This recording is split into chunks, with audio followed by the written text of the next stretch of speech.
what you want to say, baby. When you're alone in the darkest night, maybe you can't give your radio back.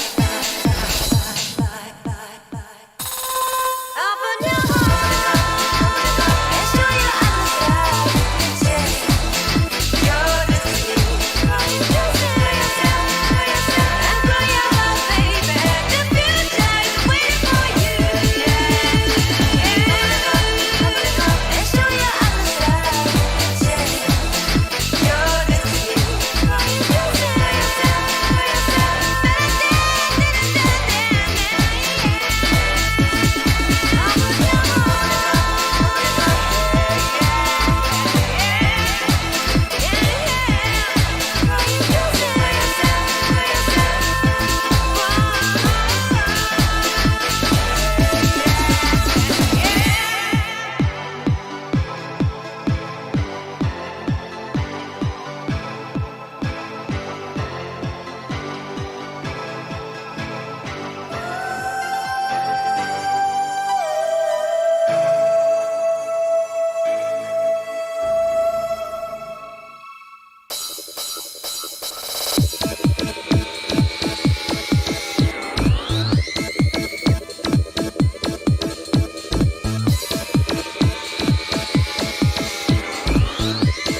everybody, meow. It's time to start the show. Oh my god. Oh my god. Sorry for being so late, but you know, banger tweets do not come easy, right? And you know, that's part of the thing. That's part of the thing that I do. That's how I do what I do. It's with a banger tweet. We open it with a banger, and I've got a banger tweet for you if you want to help it out be even more of a banger than it already is. It's already banging, right? It's already banging even without your help. And I know that like you boosting this, juicing this, blasting this off is going to help it even more. So let me go grab it. It's right here.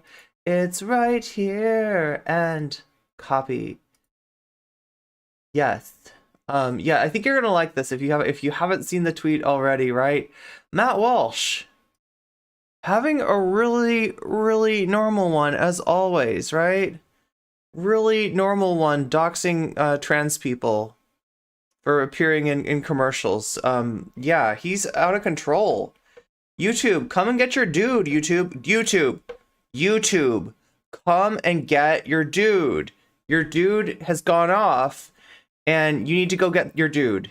They need to get their dude, right? It's your dude. Come and get him.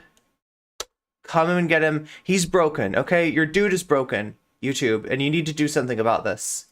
Your dude is out of order. Oh my god, thank you, Gazebo. Thank you for the €2. I almost said euros. What language is it euros in? That might even not be in any language. I don't know.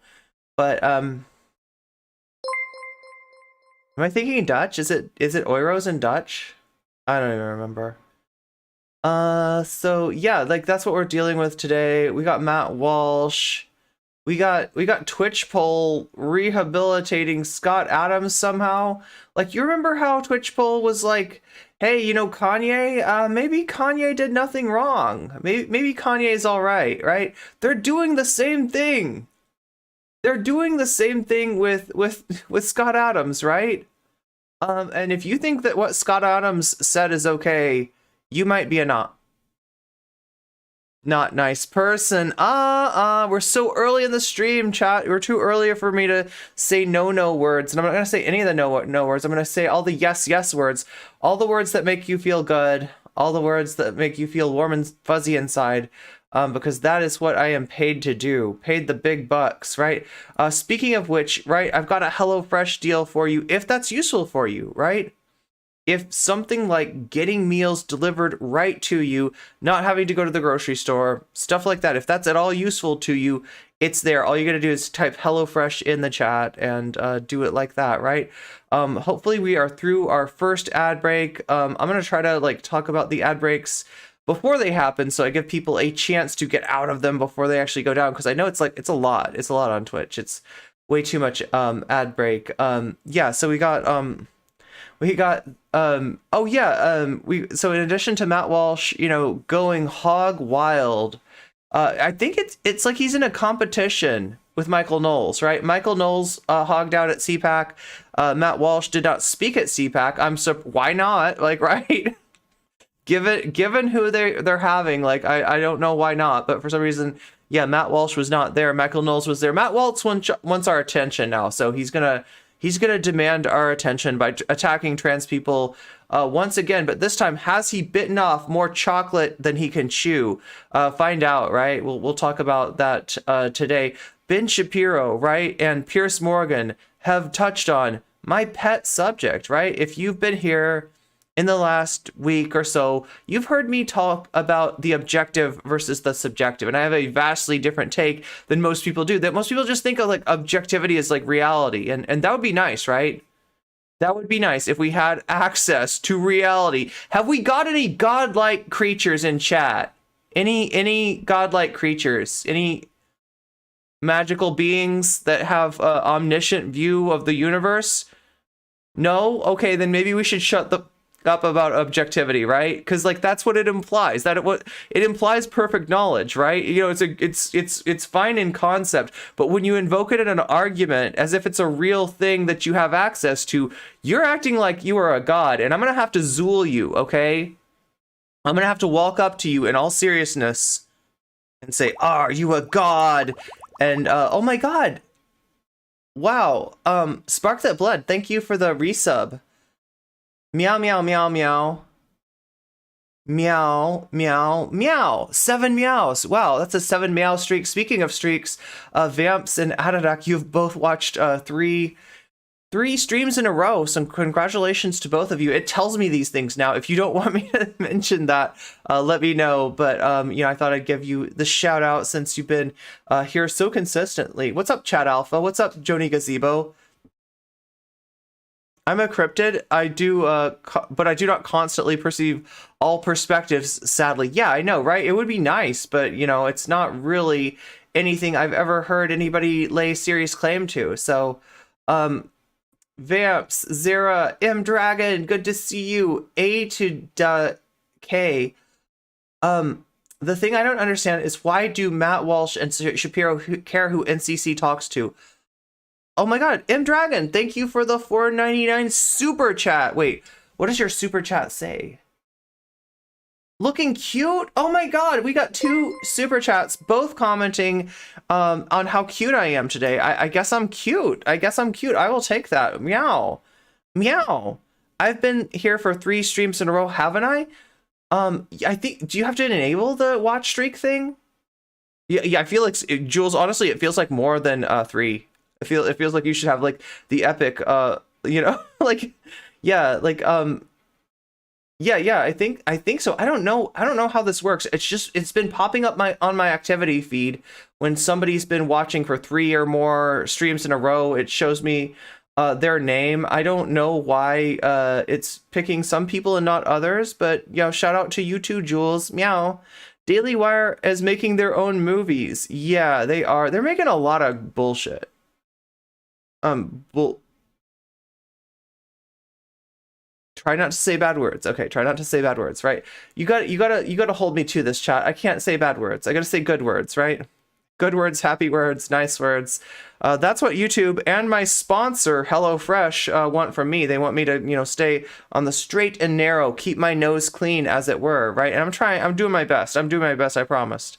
Streak thing is weird. You gotta click when the thing appears. Oh, okay. So you're the one. Okay, so if the thing appears in chat, then you can click on it, and then you can say, like, I have the streak. Like, I'm hot right now, right? I got the, I'm in the zone. That's what you're telling me, is you're in the zone when you click on that streak thing.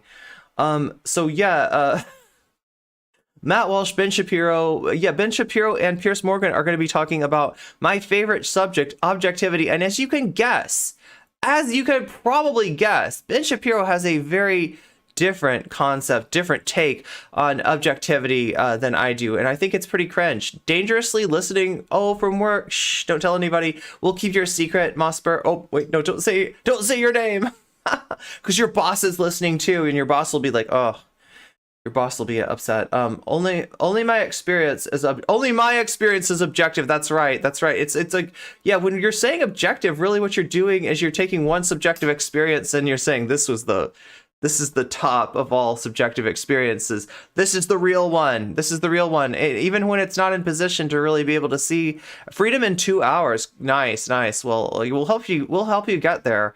By talking about Matt Walsh, Piers Morgan, Ben Shapiro. What else? Oh yeah, like I said, there's a certain notorious Twitch Bullfrog VTuber who has some choice, a very choice take about Scott Adams, right? And him having done nothing wrong. So we'll look at that too.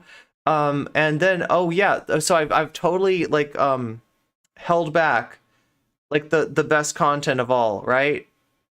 The best content of all. That is right. We've got a VTuber who did a stream yesterday talking about me and saying that she wants to be the bridge between me and people like Vaush. She wants to promote leftist unity, wants to be all together in solidarity. I mean, look, I got nothing but good things to say about this VTuber. This VTuber I think is pretty cool. I don't know about Vaush. I don't know about Vaush, but I don't want to judge anyone just based on their friends and who they hang out with, because it's easy to see a different side of a person than other people have. So I want to take that into consideration, right? But we're going to take a look at that. It's really kind of a cool little stream.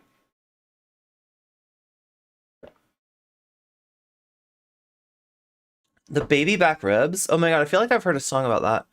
Objectivity is not a thing that humans are capable of, and pretending that it is. It's claiming that you are a god, and if you're a god, then you have to face Zool, and Zool will call you a bluff. Zool will zap you with electricity, right? If you make that phony assertion. Oh my god! And what do we have here? We have like all of the wrong things on screen, don't we? So we covered Ron DeSantis yesterday. Oh, the one thing that I didn't get to cover about Ron DeSantis, right, is that he's expanding the Don't Say Gay bill, okay? Now it's a don't say, not, he's adding the no pronouns clause, I guess, or the no pronouns bill, right? And that is a bill that forces students at school to be addressed only with their biological pronouns. You know how pronouns are like biological? You know how you're born with certain pronouns, right? Like attached to your body and stuff like this. Like mine's like, oh no, it says he, him. What the fuck? Right? You have to address me by biological pronouns. That's what Ron DeSantis is saying, that we all come with little tags like we're stuffed animals or something like that, and we can't ignore the biological pronouns on our name tags that are attached to our bodies at birth. So yeah, that's what he's like unironically doing. Unironically, Republicans famously against pronouns. Now they're making it into, they're codifying it into law, right? Which I find really weird. Our side may want DeSantis to be extreme and cruel, makes it easy to fight in court. Yeah, I mean, look, I'm not. I don't think that me cheering for Ron DeSantis to do one thing or another is necessarily going to affect the outcome of that. But I feel you, Mossburbs. I feel you. Meatball Ron. Yeah, dictator DeSantis, right? And can't say that word Florida, right? But it rhymes with ashist. It rhymes with, which is not a word. Great, wonderful, NCC. So yeah, like, what are we gonna start with today? What sounds good to you, chat? Do you want to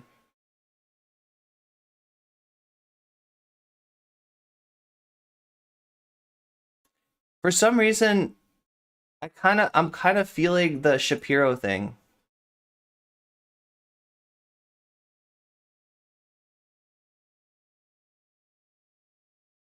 Now, I remember, like, not so long ago, Shapiro went 11 days ago. Piers Morgan, uncensored. Wait, what? Uncensored? Yo, I love these chuds and their assertion that they're being censored. Like, what is he gonna say, like, the F slur? Like, what is he gonna say, the T slur? Like, what is Piers Morgan uncensored all about? Oh my god. So it looks like Ben Shapiro is going to be talking about the destruction of men as well.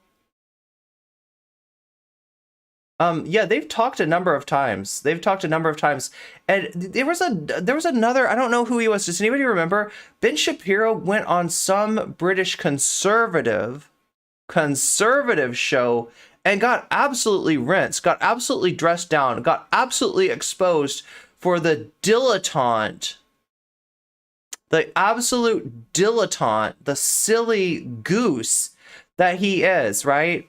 How about when you change country, you can't change proper names, but you won't be able to change pronouns in other languages too? Wait, as far as DeSantis, I mean, like, as far as I know, that's just in Florida. He is doing some weird stuff where, he's authorizing the kidnapping of children outside of Florida if one of the parents lives inside of Florida, right?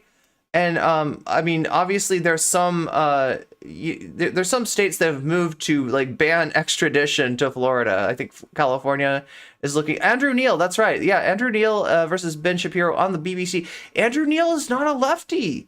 Andrew Neil is not a lib. Andrew Neil is kind of a right-wing guy, if I remember correctly. I wouldn't say he got rinsed. He just so thin-skinned that the mildest pushback on his ideas made him fill his dipes on national TV, which, you know, you love to see. Unfortunately, they don't usually like scan down to show the diaper filling up, but I'm pretty sure you're right about that, Raven G. I'm pretty sure those diapers were filling. So we're changing the now text properties to Shapiro and Piers. Objective reality. Doesn't objective reality kind of sound like wacky? It sounds like democracy manifest. This is objective reality manifest or something. I don't know. It reminds me of the democracy manifest. It's a reminder that liberals and conservatives means different things in every country. And honestly, like, liberalism is a right-wing point of view, right? Oh yeah, so you're gonna see later when the VTuber talks about me, one of the things that they kind of like they're a little bit about is that I say that TYT is a reactionary platform. Now, I never thought I'd call it the young reactionaries, but it absolutely is. It absolutely is. TYR, okay? Yeah, and you know, liberalism is reactionary. Or liberalism is part of the rightosphere. That's the better way of thinking about it, right? When we're talking about left, we're talking about, like, you know, some at the bare minimum, you know, some form of socialism.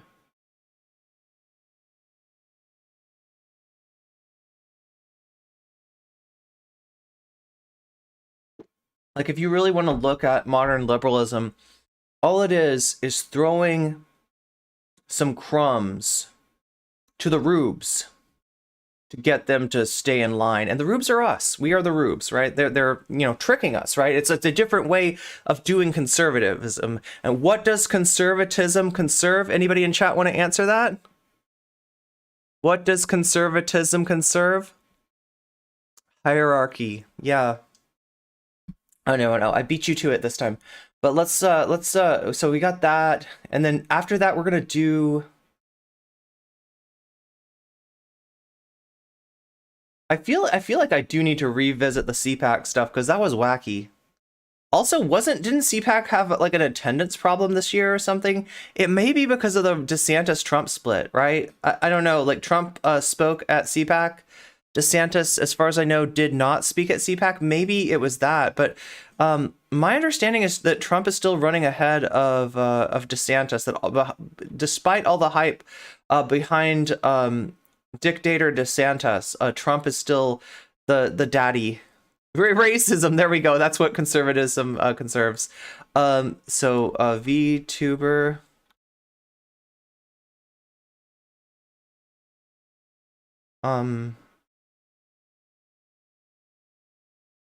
Once NC.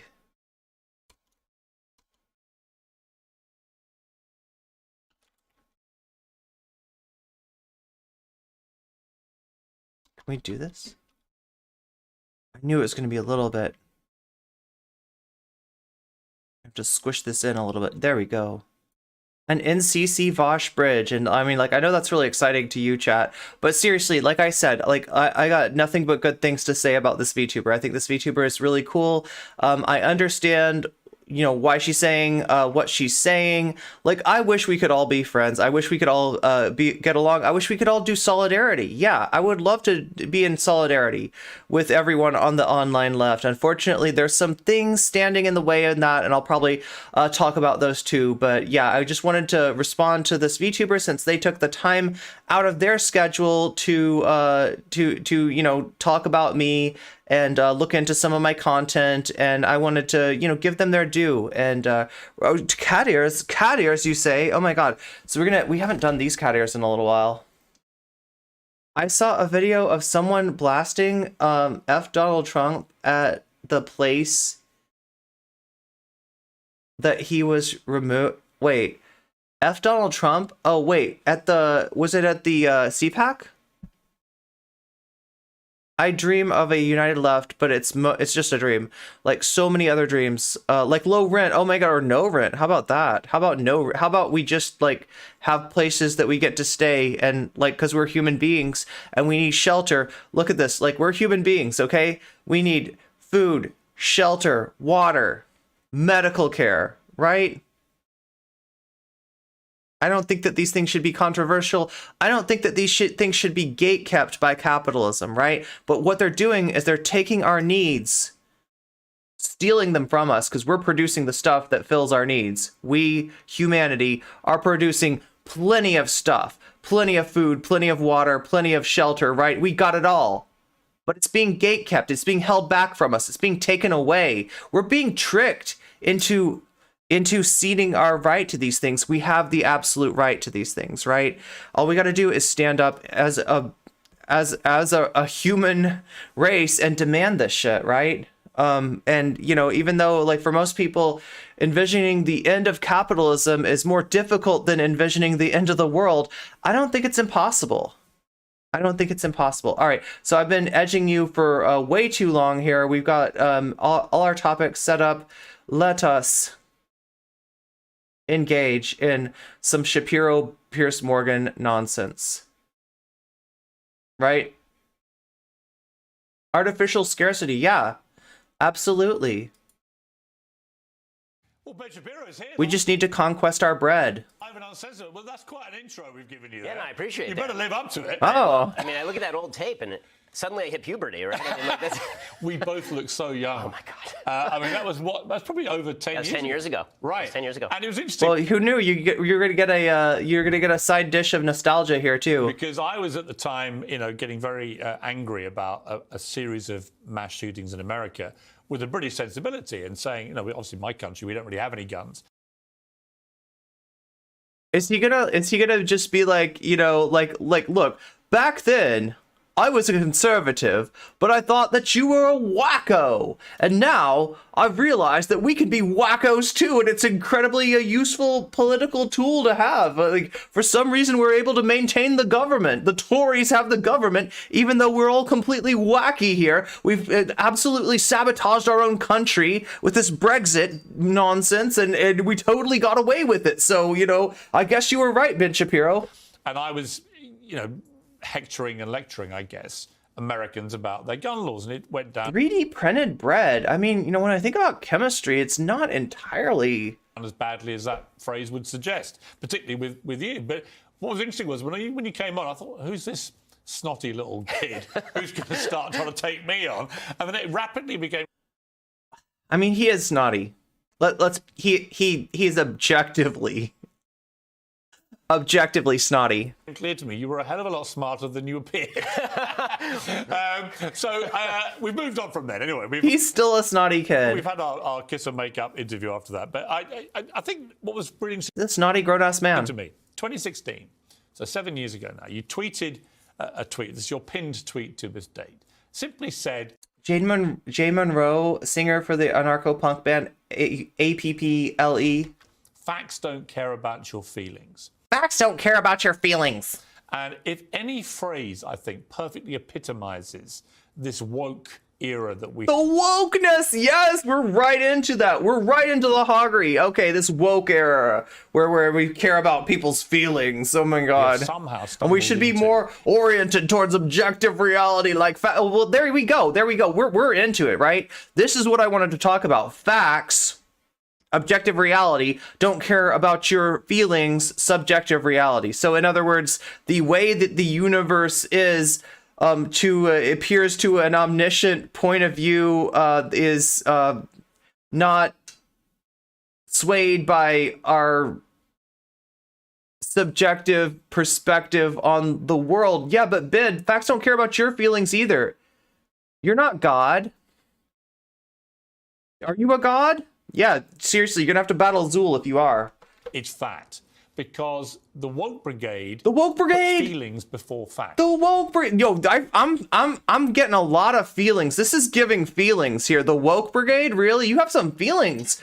Piers, do you have some feelings that you want to discuss? I mean, if you have an issue, I may have a tissue somewhere around here. I should. How do we get Oh, there? Squall! Well, I mean, I'm culturally speaking. Thank you for the biddies. Facts don't care about your feelings, Ben, but I do. That's right. That's right. What's up, Moni? We got the weasels in chat. Wokeness, yeah, the wokeness. Every time you hear the wokeness, you gotta put spam your weasels. I think that what happened. Because we are dealing with some weasel words here. People, please tell people. Yeah. Oh my God. Thank you, Buffy Geek. That's the other thing that I meant to do.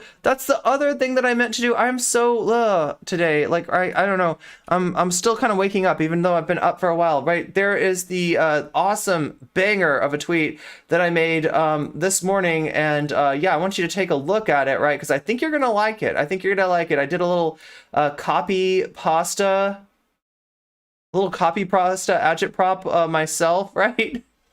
to Matt Walsh's tweet, and I think mine is better, honestly. Is that the value of subjective authenticity became the core to pretty much everybody. So the idea of individualism was taken to its logical extreme, which was, I'm so important and everything I feel is so important that I can ignore the rest of reality. And in fact, that doesn't make sense, Ben, right?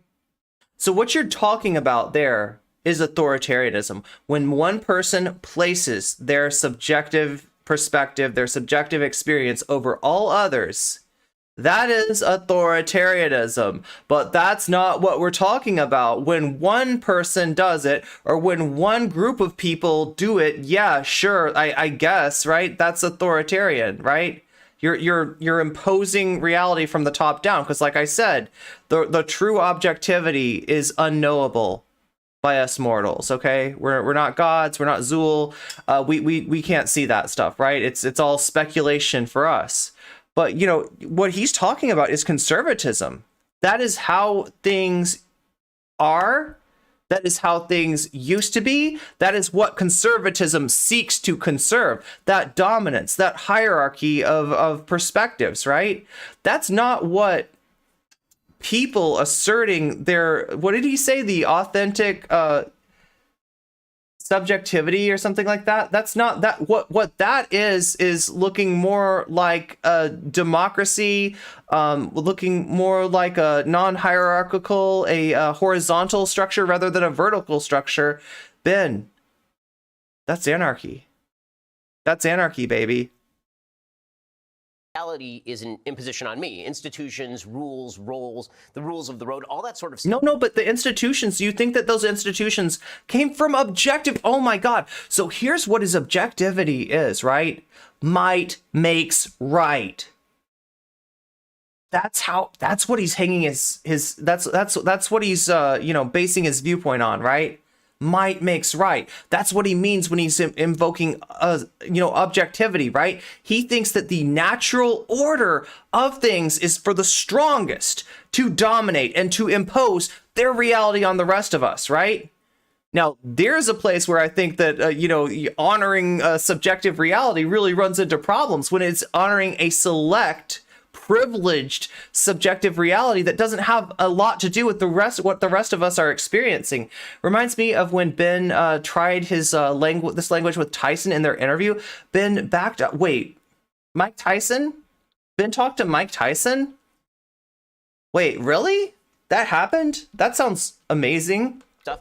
It's an imposition on who I truly am. And in order for me to be actually free, I have to speak. Yeah, it is an imposition on not just who you are, but who we all are, okay? Who we all are, right?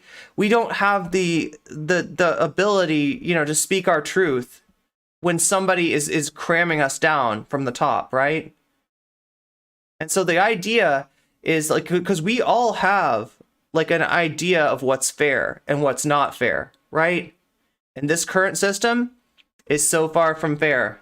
And looking back, if we return to tradition, in a lot of ways, it's even worse. I mean, I don't want to make that too definitive of a statement, because obviously you can talk about primitive communism too, right? And where that's Neil deGrasse Tyson. Okay, I was thinking Mike Tyson versus Ben Shapiro. Oh, that's a fight I'd love to see. I mean, a conversation I'd love to see. My truth. Now, as I've said and you've said, there's no such thing as my truth, Right. right? There's your opinion, and then there's the truth. But as soon as No, you start speaking, no, there's not. There's no such thing. As far as we're concerned, Ben, there is no such thing as the truth because it is unknowable and unobtainable. Now, right, if you want to tell me that like God is the truth or something like that, and that you speak to God, that's great. But Ben, I gotta place you with all the other people that claim to speak to God, and those are people that I don't listen to. Okay, those are people who I'm gonna put a little caveat on the validity of their subjective experience, right? Okay, if that's what you're claiming, then I've got to treat you in a completely different way, Ben.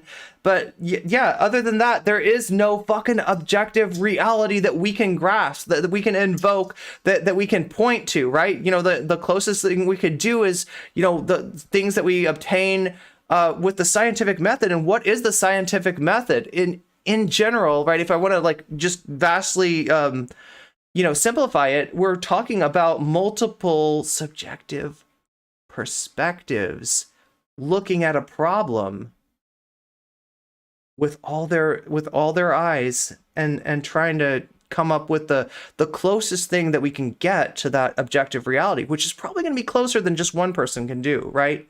One person, saying this is reality, imposing that on everybody else versus a whole bunch of people taking a look at reality and seeing, like I can see a tail, I can see a trunk, I can see a leg over here. We put it all together and we say, I think this thing is an elephant. Wow, amazing what happens when we democratize our perception of reality. Ben, there's a word for this, right? And I don't want to invoke this too strongly, right? Because it means a lot of things to a lot of people. It can imply like a religious experience, or it can imply a psychedelic experience. But what we're talking about is intersubjectivity, right?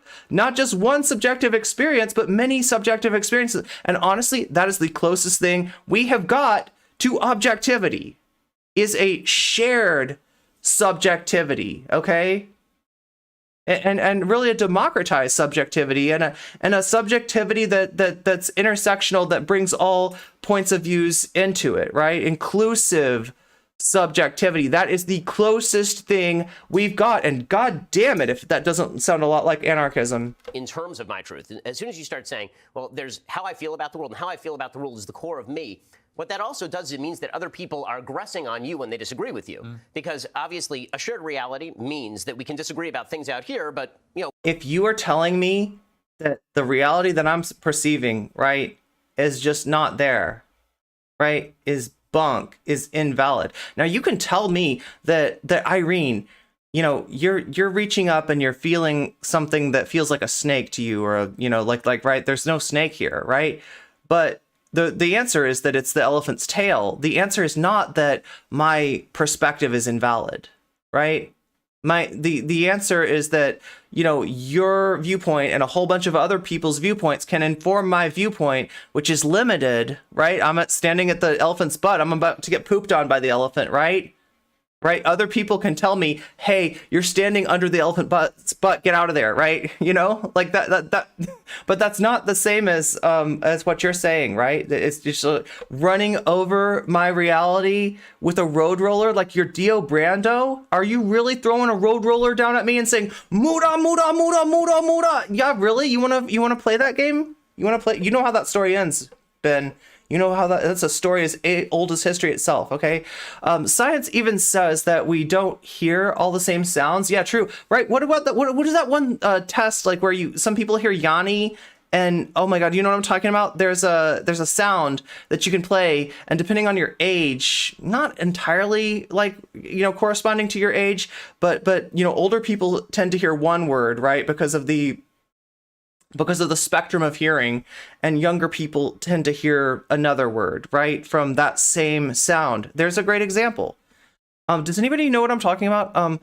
We don't all hear the same sounds or even see the same colors. The infamous blue, black, you're talking about the same kind of stuff, right? Blue, black, gold, white dress from 10 years ago proves this. Reality is subjective. Well, yeah, at least as far as we're concerned, right? Unless we got any gods in the audience, right? And if God is in the audience, feel free to let me know, and we will bow down and praise you.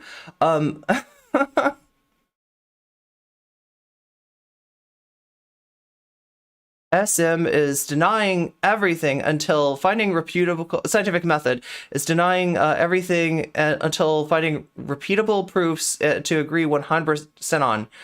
Even then, it agrees upon it as an axiom. Yeah, science is always like open to new input, right? That's the whole thing about science, is that like none of the conclusions are etched in stone, right? You are God. Oh my God, Phoenix Dragon. Everybody bow down to Phoenix Dragon, I guess. God, if you are here, subscribe now. Yeah, right. Right. Right. We sort of as human beings are intact. But the moment that you start to identify your truth with the truth, then anybody attacking your truth is attacking you as a human being. And I think that that's where we've gone. Well, that's the thing, is I don't identify my truth with the truth. But Ben, here's what I get that you don't get. My truth is part of the truth, right? If there is a whole truth to be had, it's gonna have to contain my truth. I'm in this universe with you, and there's nothing you can do about it, okay?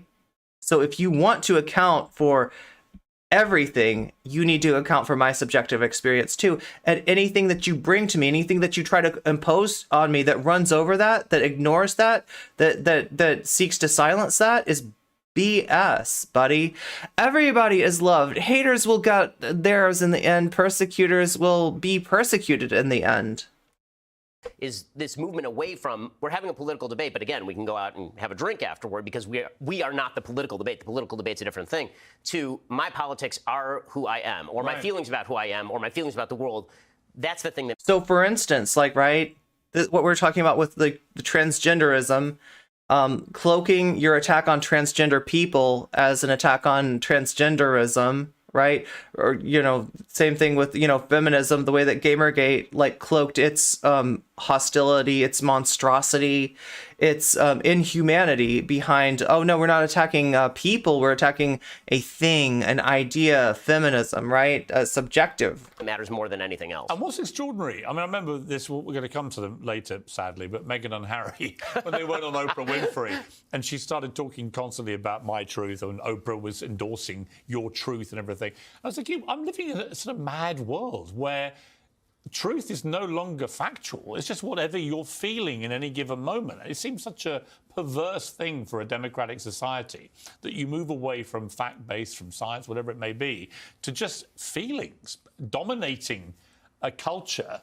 And if they're describing a kind of chaos that has nothing to do with the opposition to their viewpoint, right?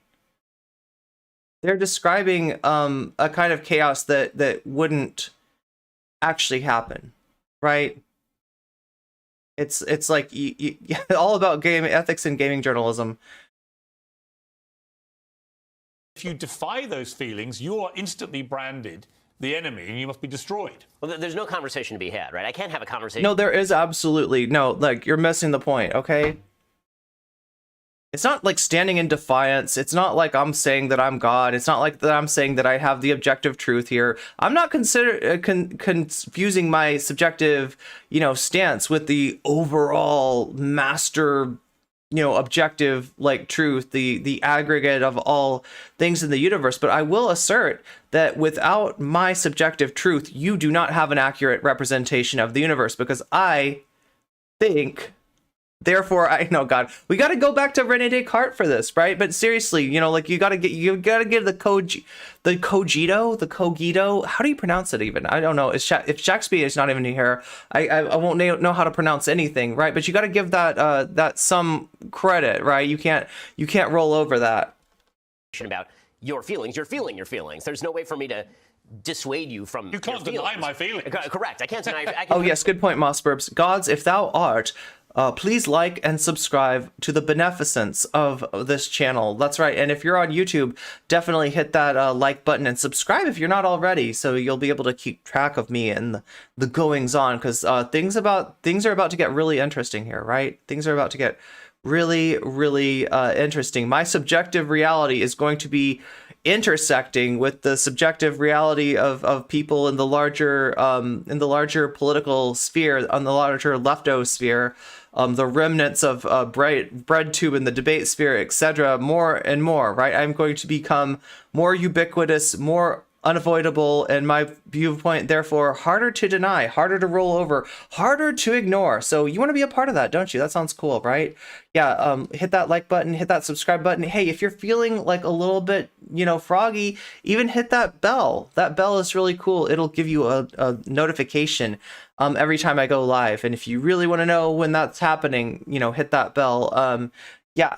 The facts that you bring to the table, but the problem is once that becomes irrelevant, then we're just at an impasse. There's no more conversation to be had. How big a problem is it that at the same time, simultaneously, Ben, it's not irrelevant, it's unknowable. And like I said, our best way of approximating that is to honor everybody's viewpoint, right? Is to like allow the person that's feeling the tail to say I feel a tail, the person that's feeling the legs to say I feel a leg, the person that's feeling the trunk or the tusk or whatever, the ears, whatever other part of the elephant, to say this is what I'm experiencing, right? And we put that all together and we do come up with something that approximates objectivity, although we still got to be open to refining that and learning more. You've had and your authoritarian view of reality shuts that down. All right, so I'm going to turn those accusations back around on you, buddy. the rise of very populist leaders like Donald Trump, Boris Johnson in the UK, and others who play pretty fast and loose with the truth. That you have people who say, well, hang on, you talk about the okay, now this is interesting. You've got these political leaders, US presidents. What is Ben's latest perspective?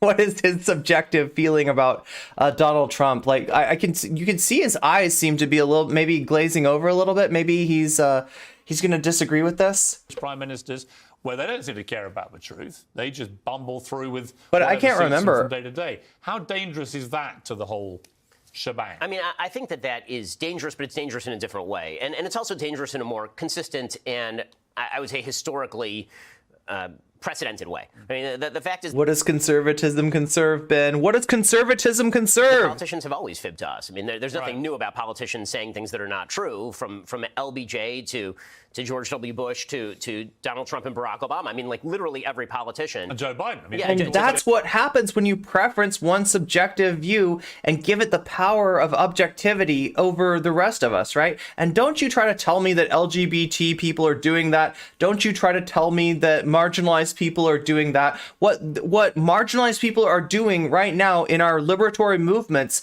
is demanding that you take our perspective into account. We don't have the power to impose our subjective reality on you, right? We only have the power to assert the validity and the dignity of our perspectives, which have not been listened to, which have not been honored, which have been ignored, which have been silenced, okay? And if you really want to move towards a greater understanding of something approaching objectivity, you need to take us into account.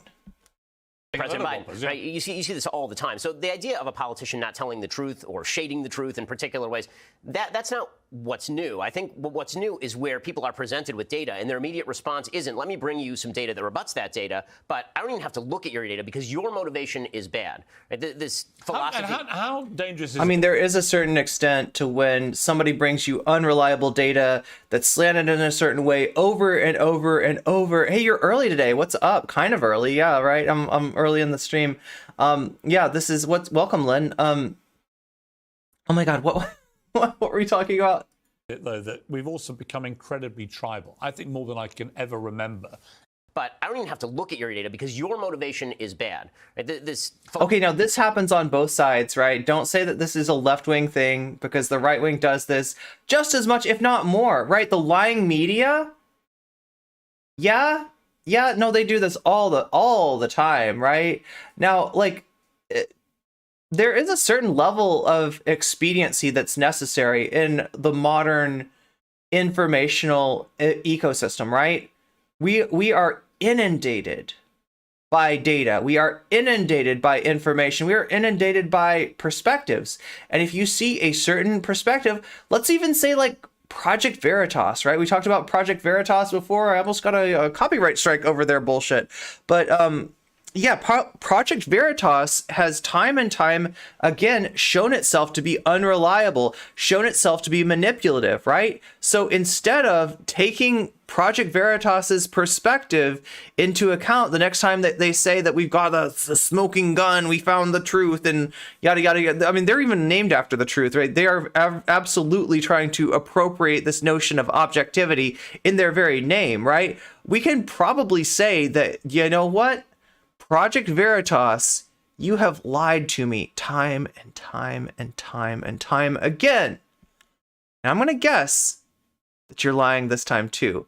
I'm going to deprioritize your opinion. And in the modern informational ecosystem, that means I'm not listening to what you have to say because I don't have time.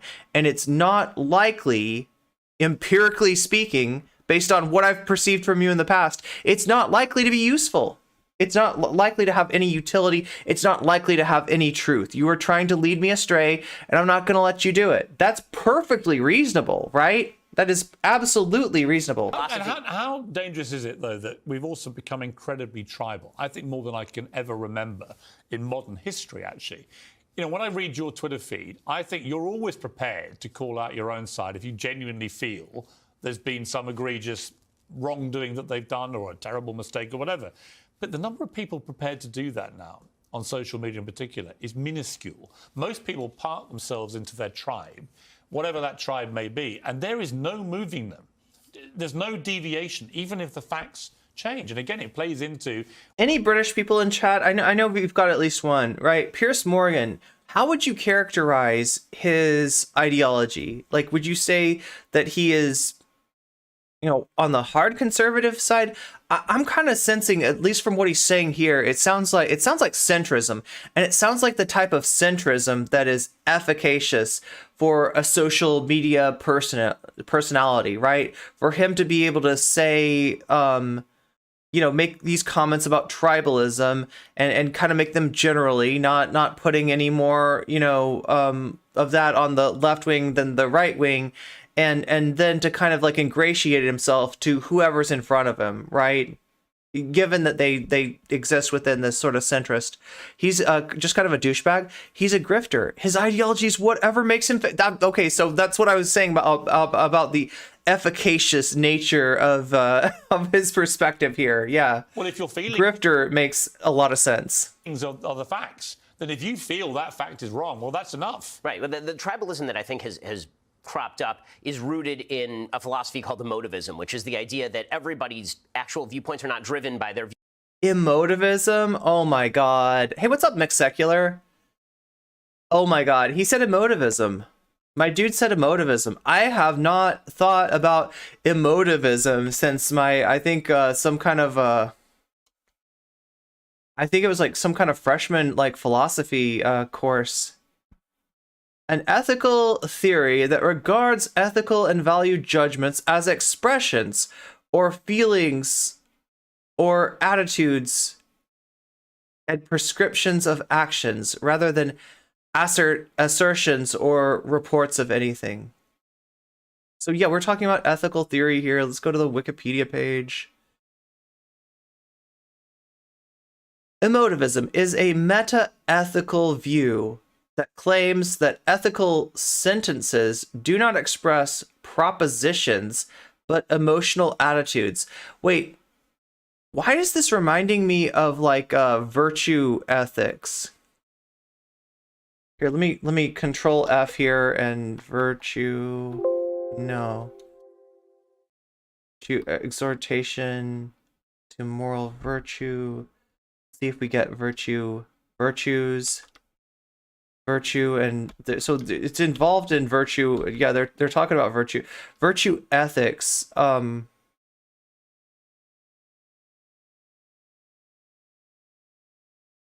Emotivism is okay. So yeah, virtue ethics is under normative ethics. Emotivism, which is what Ben has just brought up, is under meta ethics. Here, let me just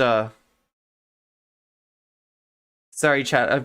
Like, let me know if this is getting too nerdy for you, okay? But I feel like you're kind of a nerdy chat. I feel like you like this kind of stuff, right? You like to know the details of things. You like to get in there, and here we go. Emotivism.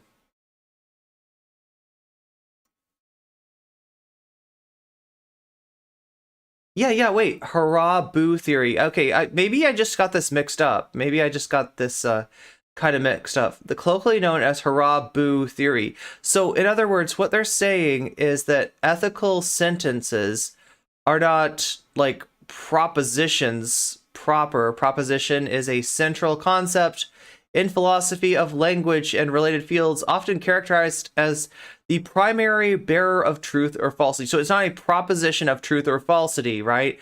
But rather is a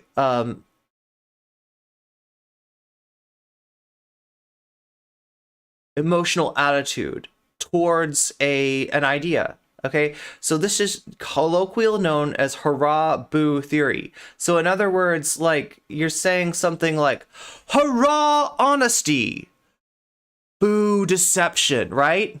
You know, that's a very simple way of, you know, so in other words, what emotivism says is that ethical sentences kind of boil down to a disposition towards an idea, right? Rather than a proposition of like, you know, truth or falsity, right? So influenced by the growth of analytic philosophy and logical positivism. So that's Popper, right? With the positivism. Logical positivism, later called logical empiricism, and both of which together are known as neo-positivism, is a movement whose central thesis was the verification principle. This theory of knowledge asserted that only statements verifiable through direct observation and logical proof are meaningful.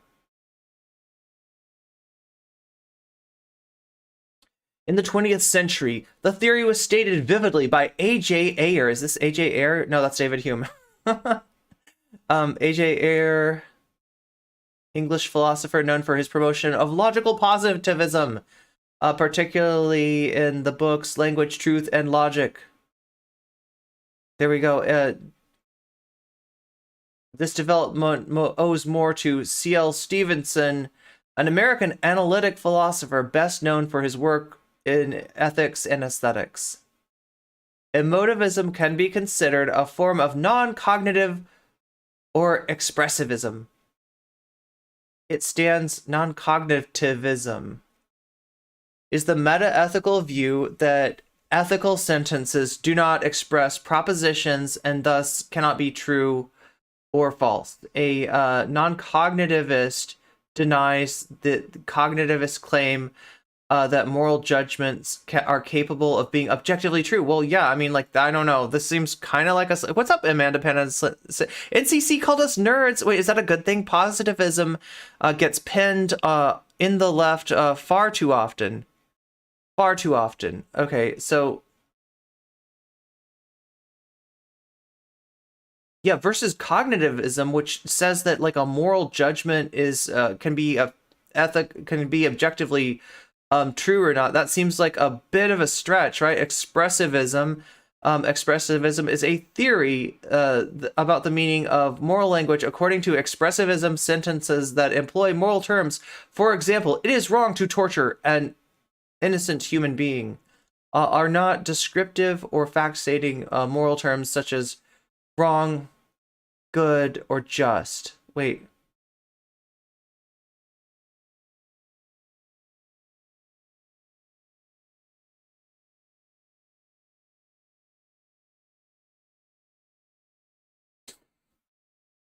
But anyway, just to give us a little, I'm not going to spend too much time on this, right? I just want to, like, here's the thing, that Ben Shapiro, his innovation, right?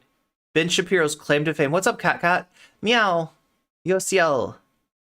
Yolkio. So Ben Shapiro's innovation, right, is basically to take a anti-intellectual audience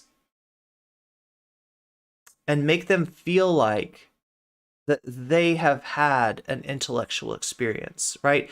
Make them feel good about their anti-intellectual viewpoint. And how does he do this? By sounding smart. He sounds like a certain type of person's idea of what an intelligent person would sound like, right? And he will speak slightly over their head. So he throws in emotivism, right? He throws in emotivism not to invoke a concept that they're familiar with, but rather to convince him, to convince everybody listening to him, everybody believing him, that he is smarter than them. And if they want to sound smart, they need only repeat the words that he said, which sound smart to them, right? Ben Shapiro's not an intellectual. He has never been one, right? To anybody that studies the subject matter that he, touches on, they know that he doesn't know what he's talking about. But to the people listening to Ben Shapiro, right? People who maybe feel, talked down to by an actual intellectual, conversation, he gives them the keys to the kingdom for them to sound smart too. Just repeat what Ben Shapiro says and you'll sound like you know what you're talking about, right?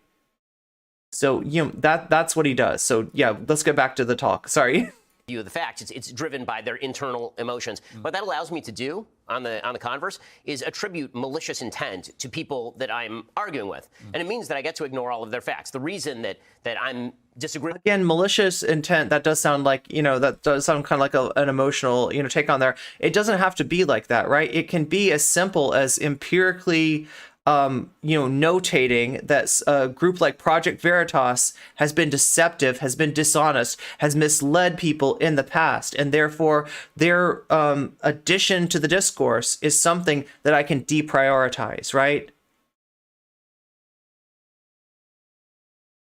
Making me listen to Ben Shabibo is torturing an innocent, which is objectively bad, and I am a cognitive now. Oh my God. with you is because I'm good and you're a bad person. And what that means is that people on my own side, for example, they might be upset with me for talking with people on the other side. This is so weird though, because like I said, his side does this stuff all the time. What's up, YouTube chat? Wait the fuck up. Side of the aisle, because why would you talk to somebody who's a nasty person who has bad motivations? And the same thing on people on the other side talking to me. I was having a conversation one time with a very, very large left-wing podcaster. This is probably 2018. And I said, we should really do like a crossover podcast for the midterm elections. We'll do huge business. And my side will be totally fine with it. It'll be great. And he said, your side will be fine with it. My side will kill me. Right. And that's probably But that's right. the way it's gone. And Bill Maher said to me, that comedy used to be I don't know if his side would be fine with it. It depends on who he's talking about. rooted really in right-wing extremism being comedic. And that was where liberal comics like him could get their material. Now he said it's mainly to the left. It's the woke area of politics that gives him the most comedic material. Bill Maher. And he can't believe it. As a liberal himself, he feels just really frustrated that they don't understand Famous liberal Bill Maher. how ridiculous and laughable their positions on things have become. But it's driving a bunch of people who consider themselves center or center left into the arms of people who are more So conservative. wait, now something being laughable or not, like that's not really like you're talking about an emotional perspective on that. Like that is not a fact-based analysis, right? It's like some people might listen to what I'm saying, and if they get just an inkling of it, right? So she's against objective, she's pro-subjective. But I, being an emotivist who doesn't even realize they're an emotivist, say objective, hoorah! Subjective, boo, right? Like, right, that's, that, it can be as simple as that, right? It can be as simple as that, right? That my straw man version of what you've just said seems ridiculous to me. Actually, I've made the point before that I think the future of the West may ride not So on... basically any counterintuitive notion, right? Any notion that kind of like bucks your stereotyped vision of what truth is gonna potentially evoke a ridiculous response, like a response of that's ridiculous, that what you're saying is silly, that cannot be true, right? And if you haven't really, effed with that field very much, right, you're gonna think that about a lot of things which are not even true, not only true but useful, maybe even necessary to you are Bill Maher's wokeling sleep paralysis demon. Nice people who agree with me most of the time, conservatives, traditionalists. I think the future of the West might ride on people who consider themselves future kind of traditional. of the West. All right, so already we're getting racist here. Already, you're talking about Western civilization, my dude. Western civ. Western civilization, yeah. The future of the West, which, as we all know, is the future of the world, rides on the future of the West. It's the only source of knowledge where useful stuff comes from is the West.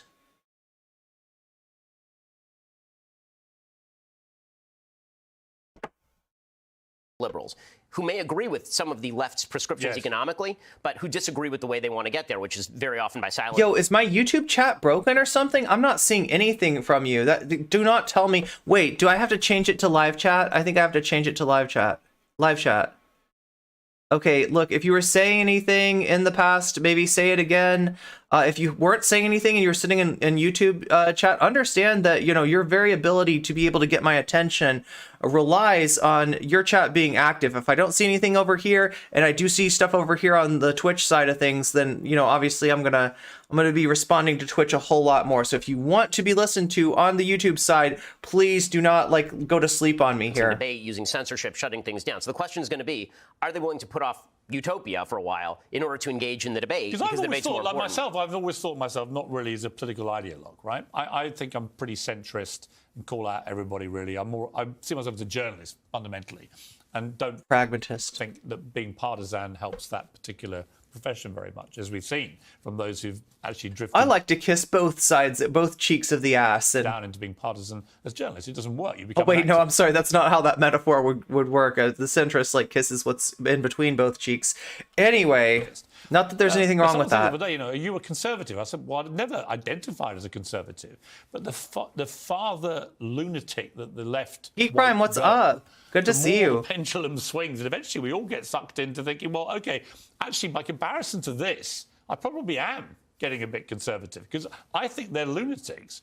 Hey, look, if you're lurking on YouTube, I'm fine with you too. If you can't get to the keyboard right now, or you don't have anything to say, that's fine too. Just make sure you're smooshing that like button to help me out and bring more people in, and hopefully make the conversation a little bit more active. Because I'm serious, right? My attention goes wherever there's movement, right? And if there's no movement anywhere, then this stream just will disappear on you all of a sudden. What's happening right now, and it's happening in a bunch of countries, is people are just craving any sense of normality And common sense. and no one is providing Normality. it to them. No one is providing it to them. They're taking a slap at the people. Yo, we've just been through COVID. What the fuck are you talking about? What the fuck is normality, Ben?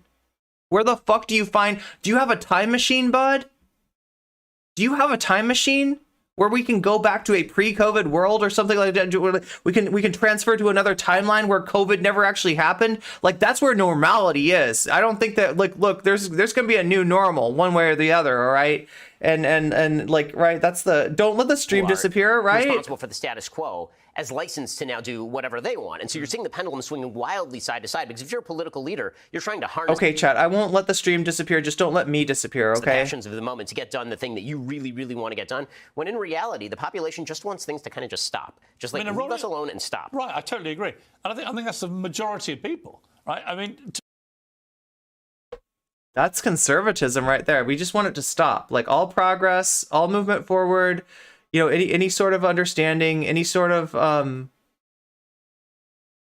don't think that's true. I think he's wrong about that, right? That's a privileged perspective.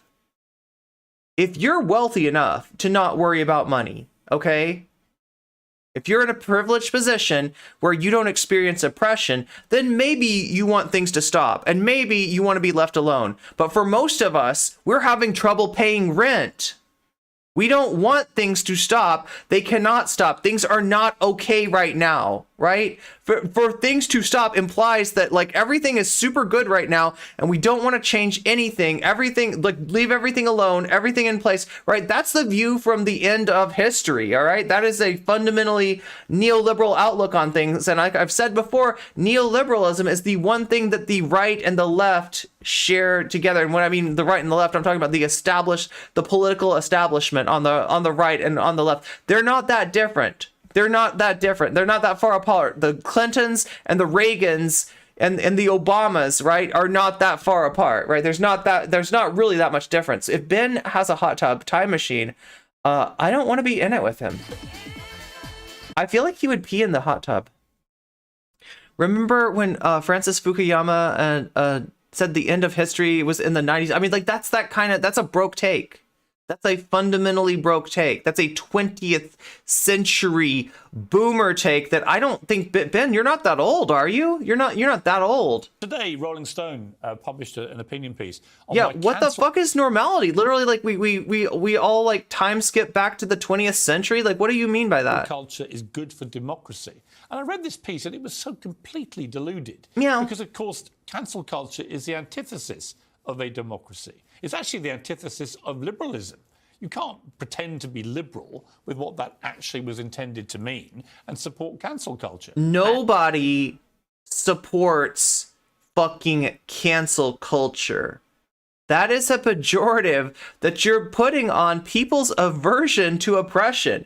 People don't like to be shit on. People don't like to be invalidated. People don't like to have, their viewpoint be considered nothing because of their identity, right? And there is a reaction to that you are calling cancel culture, right? So what you're really saying when you say, oh, cancel culture, is you want anybody that's suffering under oppression to sit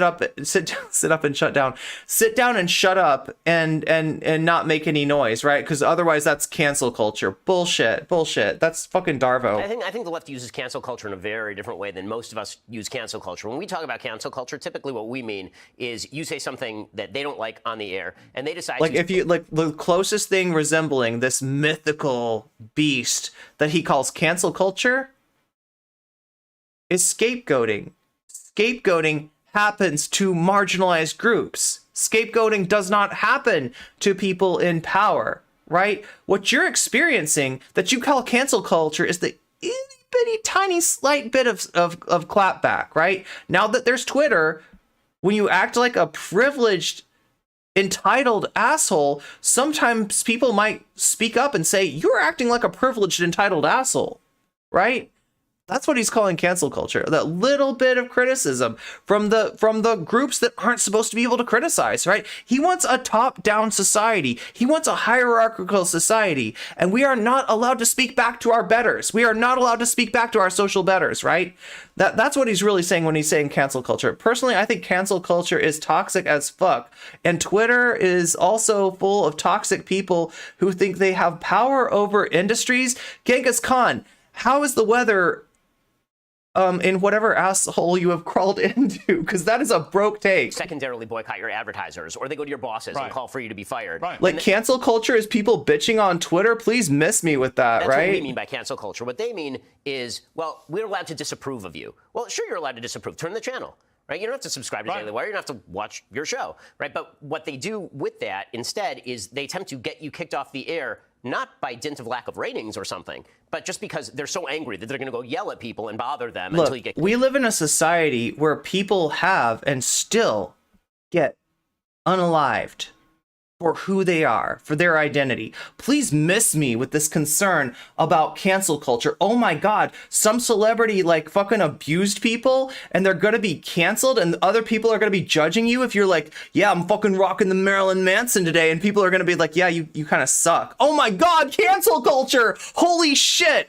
I got canceled. Oh my God, I got canceled just for listening to shitty 90s fucking fake goth music, right? I don't know what you're bitching about, Genghis Khan. I do not understand. Yeah, that's what cancel culture really is. I interviewed Congressman George Santos this week, who, even by the standards of fibbing politicians, there we go. Startling. Cancel culture. Just because he lied about literally everything and then got elected to office, he got canceled. Oh my God, poor George Santos, right? I'll just play the clip where he Poor admits guy. to being a terrible liar.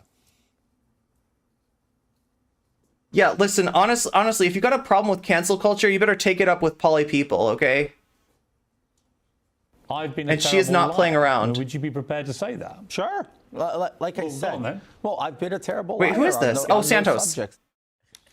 I mean, this guy's a serving member of the United States Congress. Right? He's one of the most... And a victim of cancel culture, and as Genghis Khan has just told us, we must protect Santos. We must protect Santos from the Twitter mob, the cancel culture, right? We gotta protect him, right? It's unfair for somebody of privilege like Santos to have to bother with like the riffraff, right? And that's cancel culture, right? The true you know, cancel culture is the riffraff, is the mob, is the peasantry that come and tell privileged people that they might not be perfect, right? They might not be entirely perfect. They make a criticism, and who are you? Who are you, peasants, to make a criticism of me? I'm sitting on my high and mighty throne, and you have no right to. You're getting on Twitter and you're saying bad things about me. You're using my name, you're using my and you're saying bad things, and I want this cancel culture to stop. It's bothering me, please. Powerful politicians in the country by default. And he just admitted to being a terrible liar, whether that meant just volume of lies or he's very bad at them, or in his case, uniquely, probably both. But what did you make of that? And should someone like him be allowed to stay in Congress? I mean, I think that the voters are going to decide whether he gets to stay in Congress or not. I don't have a lot of standards for who gets kicked out of Congress. Okay, now this is funny. This is funny. So yeah, Piers Morgan kind of just owned Ben Shapiro, right? Cancel culture, cancel culture, cancel culture. Oh yeah, you know who's a real big victim of cancel culture? George Santos, right? Just because he lied about literally everything, this guy is getting canceled. And what you don't understand is he's a member of Congress, all right? We don't care about the riffraff opinion. We don't care about what the Twitter mob is saying, right? George Santos should be able to sit there in Congress as the fucking liar that he is and not get any kind of clap back from anyone, right? Own party, because frankly I think that he's almost the apotheosis of what politics is reach, which is I'm going to lie as much have we as got a gamer in chat? Do we have a gamer? I get away with it. And then Are we dealing with the gamer identity? and I can't get away with it. I'll just be like, well, I'm sorry, I lied. I mean, that's really sad. Look, I said before, I don't like the idea of people getting shit on because of their identity, but that's one identity that I got shit away. A profile Jewish man. Get away. The clip where he talks about being Jew-ish, where he separates the two parts of the word. Just have a look at this. I'd always say I was raised Catholic, but I come from a Jewish family, so that makes me Jew-ish. I said it to a room with 1,000 people in November. People were... Wait, let me roll that back. Wait. I think we missed something there. Oh, this is the most replayed moment. Wow. Okay, let's see this again. Because frankly, I think that he's almost the apotheosis Oh my of God. what politics is reach, which is I'm going to lie as much as I can get away with it. And then the minute I can't get away with it, I'll just be like, well, I'm sorry, I lied. I mean, that's. But you've just gotten out of the shower. Well, you're not a gamer then. You got out of the shower, like, right? That's that. Like, maybe you were a gamer before you took a shower, but like, you know, once you get out, you know, you got all the gamer stink washed off of you, so you're no longer a gay. You lost your identity. You washed it off in the shower. As a high-profile Jewish man, I want to play you the clip where he talks about being Jew-ish, where he separates the two parts of the word. Just have a look at this. Okay. I'd always say I was raised Catholic, but I come from a Jewish family, so that makes me Jew-ish. Jew-ish. Jew-ish. Okay. Said it to a room with 1,000 people in November. People were hysterically laughing. It was funny to them. They loved it. Those are hogs. Those are hogs. And literally, like, with hogs, okay, like, look, if you got hogs, you could cook a nice, delicious Chinese meal. Democracy manifest, right? You could cook what is it called? Like a oh my god, what is the word that he uses? Not delicious, but like a sumptuous. Is it sumptuous? Does he say sumptuous? I feel like he says no, it's not sumptuous. Somebody help me with this. Oh god, we're just gonna have to look for a democracy manifest, aren't we? Succulent, thank you. It's not sumptuous, it's succulent. Thank you. Everybody in chat knows. I don't know. Okay, succulent Chinese meal, right? You can place a succulent Chinese meal in front of the hogs, and they will just like eat it up, and they're gonna love it, right? But you could also take like 5-day-old food scraps from the bottom of the garbage can, feed it to the hogs, and they're gonna eat it. Succubus, there we go. That's exactly right. That's a succubus Chinese meal, right? That's kind of what I am, isn't it? Right? I'm a little bit of a clout succubus, right? A succubus Chinese meal, right? But yeah, that's what I'm saying. Like, right? They don't know the difference between like a good joke and what you just said, which is I mean, they laughed. Wait, are you sure that they weren't laughing at you? Are you sure, Santos? Are you sure you know the difference between like loud? But even then, even though maybe they weren't, maybe they were just like, you are the R man on my ballot, and there's the D man on the ballot, and we don't like the D man, boo. our man, hoorah! Hoorah! You support Trump? Hoorah! Hoorah! I say hoorah! Right? I don't know. Maybe they weren't thinking that deep, right? I don't know. The people have already said they were at that. Take your event, hand and off they my weren't ducky. laughing with him. There's no sign of any evidence he has any Jewish heritage. He claimed his grandparents fled the Holocaust. There seems to be no evidence for that. His parents are both from Brazil. And this idea that somehow he can be Jew-ish, i.e. not actually Jewish, just ish. Well, I mean, honestly, what he should have said is, on the inside, I feel Jewish. Right? I feel so Jewish on the inside. So I'm Jewish. I mean, what are you going to do? Challenge my feelings? But he has Jewish? repeatedly said he's Jewish. Yeah. I mean, and he wasn't joking. We've seen the clip, so he said it repeatedly. Yeah, no, again, I sort of see him as he's almost the apex predator of politicians at this point. He's reached the logical endpoint of where our politics is going. And, you know, it is... Ben, he's on your side. He's your guy. Come get your dude, Ben. Come get your dude. The job of people like you or me to call it out when he says things that are Come not and true. get your dude. But I think that we have I like the D-man. reached a sort of post-truth era. I'm all about the D-man. I'm all about a D-man. Not in that people don't pay attention to the truth, but I'm not even sure how many people care about the truth. Now, I do think... So wait, are we past it? What are you saying? What is your take on Santos, can Ben? be exaggerated. I do think the bulk of the population really does care very... Here's what I think. I think that as long as you say the right things if you're on the right-wing side of things, right? As long as you say transgender boo, you say Trump yay, you say, you know what I'm saying, cancel culture boo, right? Ethics in gaming journalism yay. Oh my god, I'm sorry. I promise I'll leave you alone after this, Genghis. Yeah, he's dead. No comment, chick. Very much about the truth, and that's why I think that Shapiro, I mean, like, tidal right, wave of resentment that is about to crash across. And I mean rhetorically, of course. important He's still living and breathing. He's fine. Truth to you, because you've got this huge following now, massive podcast, tens of millions of people watching your stuff on social media and so on. How important is truth to you now, that everything comes out of your mouth or that you write is fact? I mean, it's the most important thing. Can to I me get some love for my Twitter thread? I mean, that would really help out, right? That would really help out. Oh, not emotivism. Don't give emotivism love. To your audience. Never say to your audience. Give my Twitter thread some love, okay? Not true. Here. And try to follow the best Copy. data possible. And that does mean that Copy you're gang. very often having to be more nuanced than sort of the politics of the situation may allow. Because the easiest position in politics is always to take the hardest right or the hardest left position, the sort of most pure, most easily understood position, or to just play the easiest game of all, which is... Genghis, are they corpos? Are video game journalists corpos? Again, my opponent is a bad guy. My opponent is a person who hates your guts. Have you heard that term before, We had corpos? our dust up at CNN about gun control, for example. I'm not going to go over all that again, but had I been very different with you, if I'd been very respectful and said, look, I'm a British guy, these aren't my laws, I'm just as horrified as you are by these massacres, and didn't talk about gun control, which I think has always been a terribly inflammatory phrase for many Americans. Cyberpunk. They don't want to be controlled. And they certainly don't want to hear a British accent telling them about how they should be more controlled. But if I'd phrased it as about gun safety, if that had always been the debate in America, how do you make it safer in a country that has 400 million firearms in circulation? Would that have been a more constructive You already debate, like that do you think? one? I think it would have been more informative. Well, good debate. for you. And the reason being, I think that clarity is very much opposed sometimes by passion. And we all get passionate about these issues. The corpos can't play the games for a shit. They should have to have a video game test. Like, you should have to beat the tutorial level of Cuphead before you could have an opinion about video games. Oh my god! I'm not passionate on my... Look, gatekeeping is normally bad, okay? But yeah, Genghis Khan brings up a good point. When it comes to games journalism, right? We need to force Kotaku. The staff of Kotaku needs to pass the test of the tutorial level of Cuphead, right? For instance, right? Show, I'm completely dispassionate in all circumstances. I'm obviously not. Like, you have to at least be able to beat the, what is his name? The Turd Eater? Does anybody know what I'm talking about? Elden Ring.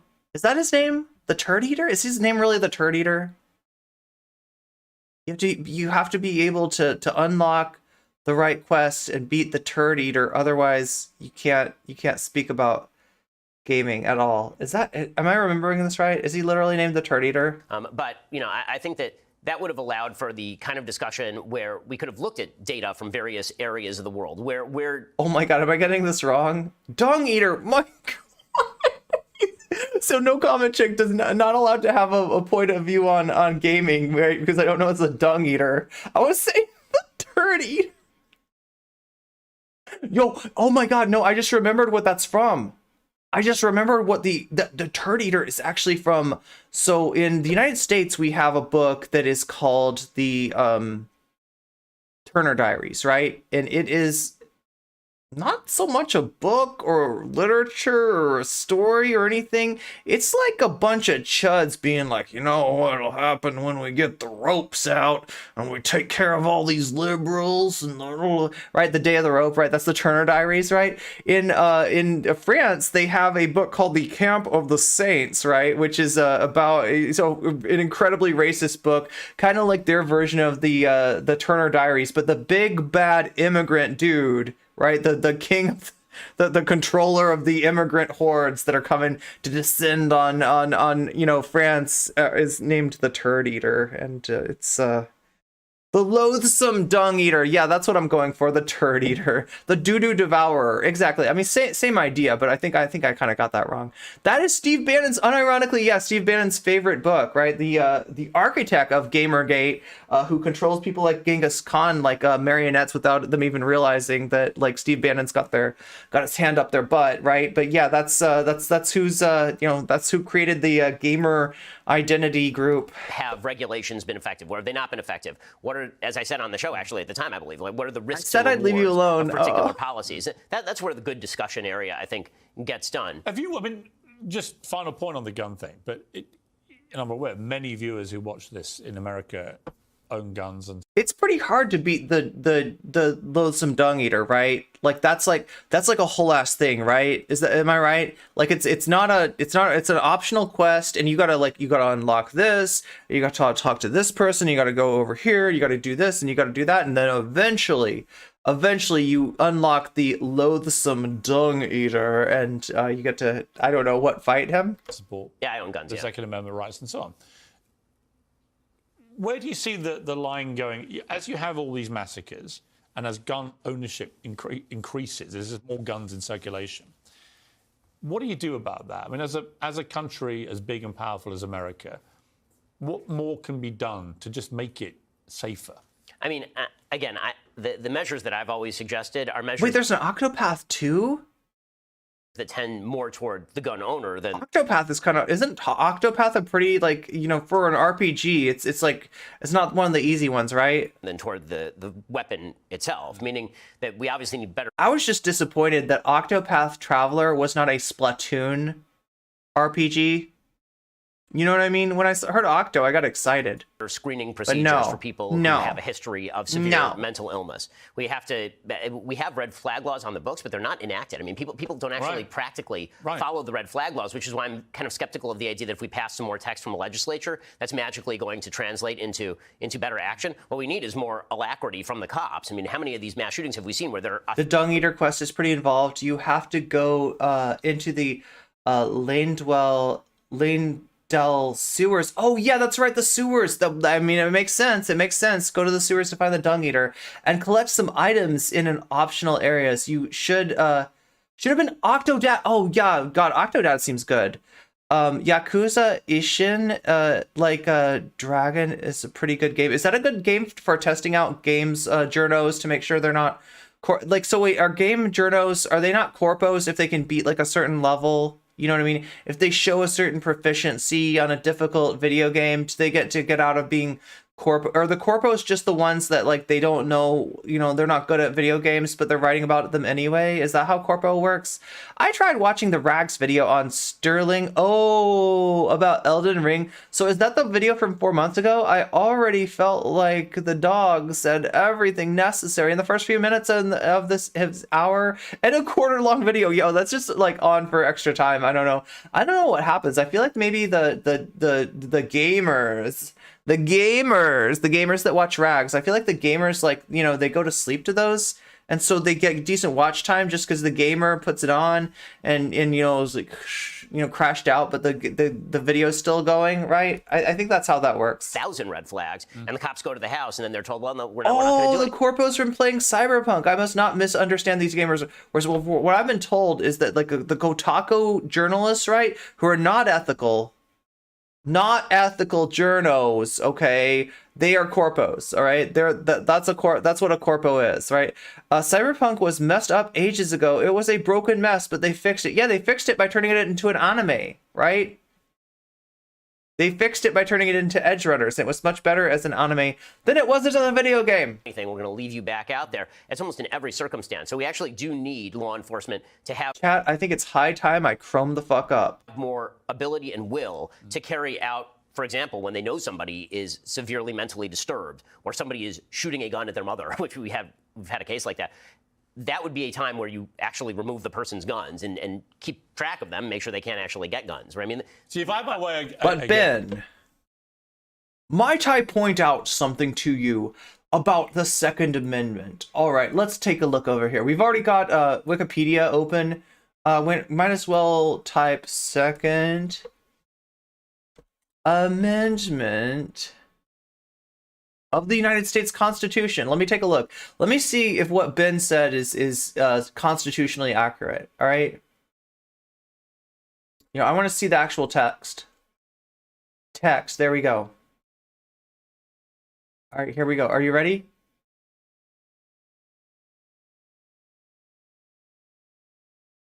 Wait.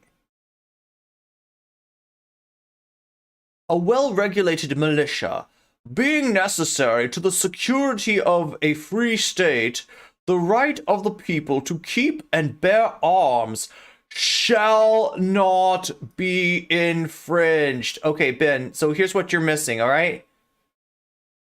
Here's what you're missing. George Washington, Thomas Jefferson, Benjamin Franklin, all those dudes were gods, all right?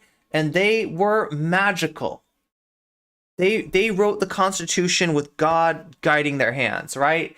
And they said, shall not be infringed. And I don't know, taking guns away from people like that, it feels like I don't see that in the Second Amendment, dude.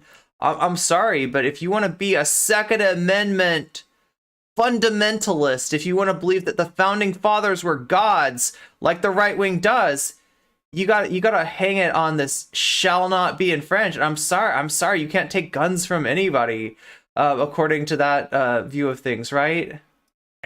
when I was doing that debating, Cocaine Weasel, the right to bear arms. I would have had this kind of conversation. I can look back at those and realize I was letting my own emotions override. You were in your emotions. Yeah, but it's interesting, isn't it? I do think an important part of how we get to a better place as society now, away from this tribalism, away from all this stuff, is you've got to be prepared to have this kind of conversation, which doesn't end up with me just looking at you and shouting, well, you're a complete idiot because you don't agree with me, right? It's more complicated. It's more nuanced. Life is more nuanced than that. Where's the nuance? Where's the nuance? I like to think so. And I think that, again, those conversations can be really, really productive. I try to make a habit. I have my regular daily show, but I also have a show called The Sunday Special that you've been on, in which I bring on a bunch of people who disagree, from Bill Maher to Anna Kasparian. And we actually try to talk through these issues. And people... What? Anna Kasparian? What? Yo, I know Anna's been hogging out lately, but I didn't realize it was this bad. Wait, let's hear that again. I try to make a habit. I have my regular daily show, but I also have a show called The Sunday Special that you've been on, in which I bring on a bunch of people who disagree, from Bill Maher to Anna Kasparian. Yeah, so we're going to bring on the libs, like Bill Maher and Anna Kasparian. God damn, Anna. Yeah. And I used to respect her, you know that? To try to talk through these issues. And I used to respect Anna Kasparian. And last time I came on, I found it a very surprisingly pleasant experience. Yeah, exactly. I know. Look, I grew up with Anna. Like, she was my idol, right? Like, because Jink would always, I don't know. Some of Jink's takes were okay, but a lot of times Jink would have a really sussy take. And Anna would be like, Anna would punch him in the, in the sack. Anna would hit the bag. Anna would do the speed bag on Jink. You know what I'm saying? She would get the, boom, boom, boom, boom, both sides of the sack. She'd be hitting that, right? Oh, right. I want to come back and ask you the most deadly question in the world. The deadly question in the world. Wait, what is the most deadly question in the world? Is it about Cocaine Bear?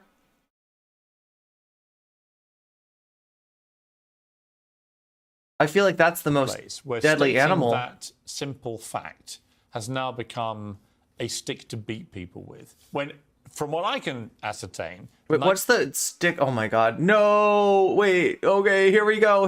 Okay. What has become a stick to beat people with? Oh my god, I gotta run it back. A woman is a biological human female. A woman is a biological human female. Oh my god. How on earth have we got to a place where stating that simple fact has now become a stick to beat people with? When, from what I can ascertain, 99% of the entire planet agrees with that fact. Yep. Again, it goes back to that idea that your subjective feeling about your... Well, like, right, if it corresponds for you, like, right, if it's true in your perspective, then you're just like, somebody says that, like, it'd be different, and you're like, huh? But I haven't experienced none of that. In my experience, all women are biological human females. Yourself must be I reflected. can't possibly disambiguate this idea of biology from this idea of gender over here. These are like a one-to-one correspondent. I don't know about y'all. But I was born with a little tag on my shoulder, and look right here, it says she, her. So I'm a biological woman, all right? I don't know about you, but my pronouns was on my birth certificate. My pronouns was sewn into my little baby body like that. That's how God made me. God made me with a little owner's manual that said only use she, her pronouns right here, right? It's like a little tag on my shoulder, right? Like it's like a washing tag, you know, like, right? It's like, you know, only wash in hot water, only wash in, you know what I mean? Do not use bleach or whatever, right? This is the fucking biological essentialist clown show that passes for common sense with Ben Shapiro and his his dressing up anti-intellectual drivel, right? That we need to move past, right? Because, like, yeah, just because this is true for you doesn't mean that it's true for everyone, right? And, like, we live in a world with the internet, like, we can get truth from more than just our own subjective experience, right? And we can go outside of that experience. We can see, well, you know, I'm like, true for some people, does not hold up for other people's. My pronouns are shall not be infringed. There we go. That's right. We're gonna hog out. By the rest of the world. Born with Hershey's in my mouth. I got them Hershey's. By the rest of the world, because that's actually what the ask is, right? The ask isn't even, you know, I wish to be treated well in society, and you can think whatever you want of me, but the ask is, like, right, that you have your subjective experience and I have my subjective experience, and I know who I am and you know who you are, right? But what you want to seem to do is, like, be able to scan me up and down and be like, huh, she, her pronouns, right? And maybe I like they, them pronouns, or maybe I want he, him pronouns, or maybe I want fey, fair pronouns, right? Maybe somehow, like, the pronouns that you want to apply to me, don't work for me, right? And we could have an awkward conversation where you're scanning me up and down and being like, these are your pronouns, right? And we could be a fucking weirdo, or we could just be like, oh, they, them pronouns it is. And it's not that hard. You just change, like, the fields in your database, which isn't that, I don't think it's that difficult, Ben. I don't think it's an imposition, right? I feel like the imposition is you trying to force pronouns on me that don't correspond with who I am, who I know myself to be, just like I wrote in that tweet, right? Matt Walsh wants to take our true selves from ourselves, and that is a battle he's going to lose. But he started it, and we're going to finish it. you should treat me decently. That's not... You can pry my pronouns from my cold, dead... Oh my god, no. Let's not look at... The actual ask. The actual ask is, I wish for you to participate in a delusion. That's a little too real with Michael Knowles out there, right? That's a little too real. I'm sorry, Chad. I did not mean to get that reeled out this early, right? But whereby I am a biological human female, or exactly the same in many important respects as a biological human female. Trans women But these fuckers do not understand biology. Nature does not know pronouns. Ben, pronouns don't exist in nature, all right? Animals don't have pronouns, right?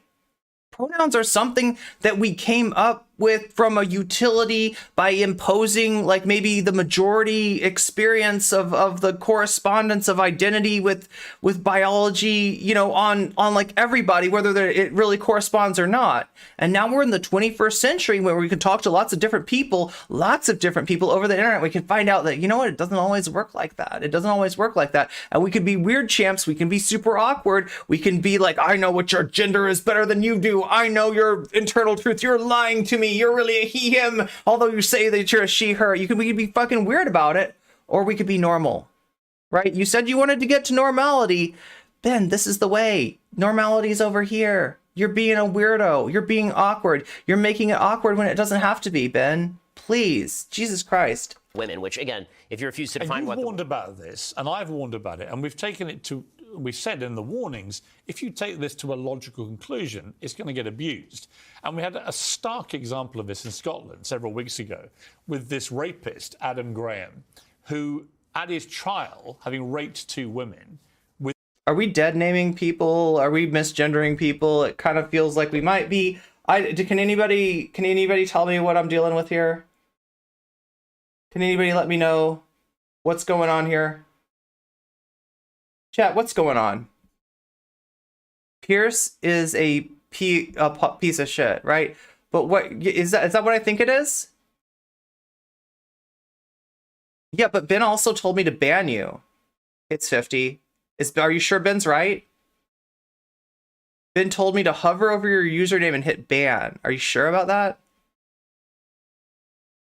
with his penis. Okay. Her penis. Ben is right. He then turned up as Isla Bryson and said, I'm now a woman. So that's him before. And then he comes along as Isla Bryson there. And Boom. The game plan, according to his ex-wife, is, well, he just wants to get into a women's prison, which is obviously what his game plan was. And he got into one.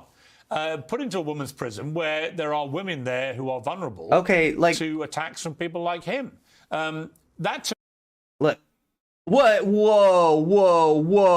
You want to talk about rape? Okay, so these are words that I'm not supposed to say, but that, violation of people's sexual autonomy. There we go. There's the monetizable phrase, right? In women's prison, where's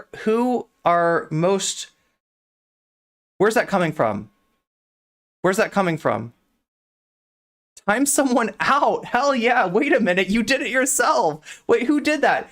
Spark that blood. You're a fucking genius. You look, mind meld. Okay. Mind meld. Yes. I think your time out, we gave It's 50 a lot of time out, right? The rest of eternity actually is what It's 50 is being timed out for. So good call on that, right? Yeah, no, you want to talk? These people don't care about sexual assault in prison.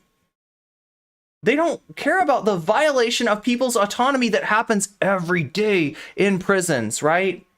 And in women's prison is mostly coming from the employees, the guards, right? You don't care about that. You care about shoving a trans woman in a men's prison. You're the one who wants rape to happen. What a piece of shit. All right, well, I'm gonna skip over this shit because, right there, I'm not a fan of dead naming and misgendering and disrespect. Even if it is somebody that I don't even trust. I don't trust anything about what Piers is,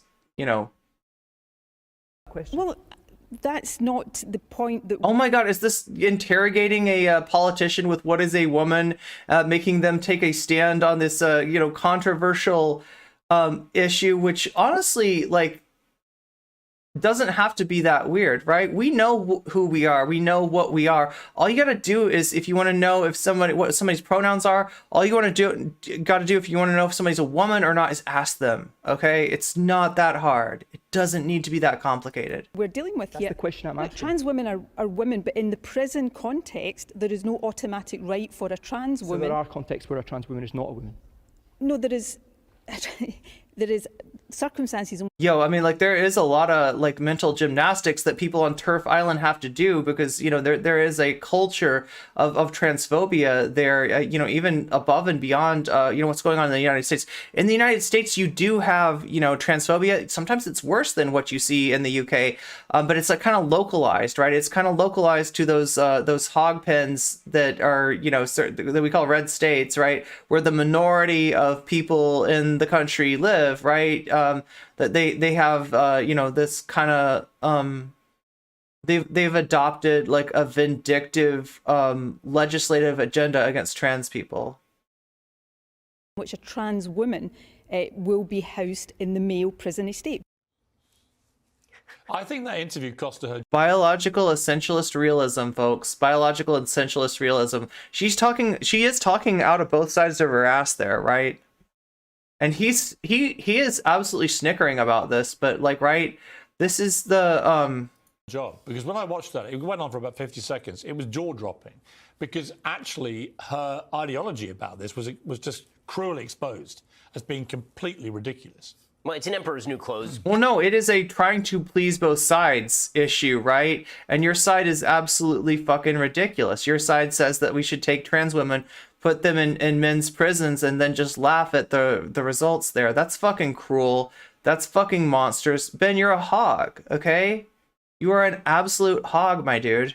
Kind of thing. And again, when that happens to politicians who are supposed to supposedly traffic in fact, it makes it supposed to represent like their constituency, and they got half of their constituency that is, you know, Mr. Hyde, and the other half of it that's Dr. Jekyll, and the results are kind of weird. Yeah. Difficult for them. And so when you take a completely logically unsustainable position, like trans women are women, but some of those women are going to be housed with the men, which is what she does in that clip, everybody can see how ridiculous it is. And it's ridiculous, but not for the reason that you think it has been. This is not the own you think it is. Exposes the ideology for what it is, which is baseless and nonsense and extraordinarily negative. Because again, if you undermine societal perceptions of truth, we're supposed to be living in this terrible time of misinformation and disinformation. I can't think of truth. Oh my God, we got to impose truth from the top up. Like, this is his idea of truth, right? And what he means is substituting his subjective perspective from a privileged ass place, right, on the rest of us, top down, right? That's what truth is according to Ben. Truth used to be like, if the king says that, you know, your pronouns are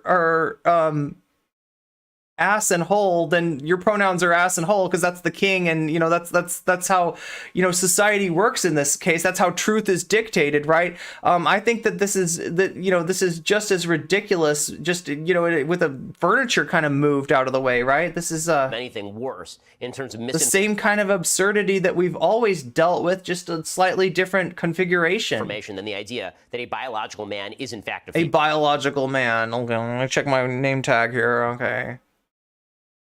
Let me check my name tag here, because nature totally understands like our fucking cultural construction of maleness and femaleness, of man and woman. Yeah, nature totally. That's completely how nature works. It's not through genes and enzymes and proteins and expression and, like, you know, methylation and all that other stuff, right? It's not a complicated process that we are only beginning to wrap our minds around scientifically. No, it is fucking name tags sewn into your flesh when you're born, right? Email.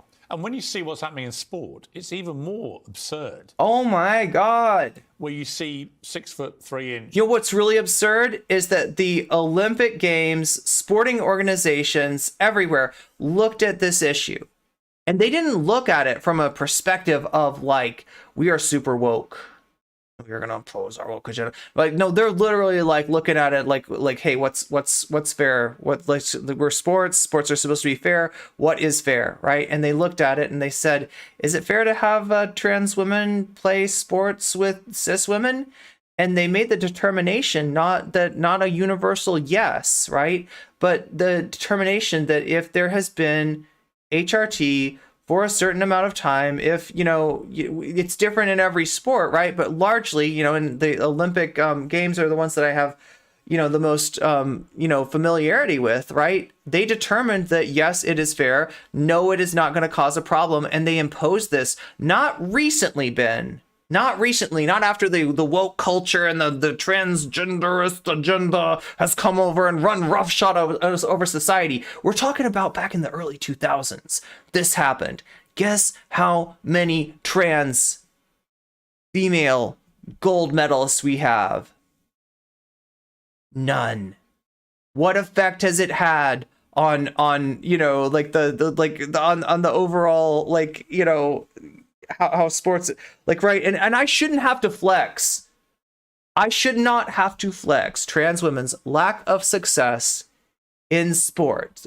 But there it is. And all you've got on your side is some fucking anecdotes. When we look at them, turns out you're being dishonest about them, right? It turns out you're kind of tweaking the facts a little bit, misrepresenting that, and showing people a picture that's not representative of what's actually going on here, right? So, thank you, but I will trust, sports science over Ben Shapiro, who only sounds like he's smart, who only sounds like knows what he's talking about, as opposed to actual, institutions, right? Actual committees that examine these things and that know these things, and they're full of sports scientists who actually know what the fuck they're talking about. Thank you, Ben, but the view from up your asshole is worthless in this case, right? Now, I said everybody's perspective is worth something and needs to be taken into account, right? But when his head is stuck up the elephant's ass, all he could accurately describe is the smell of the poop and I don't know. Swimmers. It's not very formerly useful. male swimmers. Not very dominating useful. The women's sport. Not and you think, fucking true. Show me the Olympic medals, Pierce. You can't, because they never fucking happened. Trans women have been able to compete in Olympic sports such as swimming for years and years and years and years. Show me the gold medal. You can't fucking produce that. You can't produce that. You find one trans woman that is successful in one heat. I believe it was one heat of a swimming competition, and you try to tell me that somehow trans women are dominating. No cis woman has won a swimming event in X number of years. Bullshit. You are absolutely full of garbage. This is what I mean when I say that we have an overabundance of information coming at us in the modern age, right? And we have to prioritize what is worth looking at and what is not worth looking at, which sources have proven to be, have even tried to represent the truth to us, and which sources time and time and time again have misled us. Piers, you've misled us time and time and time again. And so your perspective on this has the value of which has gone down and down and down and down, as you have empirically proven yourself to be a dishonest person who does not care about the facts, who does not care about the reality, who has an agenda that you are trying to cram down our throats top down. Chad, what is going on? What do you think about this, okay? well, where does this leave women's sport? If you just allow this to continue, ultimately... It's a slippery slope. Okay, one day, the group of people who are not dominating, who are not winning any fucking thing that you can really point to, who have not taken away the ability of cis women to compete in any fucking situation, someday, possibly, but they could just completely dominate and be the only athletes out there, right? It's wacky. It's weird. It's flies in the face of reality. And like I said, there's no objective reality, but we can look at empirical facts, and the facts are not in your favor. And as Ben might say, Piers, the facts don't care about your feelings. Women's sport will get destroyed. Honestly, the most frightening part of this to me is not even sort of the direct consequences. What's up, Cannonball? And some of it is directed at kids, right? I mean, we are teaching kids in the United States who are 5, 6, 7 years old about gender fluidity, about how boys can become girls, which... We are teaching kids about what exists in reality, which are cis people and trans people and non-binary people, right? I'm sorry, dude, I forgot. What we're supposed to do is grab a time capsule from the asshole of the 1950s, pull it out of there, right? And we're supposed to cram that knowledge, that bullshit, that misrepresentation of the world that we currently live in down children's throat. Is that what I'm hearing from you, Ben? Kids are vulnerable. Kids need to be protected from nonsense. And yes, kids are vulnerable. Kids do need to be protected from nonsense. That is some nonsense right there. That is some absolute fucking nonsense. Need rules and expectations, and basically saying to them that you can be a member of the opposite sex is insane. And what we've seen, predictably enough, from young people, from teenagers, is a radical, skyrocketing, increasing rate of people who are identifying as trans or gender non-binary, and then, not shockingly, at the exact same time, a rapid rise in suicidal ideation and depression and confusion. None of that is a shock. This is all a social contagion. And there's never been anything remotely like it. Well, there was the scandal of the Tavistock Clinic in London, which, anyone who raised any concerns about this was immediately branded transphobic, which put people off raising concerns. But it turned out 97% of the young kids that were sent there for this gender reassignment turned out to have other issues, from autism to depression. 97%. And what they really needed was an adult to be adult. Wait, you mean when you like do a comprehensive look at individuals, you might find that there's like more than one thing like going on with them? And that like our sort of like neurotypical map of the world where like, you know, everybody's like this except for this little tiny percentage over here that's like not like this is like actually not true. Holy shit, Piers, you're blowing my mind, dude. You're blowing my mind. And say, well, before we irrevocably change your body and cut you to pieces, we're actually going to have a... Oh my God, this prospect that like there's surgeries going on kids. There aren't. This is more demagoguery. This is absolute fucking demagoguery. This is mishmash, right? And this again, Piers, like you're showing that you will grab anything from anywhere, no matter how much it reeks of bullshit. And you will, you know, use it to you know, put your agenda forward. And your viewers, who are actually less informed than you, who are more ignorant than you, right, are going to buy it. Oh, yeah. Well, like, I've heard that there's gender reassignment surgery, and I've heard that they're allowing kids to identify as the pronouns that they want to, so that must mean that they're allowing kids to have surgery, because Ben Shapiro and Piers Morgan and all these fucking cogs are telling me that this is the truth, and I don't have the discernment to know that these motherfuckers have lied to me. And time again.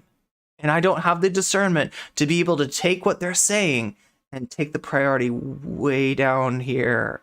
Because not only is it not accurate, but it is purposely inaccurate, and it is misleading, and it is designed to get me to hurt trans kids. It is designed to weaponize my hoggery against a trans kid's right to be treated as themselves, as the person that they know themselves to be, which is all that's going on with kids, right? Is allowing them to be themselves, right? Not surgery, not HRT, right? We're talking about like, you know, we're talking about like social transition at a younger age, and we're talking about puberty blockers, which, Piers, are fucking reversible. You know what happens when you stop taking puberty blockers? Puberty happens. That's right. Your biological puberty, right? And once it happens, that's what's irreversible, right? So for people who may not know, because they're not fully grown yet, who may not understand who they are and whose self-conception, you know, might still be, you know, up to change, right? It makes sense to stop the process that is irreversible. That process is puberty, okay? That's what puberty blockers do. That's what's on the table, not anything that these hogs are saying, right? Proper conversation about these other issues you've got, right? Exactly. But yeah, again, I think this is part of a broader attack on the notion of truth and an attack on institutions is really what it is in the end. Because the question... Look, I mean, if you're talking about institutions that are like facilitating our liberation, that are facilitating our ability to be ourselves in society, you know, great. But when you're talking about institutions that are like top down, kind of cramming these things down our throat, that are built for the convenience of the people in power, then yeah, those institutions absolutely need to be overthrown. If the institution is a form of horizontal power, I'm pretty cool with it, right?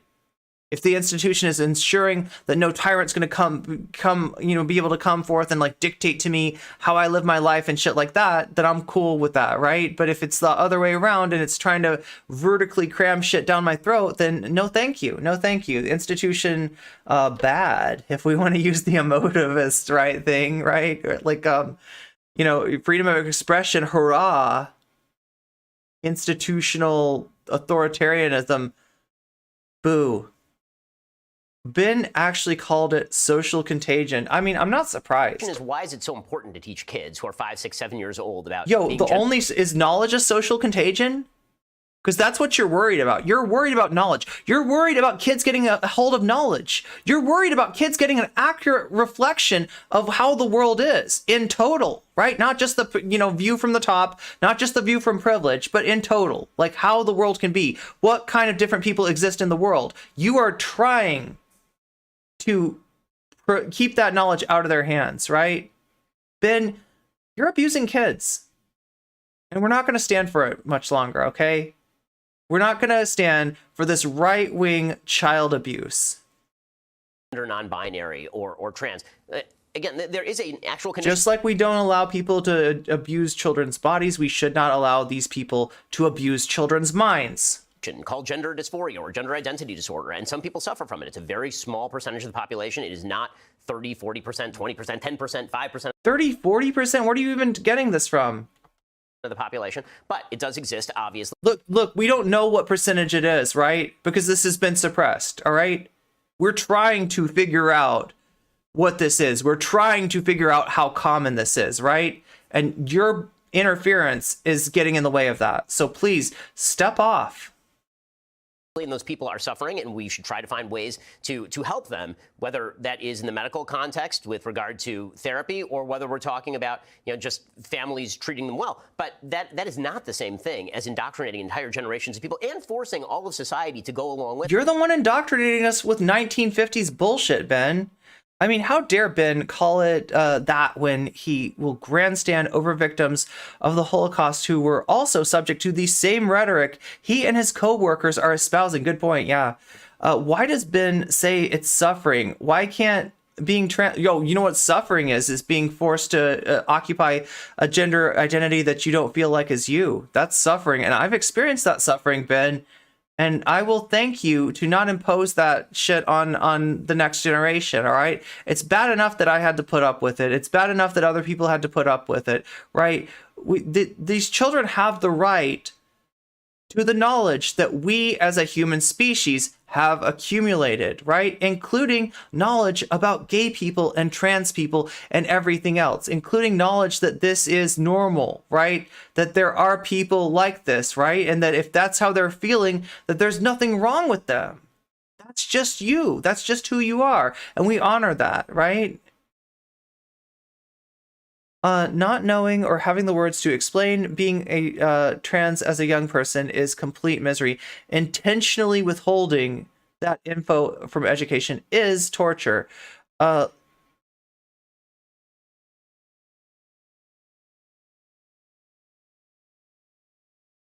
mean, this is the real issue. Right. You're asking all of society to tell a lie in the name of sensitivity. Well, once you've done that with any issue, you can do that with pretty much every issue. Well, we saw it with the ridiculous farce of the Roald Dahl books, all having this sensitivity. Do we need a timeout for hoggery? Mods, you make that decision. I don't have the time to... Reading. I mean, first removing hundreds and hundreds of words and phrases. I don't have time to read copy pasta. From this iconic author. He's sold 300 million books. Suddenly they're rewriting He's an this iconic author. Oh my God. Wait a minute, right? Wait 1 million seconds. Nice. That sounds like some hoggery. There. Wait a minute. Okay, so wait. Let's look this up, right? Because I don't really remember everything about Roald Dahl. But I feel like he's a little bit more of a complicated historical figure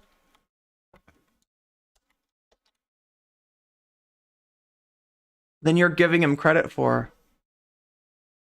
Okay, this is Roald Dahl.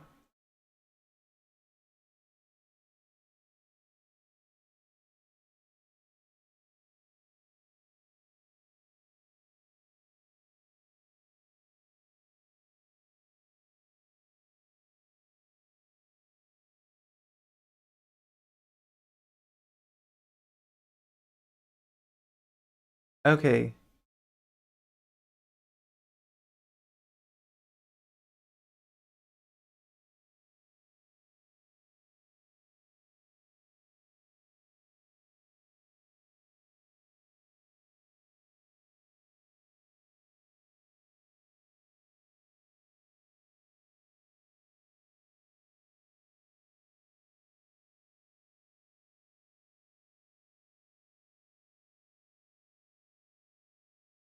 So yeah, I mean, like, we're talking about like somebody who presented, they get the Oompa Loompas. The Oompa Loompas are depicted as imported African slaves and suggested that teachers look, yeah, that this is what Eleanor Cameron said in 1972. What I object to in Charlie is the phony presentation of poverty and its phony humor, which is based on punishment with overtones of sadism. Its hypocrisy, which is epitomized in its moral stuck like marshmallow in a lump of fudge. That TV is horrible and hateful and time wasting. Okay, I mean, like, and children should read good books. I mean, he has some motivation for wanting them to read books instead of watch TV, when in fact the book itself is nothing so much as one of the more specious television shows. Okay, so we're talking about the Oompa Loompas.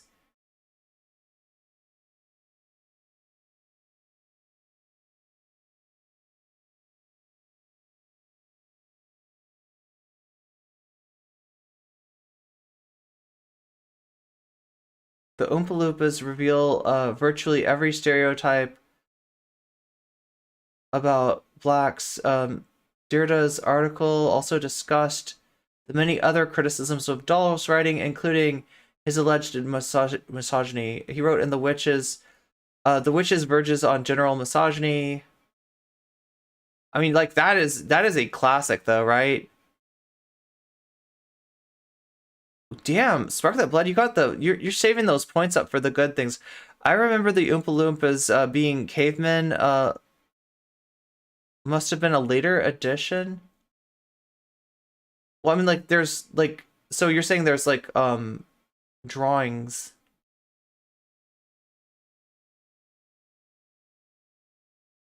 So this is the controversy here, the revisions.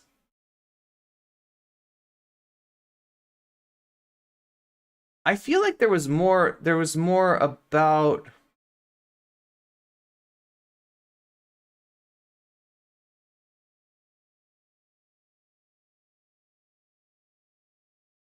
yeah, I feel like some of the stuff has been changed before. Yeah, this was a whole thing, and I haven't really paid attention to it, so I want to make sure that I'm like taking everything into account. Oh, throughout his work, evil, domineering, smelly, fat, ugly women are his favorite villains.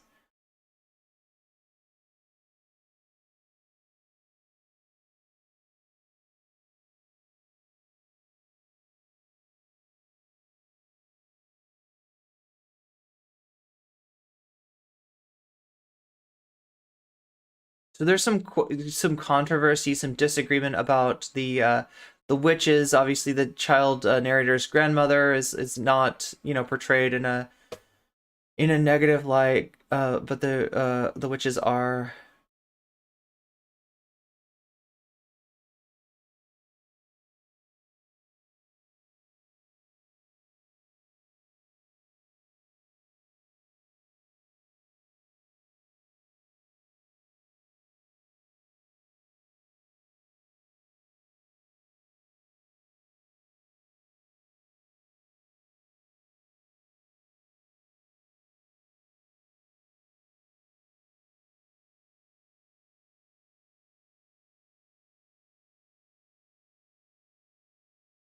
Originally, they were what I described, and were going to be in blackface, except they decided to go with the orange skin and green hair instead. So, okay, so when you do clownery, the clowns come back to bite. Wait, did I... That's about Ben. Yeah, I just don't want to like the thing is that like these dudes are used to like kind of shoving things down people's throats without any context. And I want to at least have the context for what they're talking about. Otherwise, it's not really worth our time, like I said. And some of the rewrites were so completely ridiculous. One where tractors are referred to as black. They had to change that because somehow you can't have a black tractor. But what if the tractor's black? One of the real problems here is that Okay, I highly think that there's more to that than a black tractor, like a tractor that is the color black, right? Modern context cannot understand why kids would read Roald Dahl. That really is the major issue. Right. So I read Roald Dahl to my kids. I just got through, I think, pretty much his entire corpus with my 6-year-old. And So, like, I mean, what are some of the other issues? I know that, like, the Augustus Gloop thing, right? So if you're, you know, if you're, like,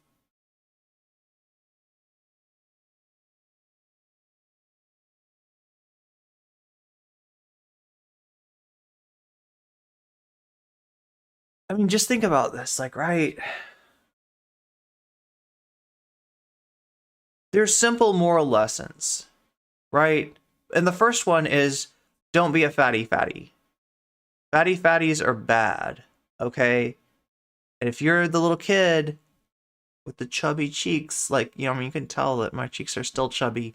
And I had chubby cheeks as a little kid too. And that shit is kind of aimed at me. And like, I don't know, does that like help me to feel bad about myself? Like, right? Is that like helpful? Is that going to make me, you know, I'm going to like, you know, okay, well, now that I've read Roald Dahl doesn't like fatty fats like me, I'm going to get out there and exercise. I'm going to eat all the right food. No more chocolate rivers. No more drinking from chocolate rivers. No more eating candy, right? Because I don't want to be Augustus Gloop.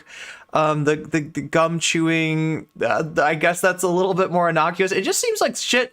It seems like Roald Dahl, in some ways, really doesn't like kids, right? And here's the things that he doesn't like: eats too much, chews the gum, you know, bossy boss. I mean, with like Veruca Salt, I'm trying to remember all the watches too much television. I've always been a cutie. Why, thank you. Why, thank you, chat. Watches too much TV. I'm trying to remember all the vices, right? I mean, it's like the 7 deadly sins for kids, kind of, isn't it?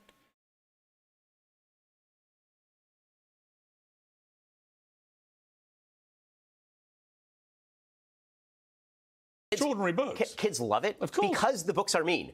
Like, I mean, it's almost, yeah, because the books are mean. Okay, like, the kids need to have this mean stuff. Like, look, I don't know if you've ever been around kids before, but they go out on the playground and they find the little kid that's different and they make their lives completely miserable. It's great. That's part of being a kid. If you're not allowed to pick on another kid, if you're not allowed to single somebody out, make their life absolutely miserable, use them to have fun at their fucking expense, then what the fuck is childhood? What is childhood worth anyway, right? Because the books are mean, right? The books are about life is a rough place where people are mean to you and social expectations are set for you. It's gonna teach you to, whoa, social expectation. Okay, so stay in line. Yo, like, look, yo, this is happening for a reason, though, right? Because there's 2 ways to take this, right? Either you, as an adult, do not want your kid to get this stuff, right? You do not want to tell your kid that not only is the world a mean place, but you need to accept it. There's nothing wrong with that meanness. If you are a fatty, you're gonna get made fun of, right? If you're, you know, like, you don't fit in, you're fucked, right? You know, like, so those parents could either do one of 2 things, right? They could not read the book to their kid, because, yeah, I mean, like, you're kind of teaching your kid the wrong lessons there. Or they, you know, what it seems like, I think this is capitalism, Ben. Ironically enough, the reason that these books are being changed is capitalism, right? They want to sell the books to more than just the asshole demographic, right? The company putting out the books, which is making these changes, is unwilling to lose sales because Roald Dahl, like, hated fat kids, hated gum chewers, like, you know, like had all these things, right? So, like, it's just literally they're taking their product, which they own, and they're modifying it to a larger audience, right? They wouldn't do this otherwise, right? There's no, like, woke corporate agenda. What corporations have an agenda? The agenda is not blue. The agenda is not red. The agenda is green. They have a fiduciary responsibility. It's written into the law that they have to do their best to make the most money they possibly can. And if these changes are being made, it's because of that.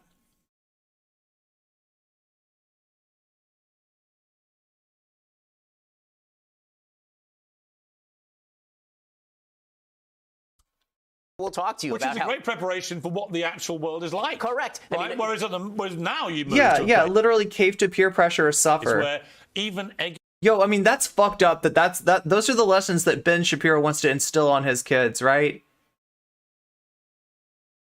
Now, it's not super egregious, right? I'm not getting ready to call CPS or anything like that, but I kind of don't like that. I'm slightly uncomfortable with Ben doing that to his kids, right? That is kind of fucked up that, like, given, you know, that it's 2023, that people still want to impose that like 1950s morality on their kids. spoon races have been banned in England, for example, at schools because they encourage too much aggression amongst the kids who want to win. It's like, well, where does that leave you? Okay, then? what are spoon races? Did he say spoon races? Is he talking about spoon races? Chat, I need your help here.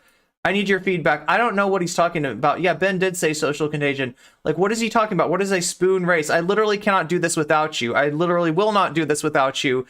Right? I need to hear back from you, okay? You know, I get that watching long segments like I like to do kind of puts people to sleep a little bit. I get that happens, but please wake the fuck up, because I need your egg and spoon races.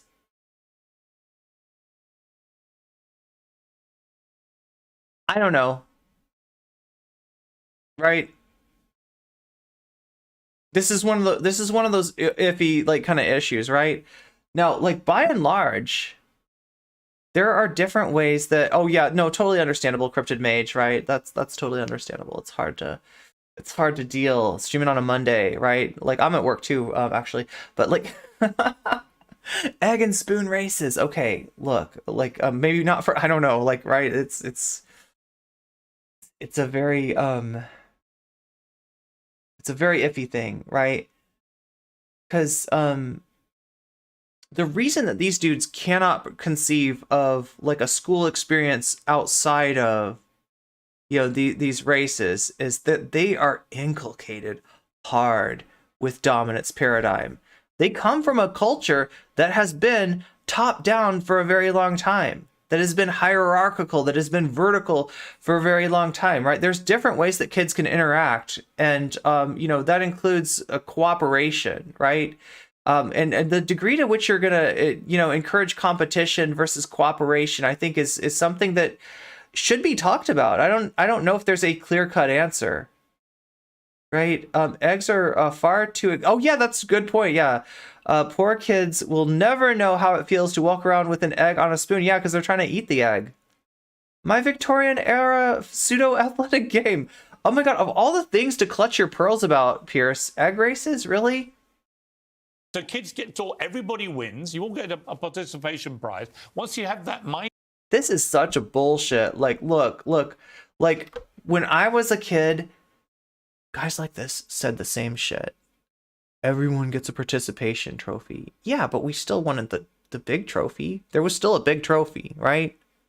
In everything we did, there was still a big trophy. Nobody was trying to hide, like, the person who did best, right? That was always made real clear. The team or the person.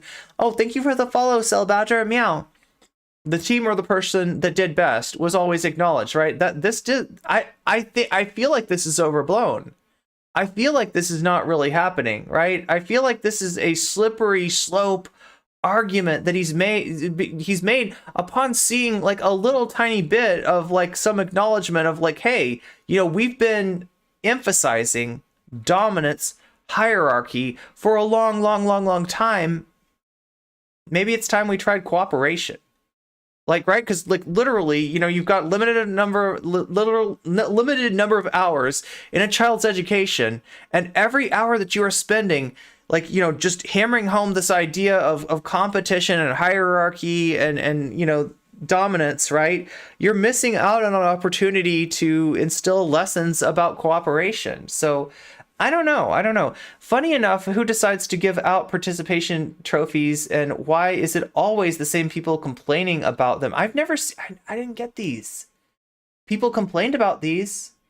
There were definitely dudes like this, like bitching about this stuff, but like I never experienced it, right? So they were talking about a childhood that literally, you know, at least for me, was not happening, right?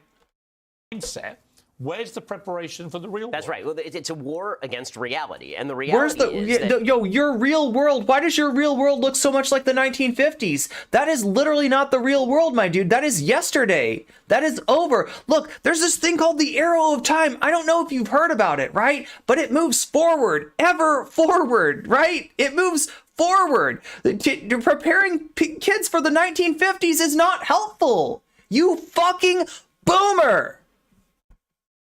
Sorry to any boomers out there. I love you. Right? There's good. Not all boomers. Not all boomers. Okay. Anyway. For example, in Charlie and the Chocolate Factory, being fat is not as good for you as not being fat, right? If you're Augustus Gloop, it turns out that you probably shouldn't overeat. It's a little bit more complicated than that, Ben. It's a little bit more complicated than that. You know what else is bad for you? Being too skinny. We're not talking about that, are we? Right? If we're talking about health outcomes, yeah, being underweight in a lot of cases can be worse for you than being overweight, right? And you know, you're fat versus skinny or fat versus healthy, like your false dichotomy. I don't think that's helpful. I don't think that's helpful. Yo, it's a spectrum. It is a spectrum of your body composition, right? No, this kid, this motherfucker wants kids to like have their BMIs like stamped onto their foreheads or something like 31.9. You know, like what the fuck? What the fuck? Not all boomers, right? Not all boomers. But this is considered mean, so we're just going to cut the word fat. Right, but the reader, the sensitivity reader said that... They called it enormous, right? Yes, you couldn't be fat, but you could be enormous. What the hell are you talking about? You can't wipe that away, but again, I think that's setting up a predicate for a broader ideological shift, which is any problems you experience in your life are through no volition of your own or any action of your own. You're not responsible for your own actions. Society at large... Slippery slope fallacy is not the way to live your life. Slippery slope. Maybe treat Augustus like a human and give them support instead of ridicule. Like, wait aside, kid. Obviously, yeah. Like, talk about like where that comes from. It doesn't come from the fact that like, dude, you know, likes... It's more complicated than dude likes to eat chocolate, right? Large is responsible for your actions for setting up unrealistic standards of beauty, or society is responsible for setting up some sort of sensitivity to you as a human being. What about the damage it's done, for example? I think a lot of damage to being male, being a man. Oh, here we go. Masculine. Oh, everything is now characterized here we as go. Toxic masculinity. Vaush, are you listening? Absolutely. I mean, the effect on men, and by the way, by proxy on women, because it turns out that women actually kind of like masculine men. Of course. In fact, all of human procreation is rooted Thank you for speaking for me, dickhead. essential Oh, I'm sorry. I'm not even a woman according to this fucko. biological fact. The destruction of men in the West is the great... But yeah, thank you for speaking for cis women, I guess, according to even in his own conception of the world. This is bullshit, right? Yeah, and we do have a tradition of men speaking for women. Yeah, tell us what we feel. Oh, you really like the masculine guys, don't you? No, you know what? A lot of girls like femboys. A lot of girls like a lot of different like presentations and a lot of different versions of masculinity. And it's not as top down as you want to think it is. It's only that way because your privilege has been allowed to preside and to rule over us for you know, not time immemorial either, right? But years and years and years. Great story of the last 40 years, which is men basically somehow got the patriarchy was so clever that they somehow convinced women that sexual liberation was actually the most wonderful thing for women. But as it turns out, it actually backfired, and it ended up destroying men, because men do need marriage. Men need roles. Men need actual things to do in the course of their lifetime. And the thing that most men need to be able to impose things on women? Thank you for that rapist logic, Ben. That's really weird. That's some weird shit right there. Damn, Ben. Damn. men did for virtually all of human history was get married. He looks like have Matt kids, Walsh. protect and defend your wife and kids. That was the role, and you were trained to do this from the time that you were a small kid. It's what, you know, I have 3 kids going on 4. I train my kids to do this now. I talk to them about He's a Matt Walsh tryhard. What kind of job do you want to have? How do you want to bring up those kids? They're small. You train kids to be adults because you know what kids want? They want to be... Wait, Ben says women's sexual pleasure is bad for women actually. Wait, okay, so like if anybody knows what this is, right? Especially YouTube chat, because you've been way too quiet for way too long, and I don't trust it when you get quiet. When YouTube chat is quiet, I know that you're plotting something, right? And I could be plotting something too. I could be plotting something too. This doesn't have to be a dual stream YouTube chat. You better wake the fuck up, okay? Because I might be plotting something in my own head. Anyway, wait, so sexual pleasure is bad for women. Actually, I feel like I saw something that was like Jordan Peterson or somebody saying that the female orgasm is a myth and that women don't really like sexual pleasure. Hey, there you are, YouTube chat. There you are. Anti-fascism plot of NCC. Anyway, I'm feeling cantankerous today. Okay, I don't know if you noticed, but I'm a little bit cantankerous. Cantankerous indeed. You claim to be trans, yet you have ADHD. Checkmate, liberal, right? Wow, that is how. Oh wow, some people are watching behind legitimately. Like it seems like YouTube is a little bit of a time capsule of its own, right? What's up, Ian? He was talking about women's sexual liberation being bad for them. Yeah, Ben is. But like, if anybody can find that Jordan Peterson take, I'm not convinced that it's real, okay? Because I don't know if you know this, but there's a lot of fake Jordan Peterson running around now, right? There's a chat bot approximating his voice and mannerisms and way of speaking, right? And so like I feel like that's a little too good, right? If it's real, that is a delicious self-report, right? That women don't have orgasms and they just put up with sex from men for procreation. Like it's the myth. The female orgasm doesn't exist. That seems a little too perfect, right? I don't know if it's real or not. I do not know. It's funny that he would argue that it's literally literally a condition in Jewish marriage contracts that a woman can divorce based on not having her needs met. But this was a Jordan Peterson. If anybody knows what I'm talking about, if anybody can find this, right, and it's not a chat, it's not an AI, right? Like, let me know, right? Because I gotta see. Somebody said that they saw this, but then they couldn't find the receipts for me. So I'm not gonna believe it until I see the receipts. But yeah, that Jordan Peterson thing sounds like a massive self-report. Wasn't it Ben who talked about his wife never get? Oh my God, I think you're right, Cell Badger. I think you're right. It was from an old chat I didn't approve, so it showed up late. Oh, I see. That makes all the sense in the world. So I was missing out on chat, right? Missing out on so much. Like, look, don't make me miss out on your ideas. Feel free to share them. If you're at work, I totally understand. This is not directed at you. You do you, right? If you're at work enjoying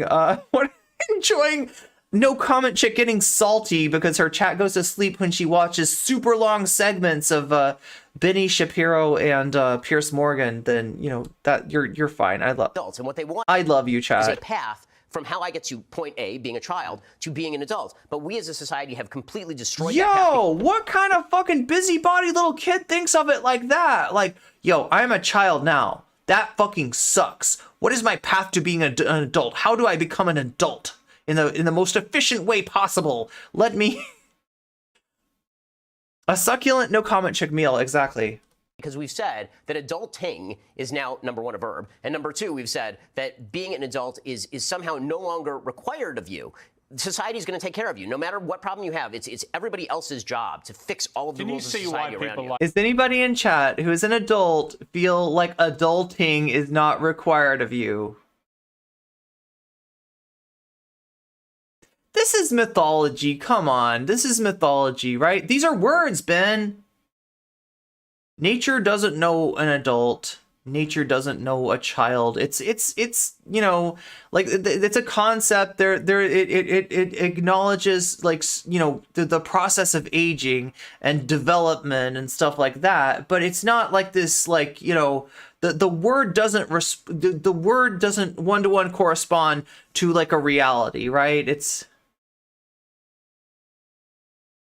He's oversimplifying it, but as a rabbi, all I have to say is the following: in Orthodox Jewish circles, the amount of sex you should have with your partner is dictated by your career, at least once a week, etc. Wait, on Shabbat? According to Kitzur, I'm going to mispronounce, Kitzur Shulchan Aruch. Anywhere close to the right pronunciation, maybe not. Anyway, meow, meow, meow. Why Andrew Tate got such traction. Yes. So what I've said about Andrew Tate is that Andrew Tate, the sex trafficker. Okay, let's see what you got to say about Andrew Tate, sex trafficker. say that 75% of Andrew Tate's diagnoses of the problem are pretty correct. Yeah, I agree. So this sex trafficker had some pretty good ideas. It's too bad that he was a sex trafficker, or maybe it's too bad that he got caught. Because he's just endorsed, you know, men imposing their reality, their perspective on women. He's already endorsed that. Like, he's already endorsed that masculine, yay, hurrah, feminine, boo hierarchy, right? So he's already endorsed that. So some part of Ben Shapiro is okay with that, right? Did not see that coming from both Ben and Piers. And then I would say that a lot of his prescriptions are One time a week Yeah. right? on So Shabbat. he will say men have lost their role in the world, and then what he will model is cam girls. And say, well, that's not actually the solution. But what you're saying about the problem of men losing their role and men needing to be masculine and men needing to want to win. His solution was not cam girls, Ben. His solution was holding cam girls like against their will, forcing them to work and taking their money, lying to these women, using the boyfriend method, right? And literally using them as money-making tools, right? That's what Andrew Tate did. Are you gonna get behind that? And here's the thing, like, regardless of what his real opinion about Andrew Tate is, which I hope is not as chuddy as he's let on here, right? What he's really doing is he's duck riding, just like Aiden Ross did.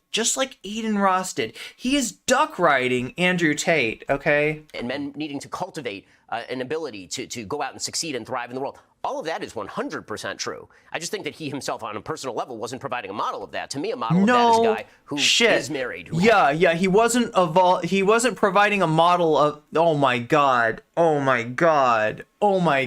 What the fuck? Great observation, Ben.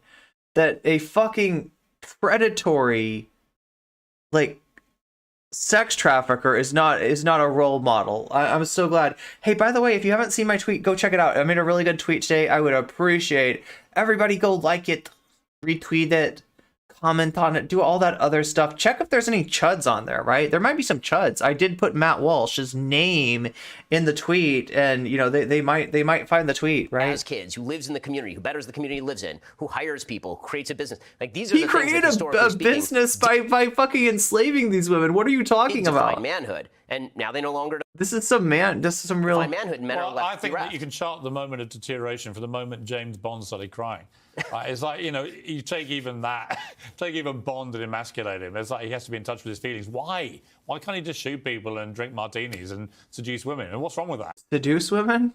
I feel like James Bond does enough more. Okay, and on that note, right? And on that note, we have to move on to greener pastures. All right, I know you all want to see this VTuber shit. I know it's important to you that we cover. Wait, I hope we cover. Oh my god. Did nobody send me the link to this?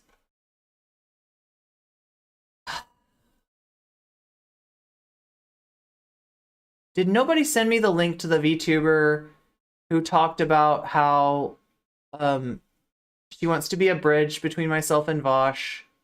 Did this really not get posted by anybody? I am so disappointed.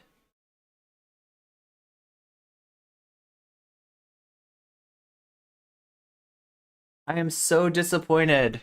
Chat. This is gonna take extra time. This is like totally killing my vibe, right? It's not great.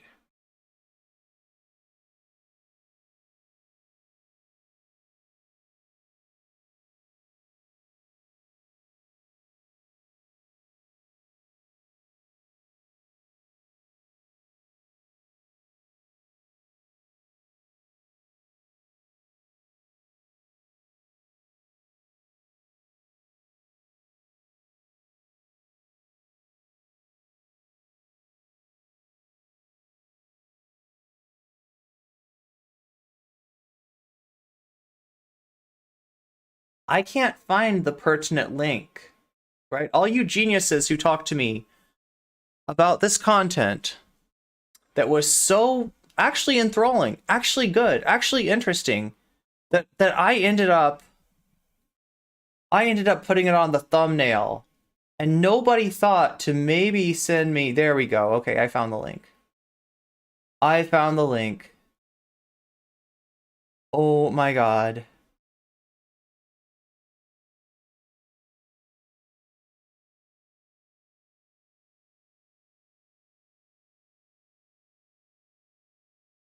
Oh my god. All right, I gotta pee. There's anybody in chat that wants to come in mod chat, that has the ability to come in mod chat. While I pee, I will give you the first shot at the reaction to this content, right? Let's see, what are we doing? Link, the Bridge of Worlds. Bridge tuber? A Jewish law, Andrew Tate would be considered a horrible male role model. I swear Ben is an evangelical Christian, ex-gen, doesn't want to lose his privilege.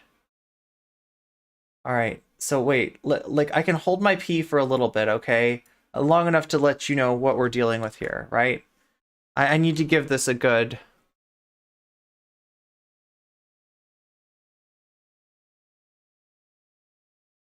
I need to give this a good setup.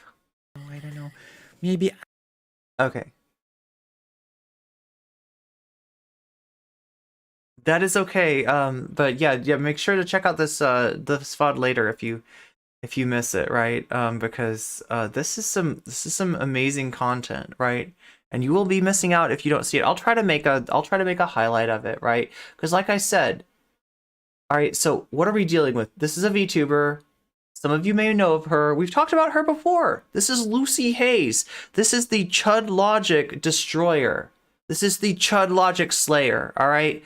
We stand Lucy. You know, obviously I don't agree with Lucy on everything, and she sounds very curious about what I might disagree with her on, but that, I mean, that's not the point, right? I think I'm talking about the things that we agree on mostly today. Now, she did have this idea, right? You know, she watched my content, I think somewhat skeptically, right? Because people around her, people in her chat, you know, people that you know, other content creators that she's close to don't like me. But that doesn't mean that Lucy can't like me. And after, you know, watching some of my content, I think she appreciates what I'm about, right? And that's awesome, right? I appreciate what Lucy is about. I really liked her takedown of Chud Logic. I thought it was really funny. I thought it was especially funny that Chud took it so serious and got so bent out of shape out of her just kind of making fun of him, right? Now she is spelling my name like as like 3 words, which like it's 1 word, but that's okay. We forgive, and we stand, right?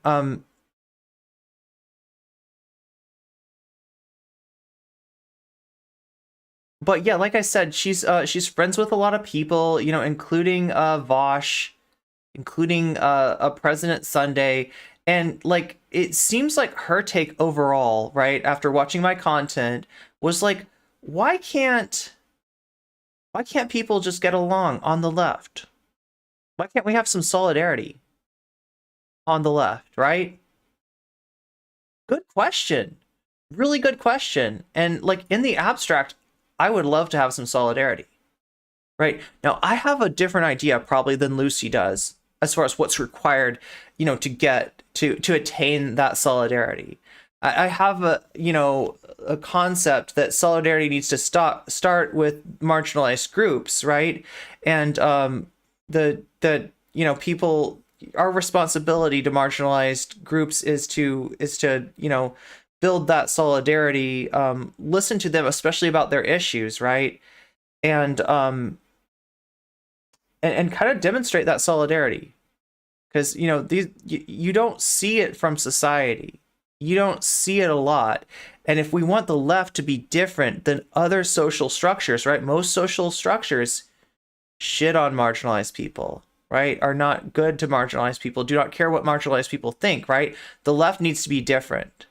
The left needs to be a place where we can build that solidarity. That's what solidarity is that acknowledgement, right? And, you know, so obviously, you know, like I feel like there are some obstacles to that solidarity, But much like Lucy, I would like to see that solidarity be achieved. I would love to be able to cover other leftist content creators, not so much with a critique, but with an understanding and work together and you know, like, right, but I don't feel like we're at a place where we can do that now. I don't think that like I said, I think there's some real major obstacles to solidarity. Like I said, if anybody wants to jump in and cover this first part while I'm peeing, that would be great. Otherwise, I might just go pee and leave you in the capable hands of one Lucy Haze, right? Let's... Doesn't look like this is like the very beginning. We get back to the very beginning. So this is like a...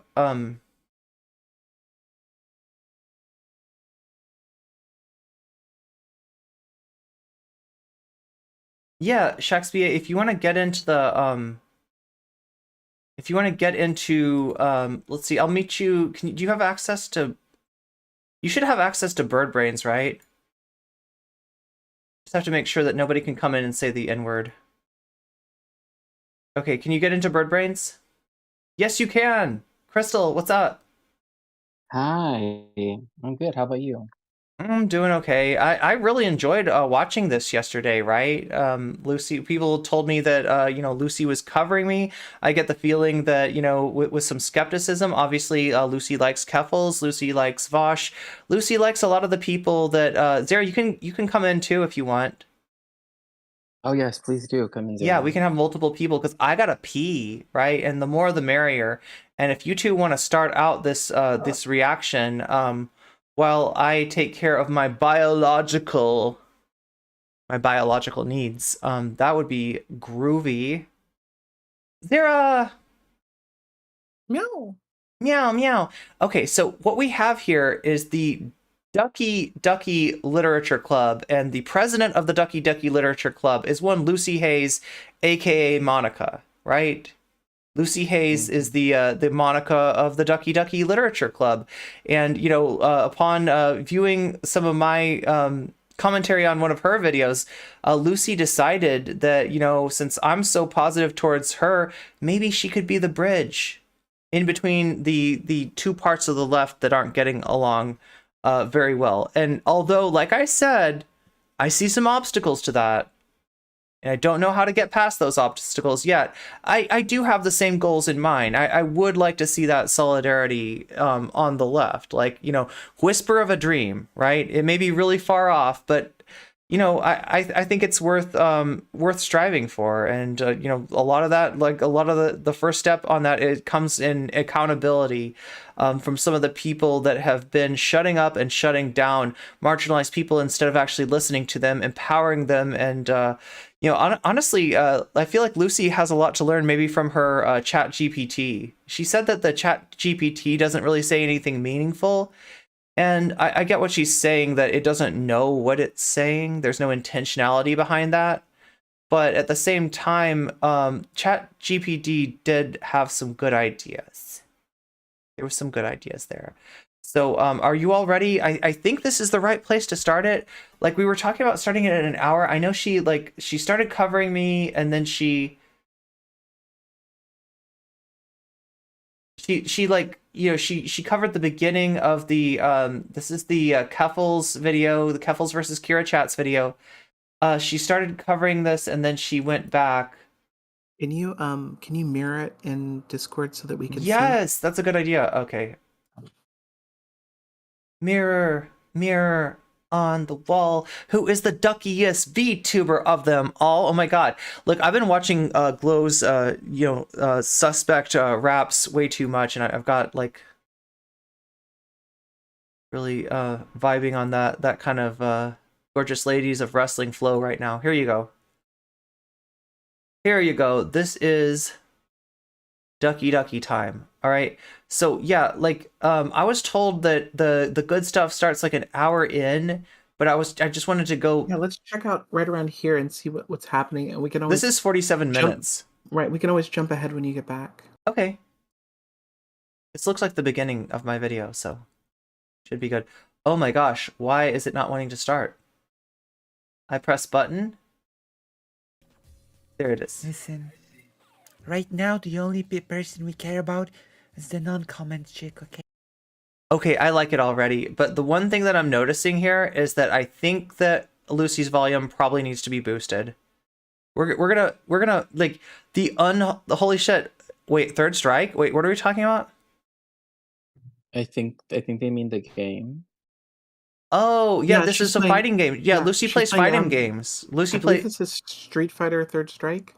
Oh, okay. I was like third strike. Oh, yo, that means Dr. Butler. That means a very different thing to a YouTuber. But I see what you're saying now. Oh my god, I got nervous there for a second. I was like, is our YouTube down?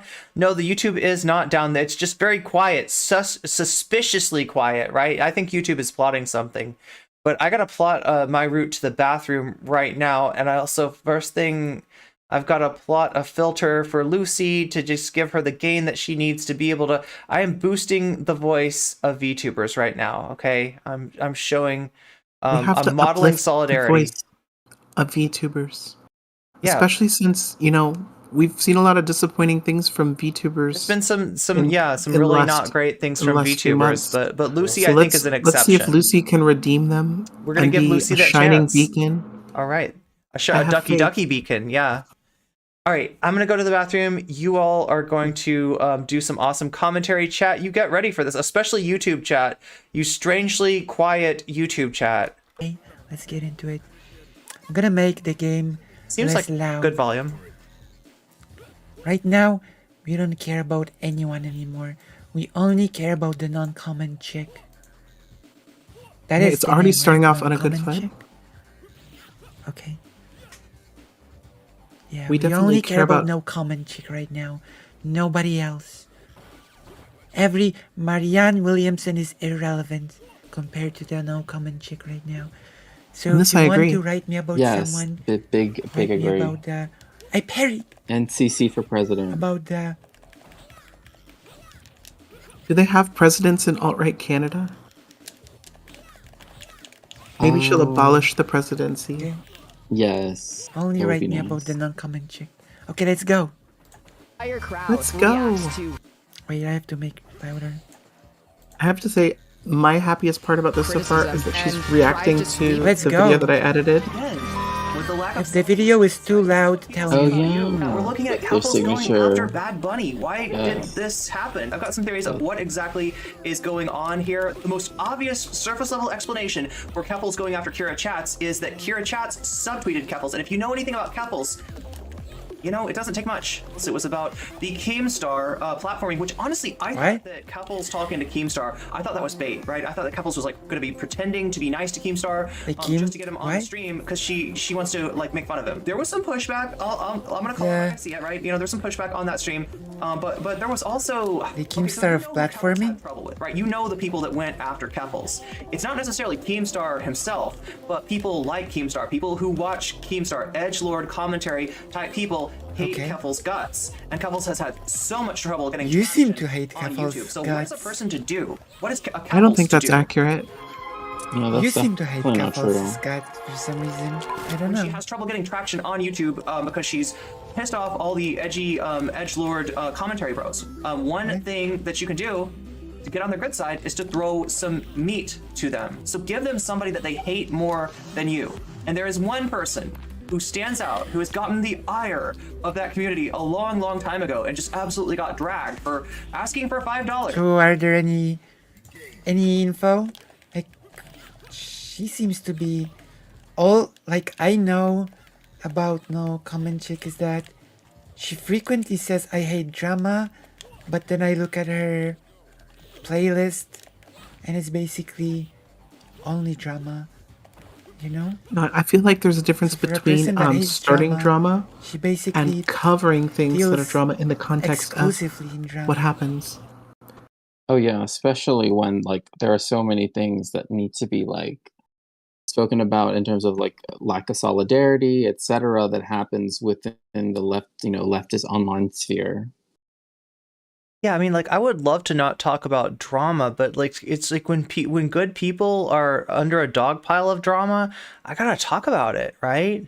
I think that Lucy understands that. I think that I think that's a concept that's not, lost on her. But yeah, like, I mean, it might be like hard to just like look at the, somebody's channel and kind of, scan through it and be like, okay, look at thumbnails and titles and try to determine what it's about. I could see exactly why Lucy might make the determination that this chick says she doesn't like drama, but yet, look at like all the stuff is about drama, right? I do want to get past it, though. I do want to get to an area of more, cooperation.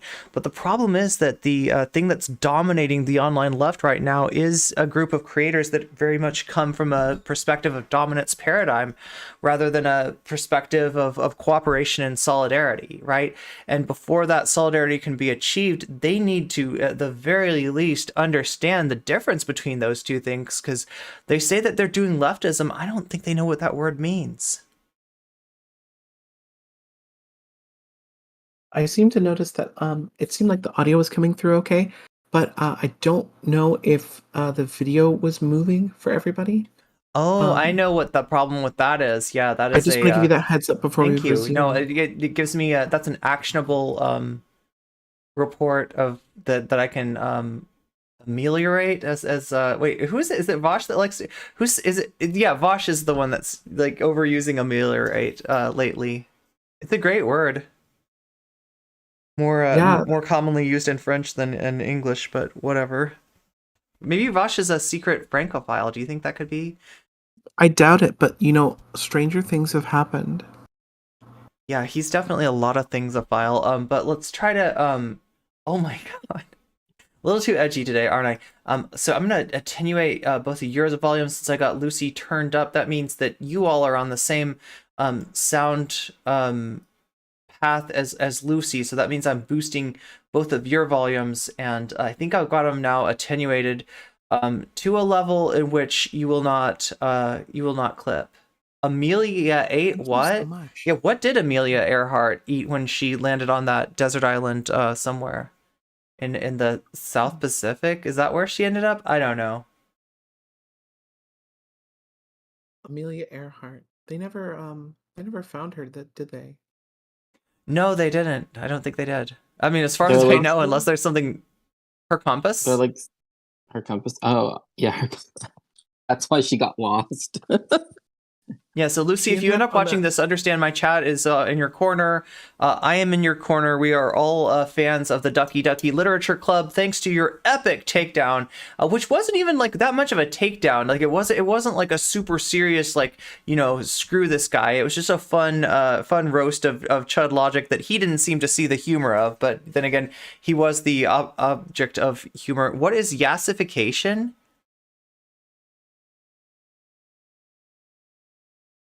I mean, yassification is a term that is supposed to be about like the co-opting of like the like modern neoliberal like girl boss aesthetic.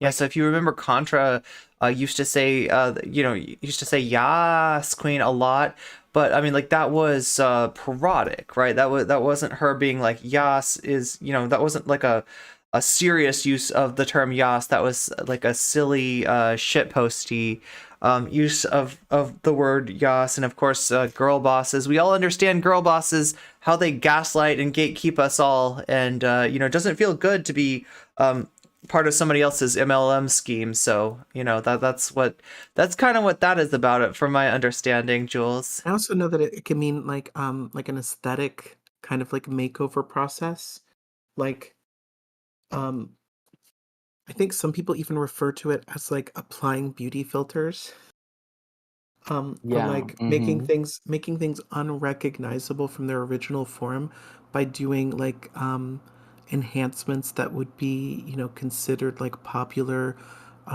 cultural aesthetic change, but it kind of transcends that to a lot of things, like being yassified. There's a lot of ways to interpret someone's usage of that, and in context I think it's easier to see like what they're getting at. Like, I feel like there was a BreadTube video recently that used that, not terribly recently, but relatively recently, that that used the term yassification in its title. The only thing I remember are like the memes that were made of it, including one that was sadly like, of course, because GJEC is terrible, but one of GJEC like there Oh has my been this god. concept of yassification, just Oh my yeah. god. I No, mean, it like is so, pretty funny to imagine a yassified, like GJEC, because you do most often see it used in like an aesthetic kind of like sense, where Right. like imagine if you could take a regular set of nails and then bejewel everything and bedazzle everything, and then you like shape them extra long, and you try not to use AI because they'll make the fingers look weird, but like you do all of these things until you have these strange, glittery, glistening claws, and they've been yassified. wait, so make the fingers look weird, like kind of like hot dog fingers, or No, not hot dog fingers. We'll get to that one day. One day we'll get to the by strange you hot mean dog fabulous? finger. Yes, yeah, Yeah, exactly. I mean, it was a magical place and a magical time. What a Oh, beautiful it was a world. turb video. Okay. Turb videos are great, by the way. But yeah, I need to cover that Zizek article at some point, don't I? Somebody said it was like a transphobic, like a just kind of mask off transphobia. I saw a really Yeah. interesting. Oh, go No, ahead. you go for it. So I was just gonna say like the example that he uses is like literally like something that like was just said right now with Ben and Piers Morgan, like exactly just like the worst, like the typical, like transphobic example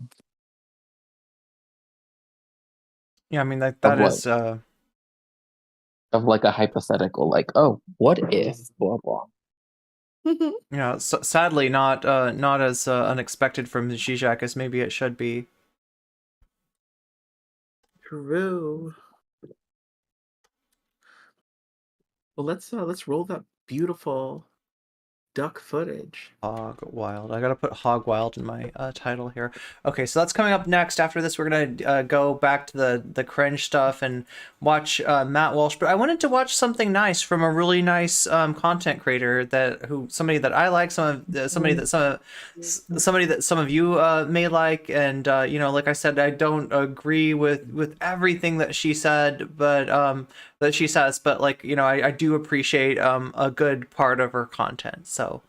And I think that she is a lovely and wonderful person. And I wanted to, share what the comments she had made. Like, right. So, I feel like I need to respond to this, right? Because she did sort of,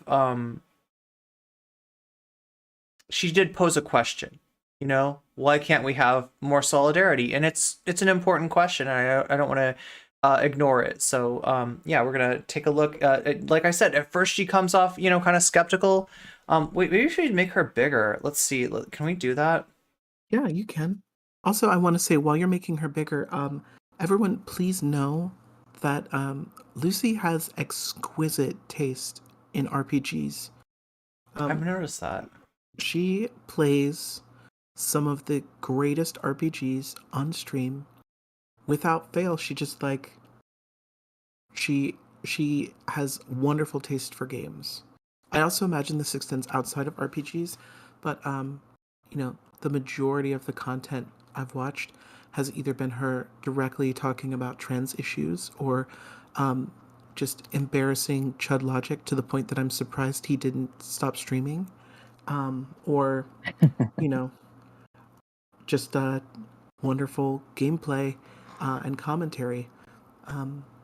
So like I will say, like especially like her Final Fantasies, I saw that she was playing Parasite Eve. Oh my god. Ooh. I don't know. I didn't get to watch like the gameplay. I just saw her announce about how she was gonna do Parasite Eve for some upcoming stuff, and I was like, oh my god! It inspired me to go find my copy of the game. Yeah. And not only that, but Lucy is also very, very. I mean, when I've actually like been on a stream with her, and she is very knowledgeable of the Polish-Lithuanian Commonwealth and Jewish history in Eastern Europe. So, again, she's a very well rounded when it comes to things that she's like very, very good at.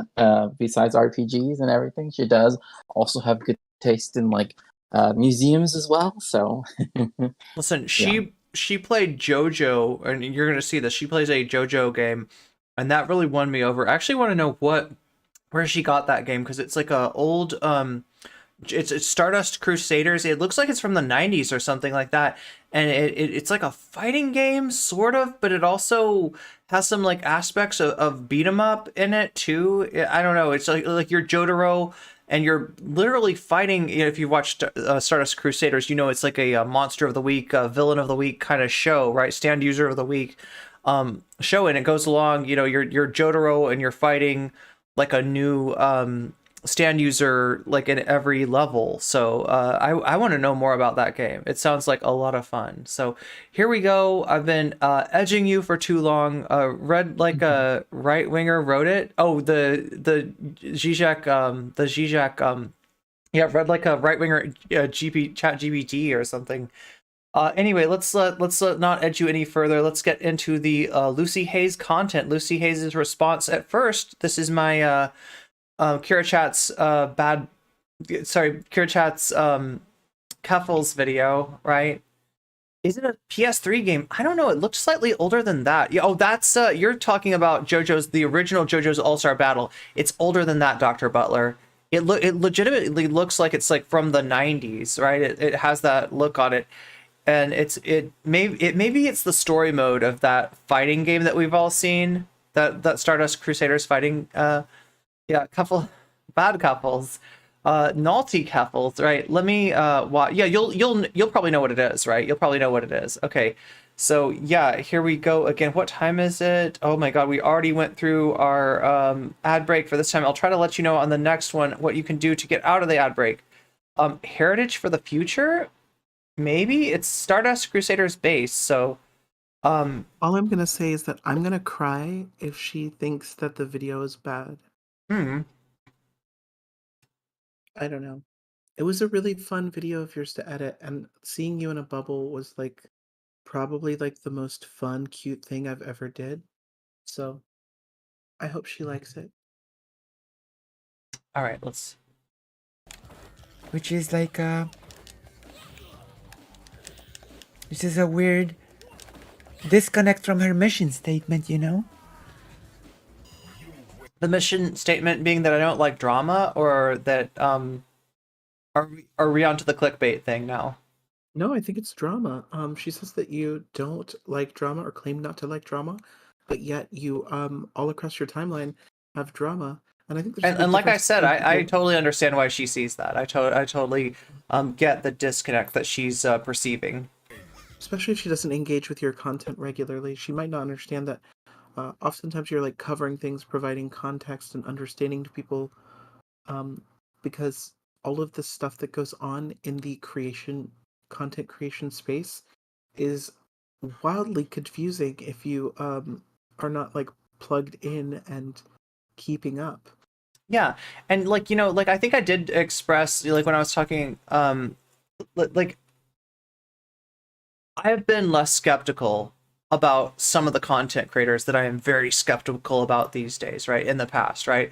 I have tried various tactics, and a lot of times, it was like you catch more flies with honey than with vinegar. I've definitely tried that approach, and unfortunately, it didn't work out very well for me, right? What I want to do is make this space better, and I wasn't able to do that with my strategy of trying to avoid getting on these people's radar, right? That wasn't an effective strategy for me, right? I didn't have a voice there, and when I did exercise my voice, I was attacked for it. So I may be the other side of the tales of innocence, tales of experience from well, I don't know. I don't want to talk down. I'm not trying to talk down to Lucy, but yeah, like let me just say that some of my outlook on different content creators is formed by experience, I guess is what I'm trying to say.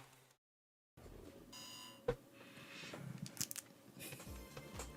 mean, I think people made a bigger drama out of it than it was worth. Couples. Sure, there were things that could have been done better with the there are things that could have been done better with the Keemstar thing, but people went overboard with the criticism, you know? Does that make sense? In my opinion, anyway. Yeah, I mean, I guess I haven't watched everybody's criticism, so there may be some instances where she's right. I actually, didn't like the Keemstar thing wasn't something that I followed. I just am mentioning it here in this video that she's reacting to because that was the impetus of Kira making that subtweet that caused Keffels to make this hit piece, and that's what caused me to be in a bubble here to explain what the heck is going on to anybody out there watching and trying to figure out where does this drama come from. I'm just the neutral comment chick, neutral observer in this situation, right? I love Stardew Valley. It's chill, green, and you have a cute science wife? That is awesome. I have no cute science wife IRL, but you have one in Stardew Valley, so that's... I've never played that game. Meow. Meow. Wait. Meow. Non-comment chick is like bad empanada? Do you mean non-comment chick makes videos that are fairly well researched and people like them? That's her impression of Bad Empanada, right? So, but obviously, Bad Empanada is a complicated historical figure. As we all know, there's more to Bad Empanada than just well-researched videos, which people like, and then engaging on in drama in his second channel. I have to play it. Ooh, yeah, Stardew Valley. It does sound like fun. I like Minecraft. Is it like Minecraft at all? You would like Stardew Valley. It's fun. Nice. But she goes into drama, or? Okay, so already I'm getting compared to Bad Empanada. Is that what you're... People are saying... Is that how she's like Bad Empanada? In the chat about you that are not true. Yeah. So, and I will give Lucy credit for this, right? She's a lot more fair to me than some people in her chat. I don't want to paint with too broad a brush because there's a lot of people, coming in and out of chat. But yeah, there's some people that have a very static view of who I am that is not open to receiving new information, new input, and maybe a better understanding, right? And Lucy's a little bit, actually a lot more fair than some of them. So credit where credit is due. That's like...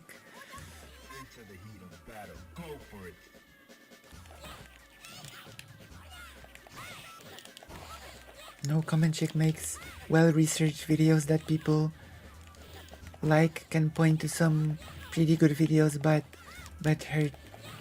she argues a lot? Ah, okay. Because Guilty as charged. It's like, wait, what? I don't see how that's a bad thing though. Like they're like, Yeah, this sounds amazing. Sounds pretty good to me, yeah. This is an endorsement in my book. Okay. Sounds like it. Right.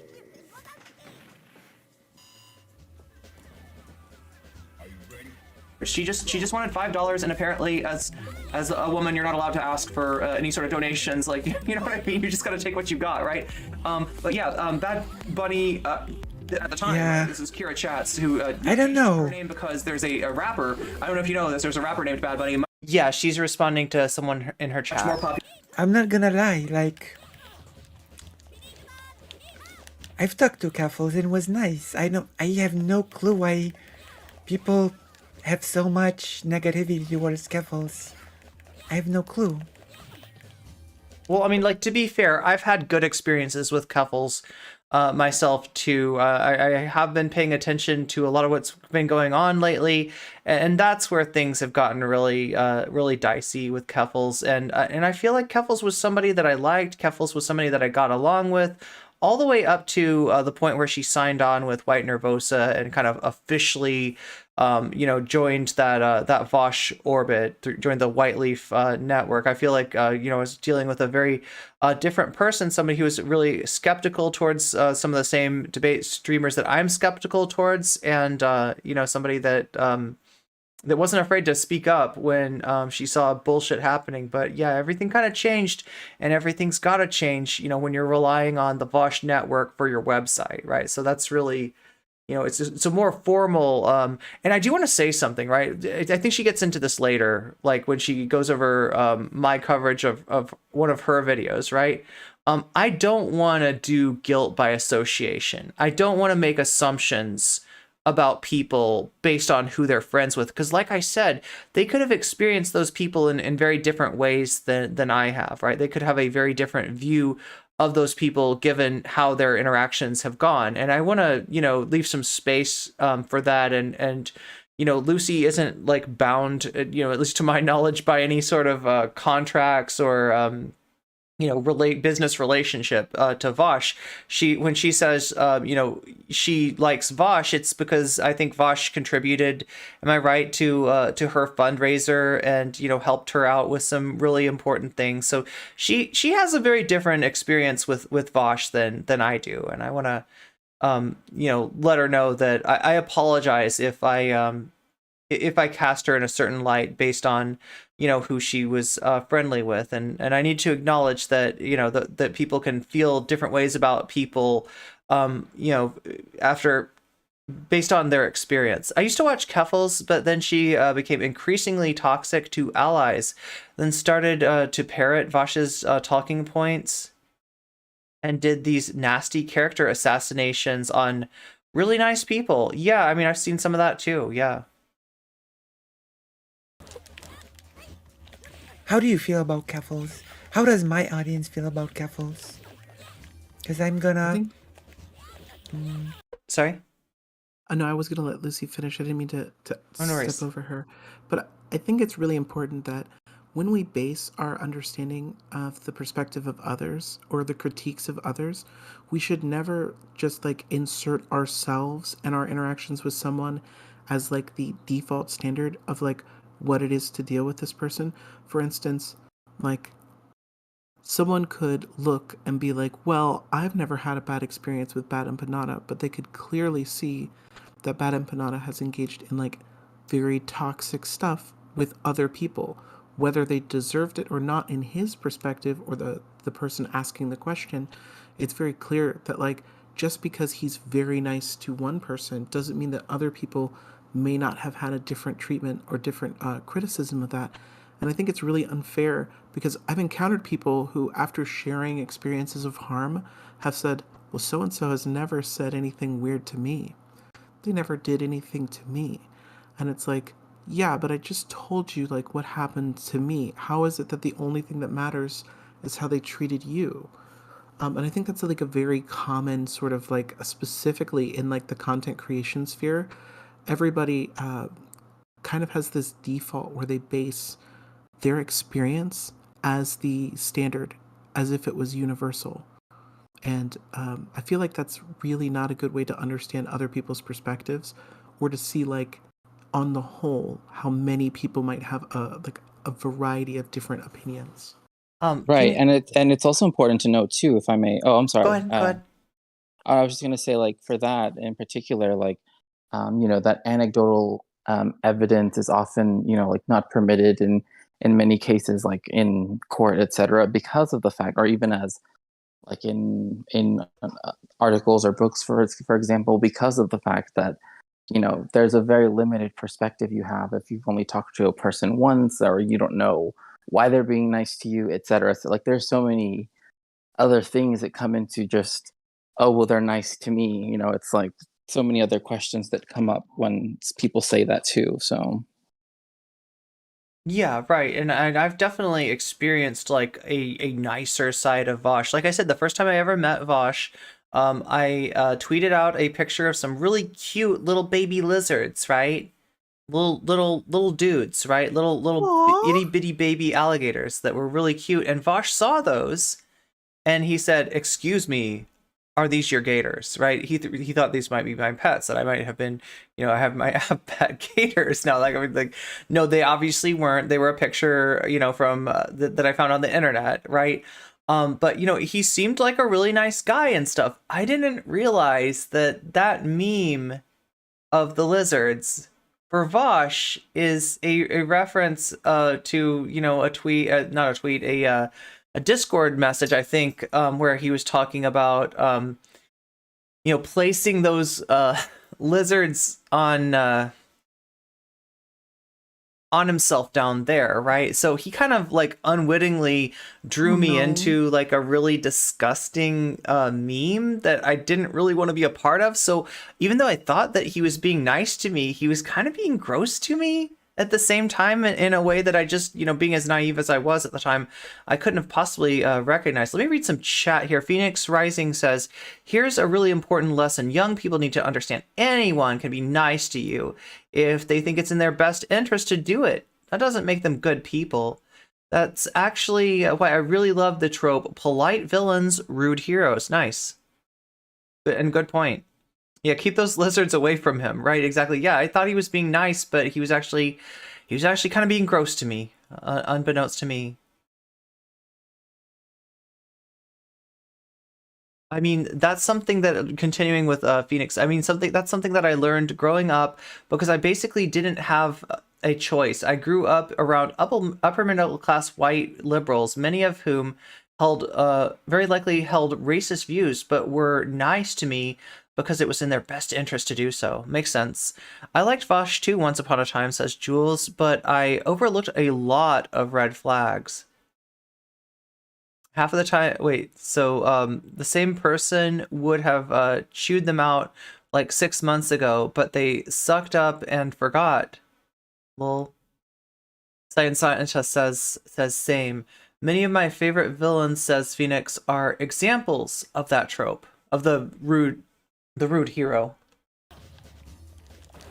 And that thing that Jules said about overlooking a lot of red flags, a lot of that happens, when you are treated nicely, right? Like you aren't you overlook those things because, again, you're basing it off of that. And probably also because you want them to be nice, right? Exactly. It's a lot more pleasant to deal with nice people, and if it seems like that and you're not getting hurt from trusting them, then it's everything's in your interest to to kind of hope for the best, and also sometimes people that have a problem with someone else, like that might be representative of something real that they've experienced, or that might be representative of someone else. So there are examples where people will come in and talk shit about someone, as you're gonna see later in Lucy's stream, right?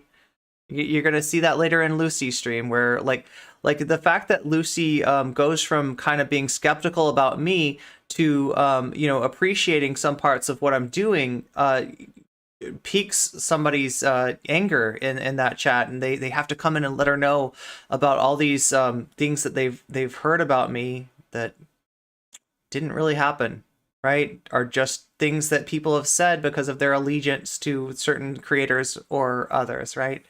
So like I said, a lot of people are under dog piles. A lot of people are getting lied about. Like, that's where a lot of the drama comes from, right? I'm not out there trying to make drama. Folders. Yeah, we got some folders, right? We got some folders in chat. We have YouTube has folders, right? As far as emotes go, but Twitch does not. That is something that I could add. I do need to add some emotes to Twitch.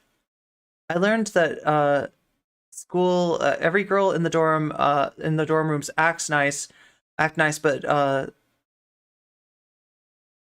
they can be not so nice when you get to know them better. That makes sense. When you look at someone through rose-colored glasses, all the red flags just look like flags. Oh my god, that's a great point. Okay, let's get. I'm gonna be pretty into this. forthcoming. I like Gaffles. I think she's done a lot of good work, especially when it comes to supporting young trans people.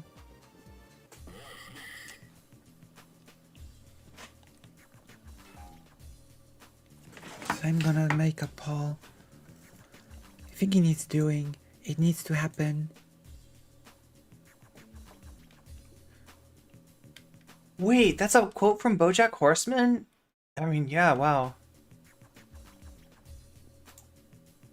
Start a poll. Do you like Gaffles? Like, I'm gonna make it anonymous. I don't know, just is it because Scuffles has edgy joking? Like,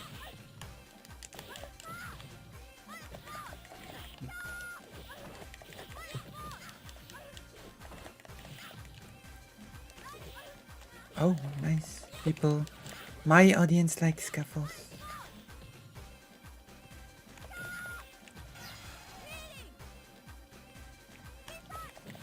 Okay. All right. And I want to say a little something about this video that she's reacting to. So we've all been through a whole ass cycle of Keffels just getting like worse and worse, like attacking more and more people, doing more and more indefensible things till people even in that clout network in some cases, you know, took note of that. And if not like out and out criticized what she did, at least, you know, subtweeted and stated themselves as being against that stuff. Even Lucy, you know, recognizes that, you know, she's not in support of, like, I think she's, you know, granted that like she doesn't agree with everything that that Keffels did. When this video was being made, though, like this was the very beginning, right? This was after Keffels went after Polly, but before like the Bad Empanada thing, before the Picru Avatar invasion, before the you know, I mean, this was the first, I guess, slur-filled stream that she did. So I probably had a little bit of a different view of Keffels at that point too. Like I say in this video, I am neutral comment chick, right? I'm kind of like looking at this, you know, from the outside and calling it as I see it. And at this point, like my opinion of Keffels had not been, was not as skeptical as it is right now, right? I think I really don't like edgy joking as an excuse for slurs or bad behavior. Yeah, when it's edgy, like edgy joking is one thing. Like I do that all the time, right? I made an edgy joke earlier today, but it was gallows humor, right? The joke was at my own expense, and you know I do have to be conscious of that because I'm not the only trans person that, you know, that's hearing this, right? And just because like I, you know, am comfortable with that kind of dark gallows humor doesn't mean that I'm not going to kind of mess with other people by doing that. And that's why you saw me sort of pull back from that and apologize from that rather than just be like, ha ha ha ha, you know, like, right. It's not, I mean, gallows humor isn't really a ha ha kind of joke either. It's a joke that you tell in order to deal with a horrible situation like the situation that trans people find themselves in right now. So I don't mind edgy humor. In fact, I feel like I am incapable of not displaying a lot of edgy humor, but I try to only make light of or make fun of or use as fuel for humor like my own trauma rather than other people's. Like it's a different thing. Like somebody once said, you know, gallows humor is very different when it comes from the person standing on the gallows than when it comes from somebody standing in the crowd or when it comes from the executioner, right?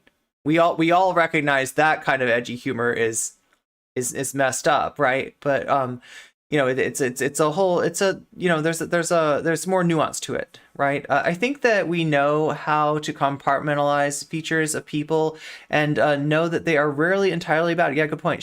Saying she's done a ton of good stuff should be easy to separate from the criticisms of the bad. It comes off as an intentionally fixating on the good because they don't want to go through the effort of discomfort or defending the bad. Yeah, and because on one level, I feel like Lucy wants to think the best out of everybody, and I mean that's understandable and you know, even commendable, even though we might know the person that she's talking about in a whole nother way that doesn't allow us to look at them, you know, with the same kind of, you know, rose-tinted glasses. I have a friend who is trans and also disabled. Keffels going on her R-slur tirade really hurt her. Yeah, and a lot of people in Keffels' audiences too, right? Audience too.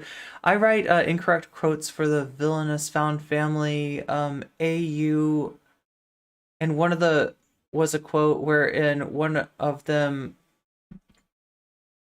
punches his female BFF in the stomach because he thinks she's pregnant. She isn't, and just in case that it makes a difference, she's also a sheep. Also, I think we're about to lose. Yeah. It's Lose- mostly a lot losing of to capoeira, derangement though. mixed with social pressure. Okay. Wait, what did she say? Mixed with Yeah, social pressure? I thought so. Popular than Kira is, so Kira needed to not be. I think people. Maybe I should. It's sort of related to what Demon Mom often says about this signal. You know?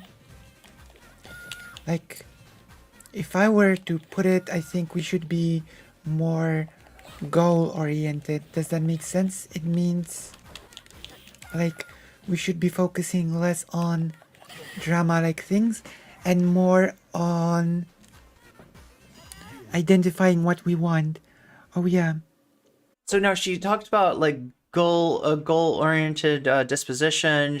Demon Mama, I believe that she's referring to Demon Mama's stream Sky Burial for the left. Sky Burial for the online left. Has anybody seen that? It sounds like she's directly referencing that as far as like Demon Mama kind of setting like a new kind of mission. You saw it? Yeah. Oh, I'm sorry. I was asking Jules. Yeah. So a new. She's like revamping her approach essentially. And what did she say? She's reinstituting the IMPS code. I guess was part of it. Yeah, I think she was reminding people and like introducing new people to the IMPS code, and like a new kind of focus on that sort of thing.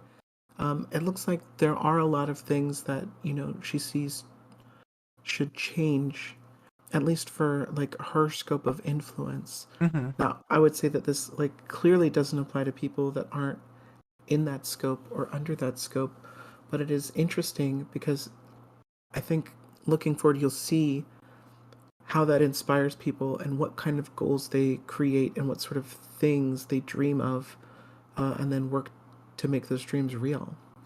And so, yeah, that part is very interesting. I like being a woke skulled Tinderqueer though. Yeah, so Demon Mama, if you don't know the IMPS code, it is her like rules of operation. I don't know if it like at first it applied strictly to Twitter or mainly to Twitter, but it was basically don't engage. In other words, which like some of what she says, like it makes sense, right? So you can get in a lot of back and forths on Twitter, but in terms of actually being able to have a conversation with somebody where you both learn new things, Twitter's not great for that, right? Your limited tweet length, really kind of circumvents any sort of meaningful interaction. So past a certain point, I don't really like to engage, right? If there's just something that somebody's missing, right? Something like a piece of information, maybe you can supply them with that. Maybe you can say, well, did you think about this? Did you know this, right? Maybe that can work. But, a lot of people aren't really into that, and they're just kind of pushing their viewpoint. So, limiting your engagement on Twitter can make sense. There's some other weird stuff in there, like destroy your enemies and support your friends. And that is very Demon Mama, right? And I think that's something that really gets in her way more than it helps her. You like to be somebody who has, a set of beliefs that you're supporting rather than a set of people that you're supporting, because, people can say stuff that you're on board with one day and then start saying some completely different stuff the next day. Keffels is a great example of that. And so that this is, but with Demon Mama, this is a very transactional, career-oriented approach to things rather than an ideologically oriented approach that I think that is more what I embody. So, Demon Mama's into supporting her friends and punishing her enemies as a means to power. And it's not very leftist, I gotta say. Right, but there's some good things to be had from that, right? Like as far as the limitations on Twitter interaction. Woke Scold, you guys, I told you, I like my wokes hot. Now my whole damn appetite for wokes is ruined. Oh my god. So let's start this from the top, the segment, because I want to check something.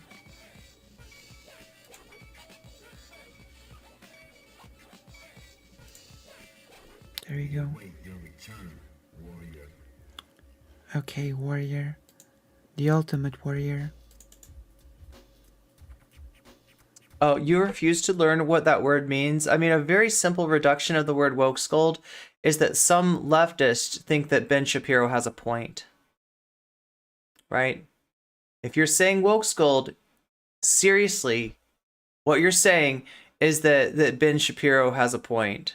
Ben Shapiro is right in certain things, right? You're saying that there's certain things from the right in terms of, you know, the types of, you know, viewpoints that we ascribe validity to that Ben Shapiro got right, and the left would do better to adopt those as well, right? So it's a pretty ridiculous notion that I have no problem making fun of and ridiculing.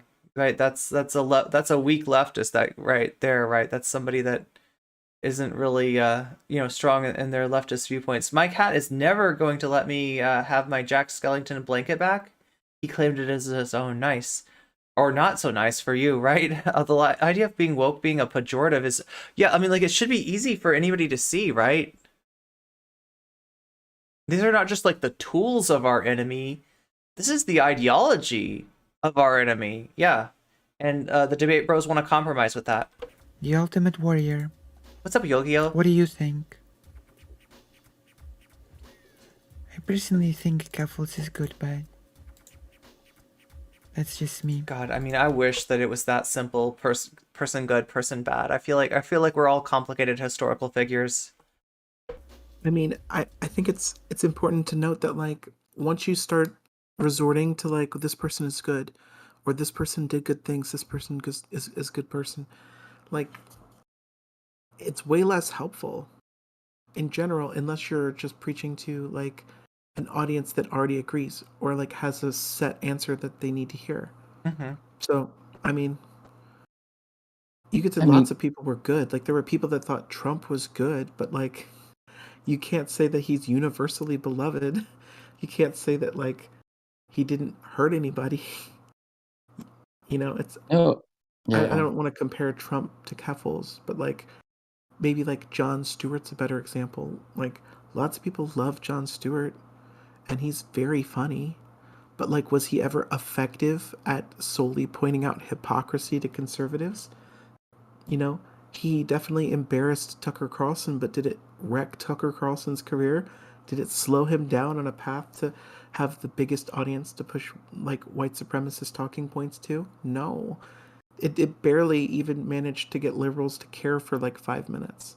So, like, sure, Jon Stewart's good at comedy, good at pointing out hypocrisy, but, like, is it reasonable for people to still have criticism of him or not think the highest of him despite his, like, good things he's done?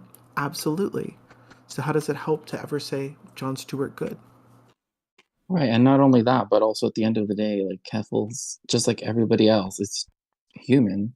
And to be like, oh, I mean, there's even like a saying, like in Mexican Spanish, like, oh, they're good.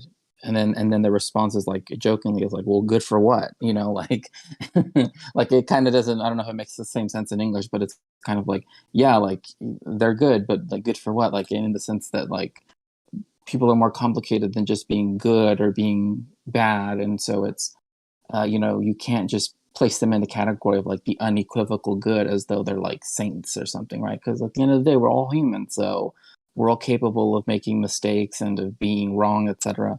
And it's taking that into account when dealing with that, because again, there's the social aspect where they might not treat you as they have treated, say, Lucy, in the same way, but also just again, just different conditions of experience, etc. So Exactly. Also, Sarah wants a cookie. Hi. Meow, meow. Meow.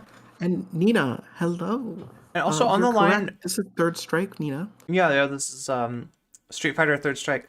On the line of the whole, you know, good and bad. I mean, I think I get what she's saying. Like suitable friends, you know, suitable people to interact with, right? You know, people that you wanna be associated with, people that you want to work with. I think that's what Lucy's kind of saying by good or bad. But again, you got to recognize that not everybody is operating under the same like lines of engagement, right? There is, you know, what Lucy's doing, which is basically applying our sort of standards of, you know, who do you want to be friends with to other creators in the sphere, right? And some creators are operating under that. Some creators are, you know, acting like human beings. Other creators, it's more transactional, right? And Vaush is like a great example of that, where, you know, it's almost completely transactional with like Vaush or Destiny, right? So, you know, you got to keep in mind that even though you are operating under a certain set of conditions, a certain set of standards, right? Other people might not be doing the same thing. And, you know, this was, you know, something that I only figured out too late about Demon Mama, right? That she wasn't, you know, really operating on the same rules of engagement as I was. It was more about like, you know, what can No Comment Chick do for me versus what can Dylan Burns do for me? Not like, do I agree with No Comment Chick or do I agree with Dylan Burns? Which, you know, I'm hopefully assuming that at least, you know, she sees the issue with transphobia being platformed and allowed to gish gallop tropes against trans people, right? But, you know, at the end of the day, it was, you know, what can you do for me? Those are the, you know, conditions that she's operating under, and she made her choice accordingly, right? So yeah, it's complicated, and not everybody sees that. I know I definitely, you know, wasn't looking outside of that, just like, you know, who's a person that I would want to be friends with as a you know, early in my career. I don't know. Maybe she did agree with Dylan on. She had some odd takes. Yeah, who knows, right? That's a good point, Jules. We don't know what's in her heart. What's in her heart of hearts. But okay, let's go. How like this entire crowd reacts to criticism and tries to sweep their skeleton. Again, with the lack of self-awareness, right? This is what people say about you. We're looking at couples going after Self-awareness. Why did this happen? I've got some theories of what exactly is going on here. The most Bad Bunny is a friend of DJ Mule, right? for couples going after Kira Chats is that Kira Chats subtweeted couples, and if you know DJ anything about Mule. couples, you know, it doesn't take much. So it was about the Keemstar platforming, which honestly, I thought that Couples talking to Keemstar, I thought that was bait, right? I thought that Couples was like going to be pretending to be nice to Keemstar, just to get I've on never stream played as because this character. She wants to like make fun of him. There was some pushback. I'm gonna call it like I see it, right? You know, there's some pushback on that stream, but there was also There are just two options. There are just two options in this poll. Couples. It's not necessarily Keemstar himself, but people like Keemstar, people who watch Keemstar, edgelord commentary type people hate Couples guts, and Couples has had so much trouble getting traction. You seem on to YouTube. hate So what is a person to do? What is a Couples to do?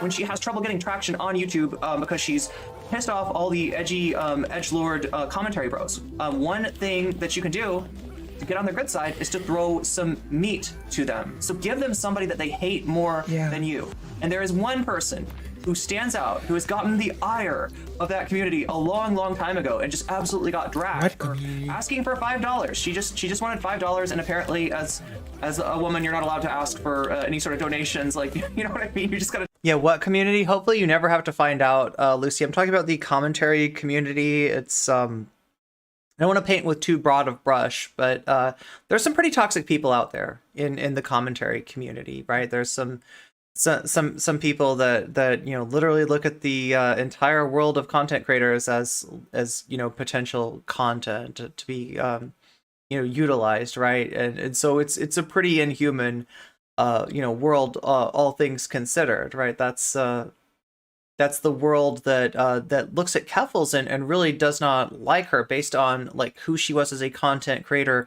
about a year ago, right? This is a very different Keffels than the one that we were dealing with when I did this video, right? And that's a Keffels who's trying to move and gravitate towards those people and dealing with the fact that they have a very negative outlook of her, right? Hence the reason to find somebody like Bad Bunny to do content on and then get on their good side, much like you know, somebody might get on my good side by doing content about Chud Logic, right? If that makes sense. And you can kind of see that Lucy, you know, like although she,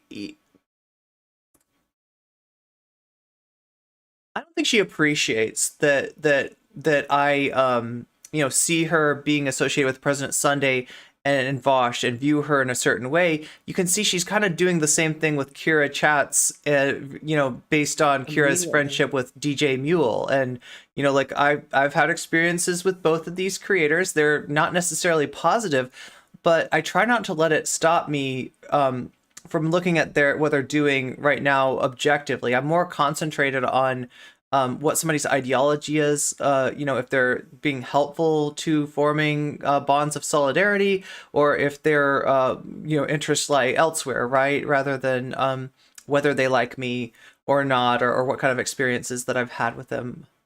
Blocked and bans chatters. Wait, what is this from? All things considered with Terry Gross is great. Oh, Terry Gross on NPR? Is that who that is? Weird beer guy did Boo hoo, DJ Mule hurt Xander Hall's BPs. I mean, that is ironically how things work. Incidentally, that was also a running thing in BoJack Horseman. If you constantly F up and play victim, whenever you're called out, I don't really think that you're a good person. Oh, that's the theme. Right. Meow. Sussy Bakas, including chatters, commentary community has is synonymous with toxicity. Yeah, like I said, I don't want to paint with too broad a brush, but I would be worried about like that. And like people like, you know, I mean, Lucy's a good person, right? And somewhat a rarity in the content creation community. And so this is like, you know, the kind of, you know, person that might be unaware of the existence and the toxicity of the commentary community, and I wouldn't want her to become you know, engaged with that community in the wrong way, right? Because they can be pretty cruel at times. Streamers make content from chatters they banned and don't even let them come on and talk. Take what you got, right? But yeah, Bad Bunny at the time, right? This is Kira Chats, who you know, changed her name. Which reminds me, you should donate to me. You know, there's a rapper named You Bad should Bunny donate $5 to than me. Kira is. So you know, Kira needed to not be confused with that person, and you know, changed her name. There was a stream in which call to action right there.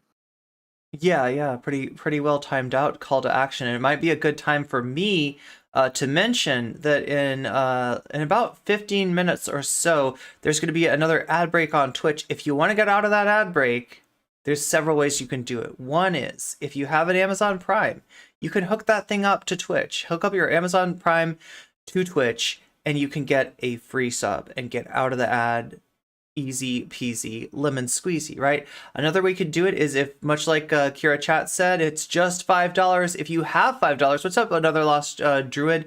If you have $5, you can spend that $5 and get a little Persona 2 name, face by your name, and get out of the ad break that way. And the other way is to just keep on being your wonderful self, making good comments, and you'll get noticed eventually by somebody giving a gift sub, and you will get the little face by your name that way. Either any of these paths work as far as getting you out of that ad break, which is, I know it's a lot, but doing 2 of these an hour is my way of getting you out of the pre-roll ads, which are even more of a pain in the ass than that. So Vaush burned bridges with Luna, Noncompete, Natalie, Kat, Hakeem, Lua, Hassan, Noah, FD Signifier, and almost with Demon Mama.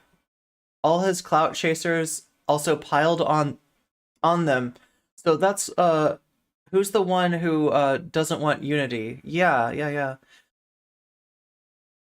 Wait, mostly harmless, mostly right, mostly left, mostly harmful.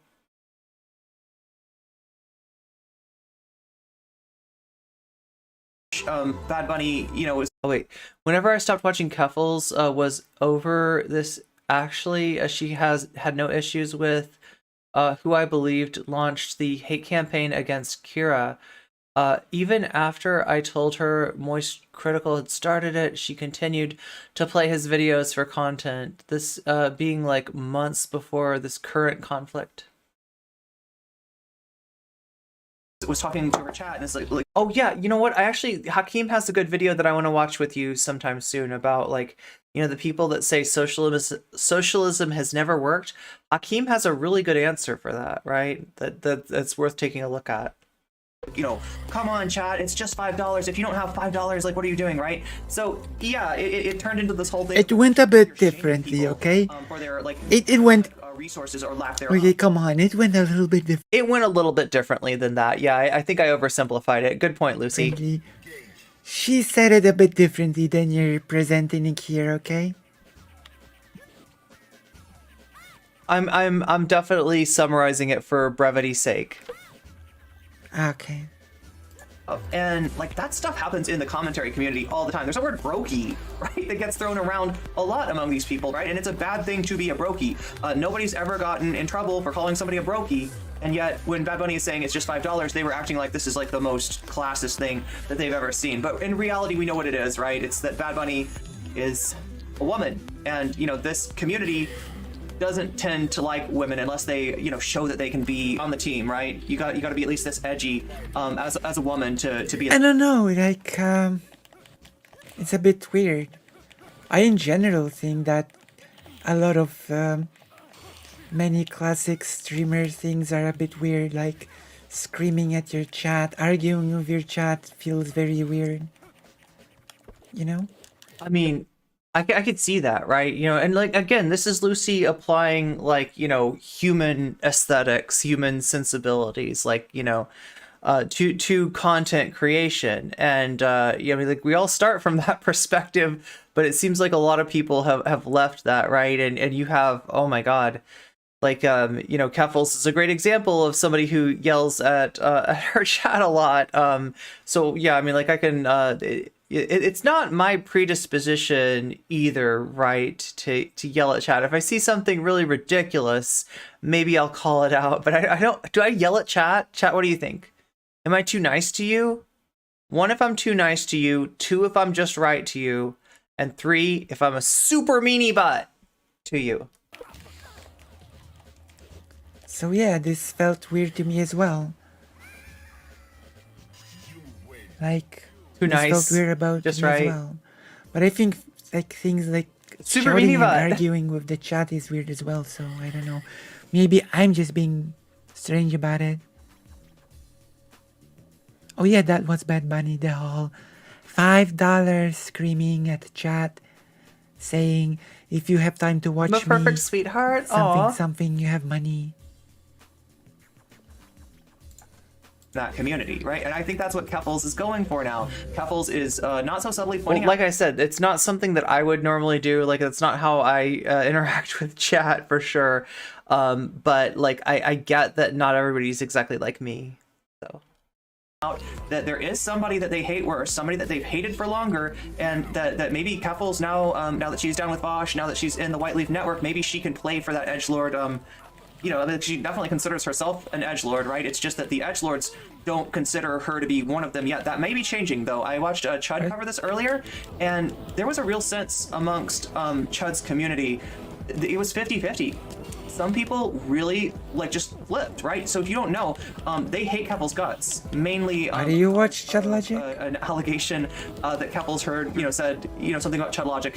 she caught me watching Chud Logic. Keffels repeated it, and, you know, just got absolutely dragged. You're not allowed to talk about Chud Logic screenshots. You're allowed to talk about Kira Chat screenshots. You're encouraged to talk about Kira Chat's. My God, I cannot escape from Chud Logic. Whoever I cover, all roads lead to Chud Logic. All roads I guess. lead to Like, Chud. Wait, what just happened? It's just inevitable.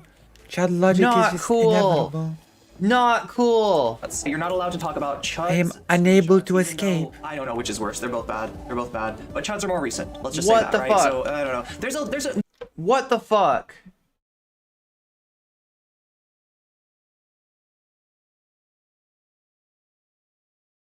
The fuck? Okay, I mean, it's fine. It's fine.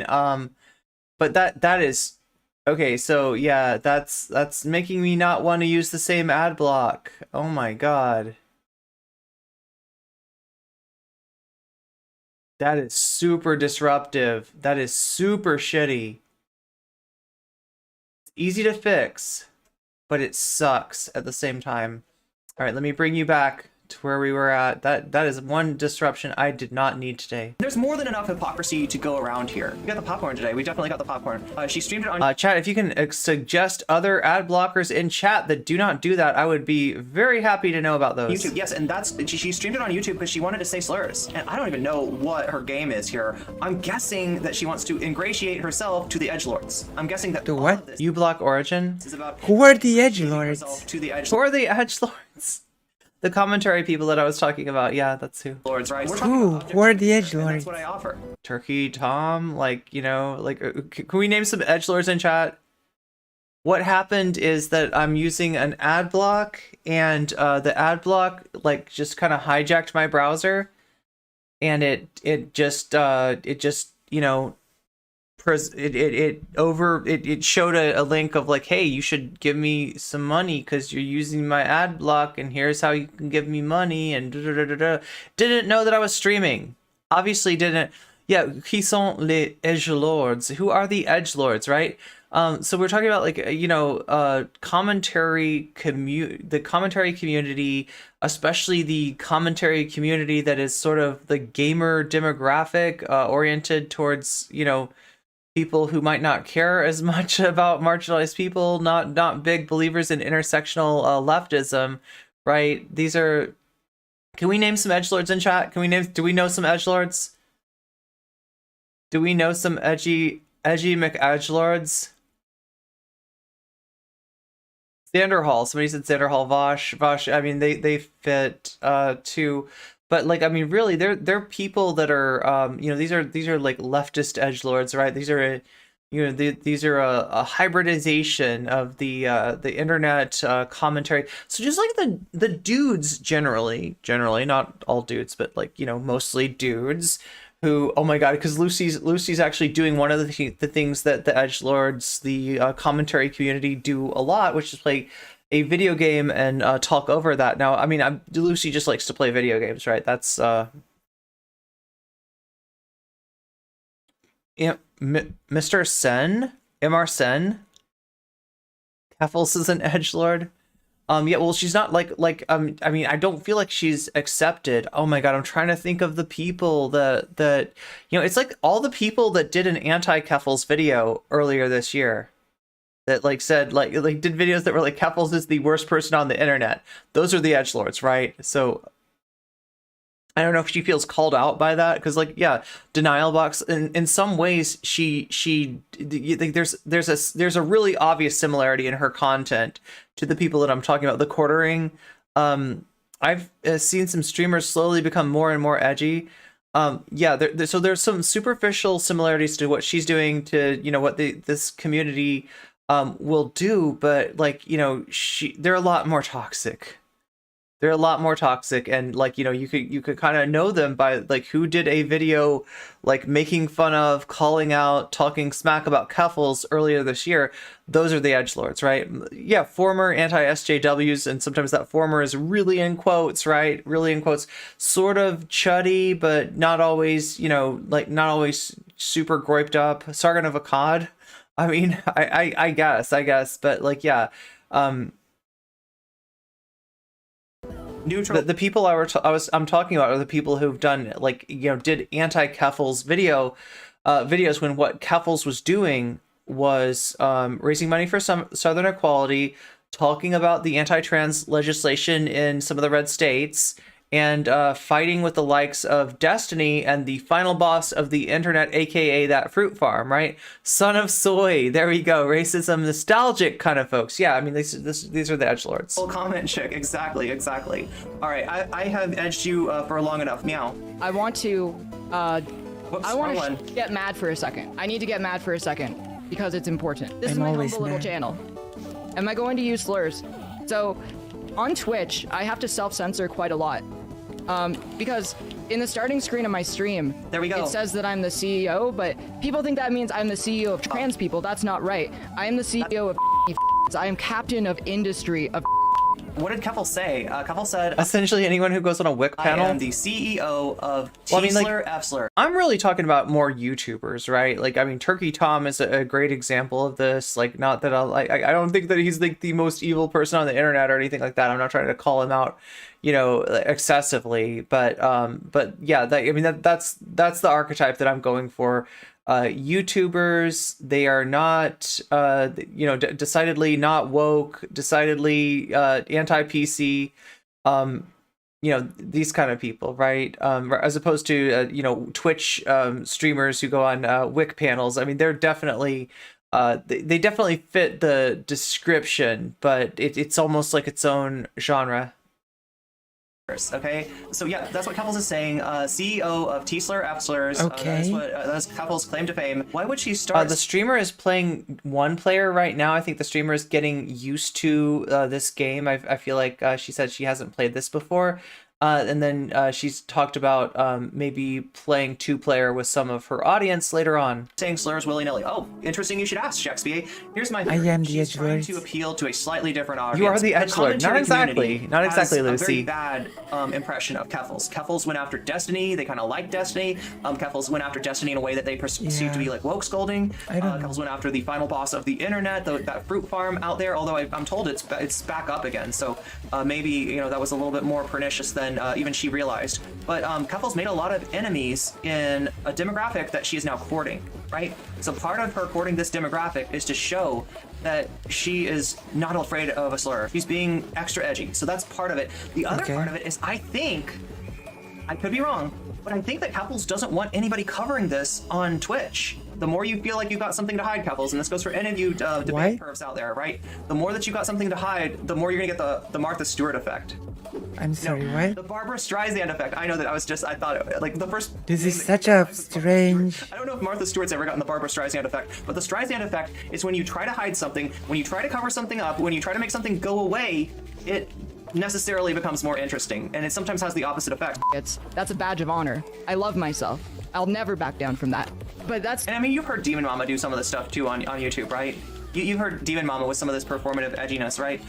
Mostly it's not, like, I mean, you could call this reclamative. I'm not going to put this on the same level as, like, Chud Logic's use of the R-slur. Oh, but, okay. You know, like, again... So when she said, I am the edgelord, she's reading chat. It wasn't actually, like, her saying, like, you know, I'm an edgelord too, right? Like, it's 50-50. Some people find reclaiming slurs to be really liberating, and other people are just really put off by it. So someone on Twitter pointed out that this is the same crowd that slanders people like Professor Flowers and FD Signifier, yet they're willing to loud Keemstar because he has the Keffels seal of approval. Yeah, I didn't... Joshua Moon has a YouTube channel and streams? No, it was going to go that way. I honestly thought that Keffels was luring, was like luring Keemstar in, but it looks like that is Keffels showing that crowd that she's okay with them. She's willing to let bygones be bygones. So this is Keffels trying to... that was not exactly what was happening, people though, that went was after it? her last year. So this is a very different Keffels that we're seeing when Keffels was actually fighting the debate perverts. Now, you know, she's got the mindset, if you can't beat them, join them. We'll Debate perverts? What a weird, what a strange watch my YouTube videos all the way term. through. Most people do not watch my streams all the way through. So I don't think that Lucy knows this, right? I get the feeling that she's not really as familiar with Keffels' content as she lets on to, right? The debate perverts is it is a phrase that I think came from Hassan, right? Hassan is obviously not a fan of Vaush, not a fan of Destiny. I think, am I right, chat? Can I get a check on this? Did Hassan start the naming of these people? Yeah, it's called Mad at the Inter. Red says Dasu, Hero High. Yeah. These are who I'm talking about, right? You can kind of class, you can kind of compare them to certain streamers on Twitch, but like I'm really talking about YouTubers here. Like when I say the commentary community, that has a very specific meaning, and it is you know, like related to YouTube. So Lucy is a VTuber, the VTuber responding. Yep, that's Lucy Haze, the VTuber responding. True. The phrase comes from Cowpuncher. Oh, Mike from PA. Okay, so Mike from PA, I'm assuming that most people know Mike from PA. I don't really know Mike's content that well myself. I wasn't aware that he was the first one to start to call people debate pervs or debate perverts, right? Her surname is pronounced Haze.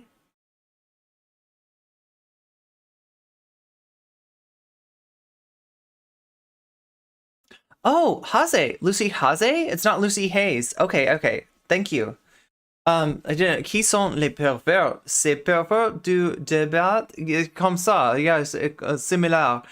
Similar.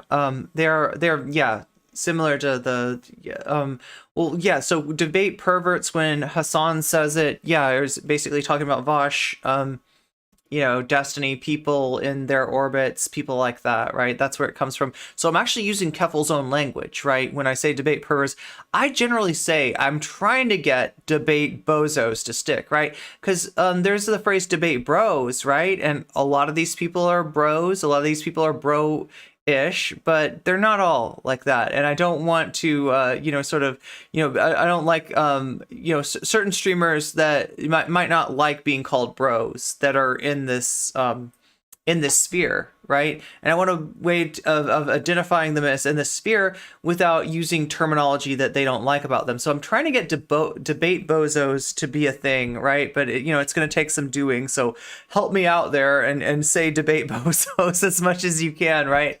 But yeah, debate bros, debate perverts, debate bozos, these essentially all mean the same thing. And, that's kind of who we're talking about there. Like the petite and portly weeboo? Some very particularly people he doesn't like. I thought he had an emote. Oh, he has an emote. So Mike from PA has an emote with that term. Okay, well, I don't know where it comes from, but I do know that Keffels uses it, and I do know that Hassan uses it.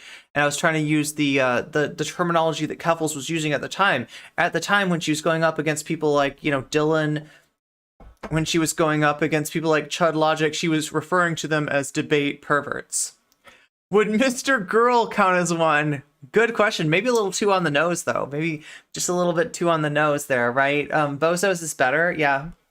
You catch a little bit of I guess I'm a debate and pervert, sometimes right? it's like a headline. I got a debate coming is your up. video title. The headline is your, Lucy, I've done debates too, so I'm right there with you. Stuff like that, right? That is what the most of the people Guess I'm see. gonna Most have of to the people ask never you click, this. and they never find out. They just get the thumbnail and they get the title, right? I know that this is an issue that Keffels has had, that people tend to not give her great watch time. So even in the beginning, they're still gonna say, "Oh, Keffels and Keemstar, buddy," right? It's only the people that watch into the VOD, which is the minority of the people, that are gonna see, oh, Keffels is pushing back. Oh, this is maybe a trick. Oh, look at that. This is such a weird way of consuming content. Regardless of what Keffels' intent was here, the effect of this is platforming Keemstar, is rehabilitating Keemstar. How can signaling, Keffels platform Keemstar? bros out there that Keffels is kind of okay with them. Was because I don't know. I don't think this person knows what platform. Okay, so this is the concept of platforming, and essentially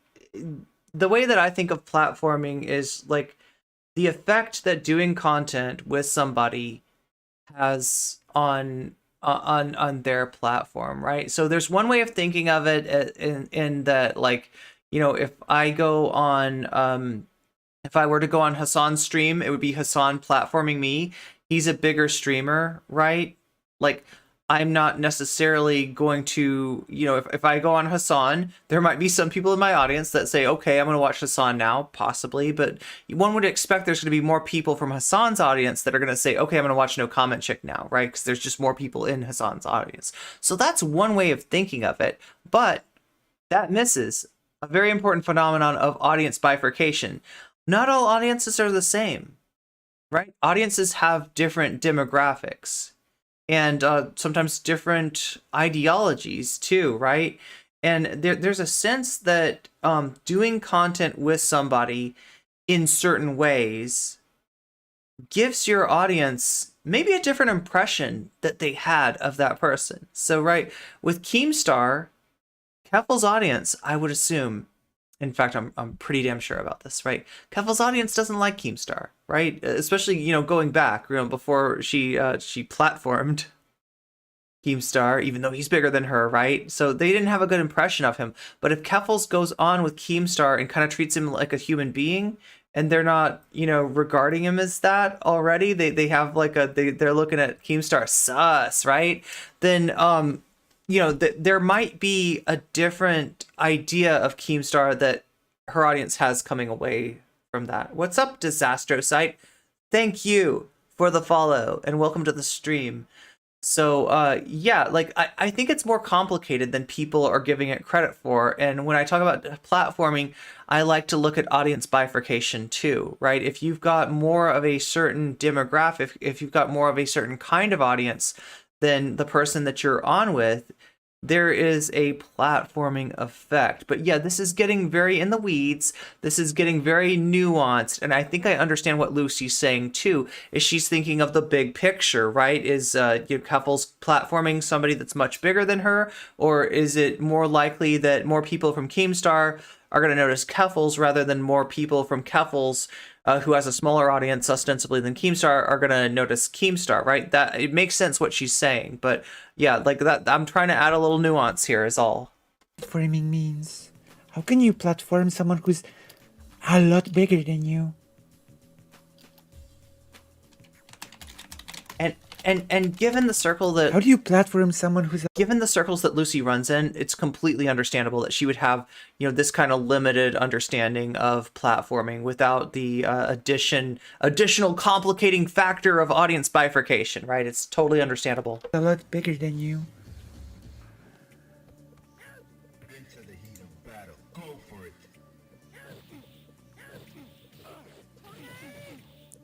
It's a term for redacted from redacted community. Who? From what? What? Okay, so somebody in chat said that this is a Mike from PA thing. It looks like somebody in Lucy's chat is saying it's a Mike from PA thing too. Mike from PA was a big supporter of Keffels, was a friend of Keffels, was part of the reason that Keffels' audience grew to the size that it had grown. Was Mike from PA, so it kind of makes sense that maybe that's the origins. Isn't Hassan kind of friendly with Mike from PA too? So that kind of makes more sense, right? It might be originally a Mike from PA thing. I myself do not have a connection to Mike from PA though, so that's not where I got it from. I got it from Keffels. Platforming? You didn't expect what? Like, I don't know. What is the so strange. That argument of platforming, yeah, that's like, see, this is the thing that, oh God, like that's not right. Okay, so the argument that science scientist is pointing out that Keffels stand use. Okay, so when you say like, I am not platforming him, he is platforming me, he is bigger than me. Okay, I get what you're saying, but if I don't think you do. That is generally negative towards Keemstar, and you show him in even a sort of positive light, right? I literally understand what she's saying, and I literally understand what you're saying, Lucy. Which is what you do when you bring somebody on to a greater or less extent, especially when you're being sort of nice to him, at least on the opening, in order to kind of keep him there, right? Like, no, that's not true. That's a very childish way of seeing things.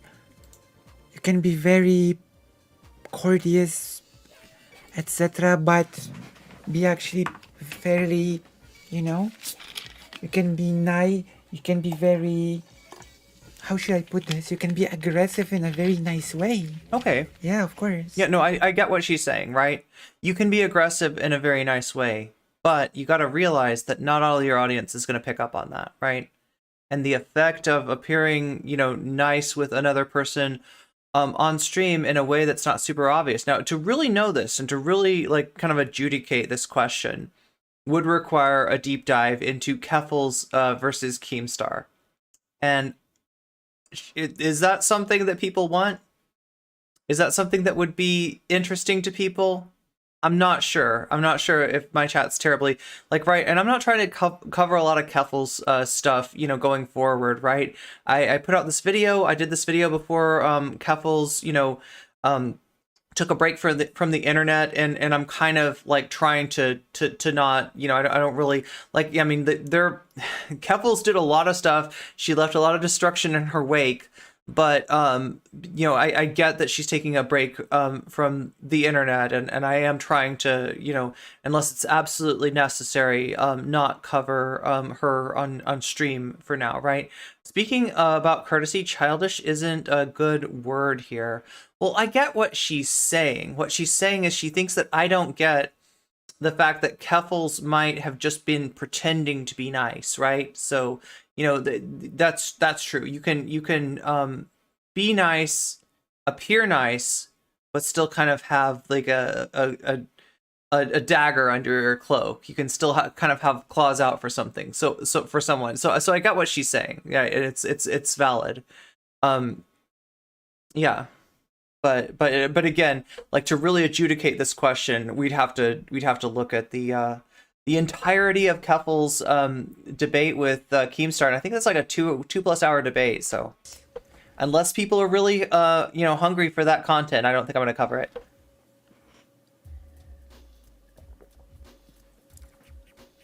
What happened with their friendship? Keffel's and Mike, you mean? Being loud and rude is not the only way to disagree with someone effectively. What do you think? Like, there are many ways to disagree with people. Yeah, so she's right. There are. It's not just all about screaming and swearing, right? What do you think? I mean, that's true. There are nuanced ways to disagree with someone. However, sometimes that nuance is lost on your audience. In fact, I'll say it even more emphatically. A certain percentage of your audience will not pick up on that nuance, right? So even with your attempt to, hide a dagger under your cloak, sometimes, like, we can't always expect a certain engagement from our audience. We can't expect our audience not to be at work. We can't expect our audience not to be otherwise occupied. And we can't expect our audience to necessarily pick up on all the nuances of what we also can't expect our audience to, watch like a certain length of our content. If you look at YouTube, and Lucy's got these analytics the same as I do, right? Lucy can look at her analytics and see that in the beginning of a video, you're going to have like very high retention rate. And as the video progresses, generally, unless your video is just a banger, right? And you might have some bangers, Lucy. I'm not saying you don't, right? But like generally, we'd expect the retention graph to look like this, right? There might be a spike somewhere in there. There might be a bump somewhere in there. But generally, the trend is it goes from high to low as we proceed through the video. So not everybody watches the entire video. So, starting off, I think was what I was trying to say, with a really pleasant disposition towards another stream like Keemstar is going to leave the people that only stay for 5 minutes, 2 minutes, 10 minutes with a very different impression. That, let's say, like at minute 45, you really lay into Keemstar, right? Well, that's great for the people that watch 45 minutes in, but that's not going to be everybody. So yeah, that's kind of what I was saying. So yeah, Lucy's definitely got a point here, though. I'm going to agree with Lucy's point. Not worth covering the Keemstar debate. That's my opinion.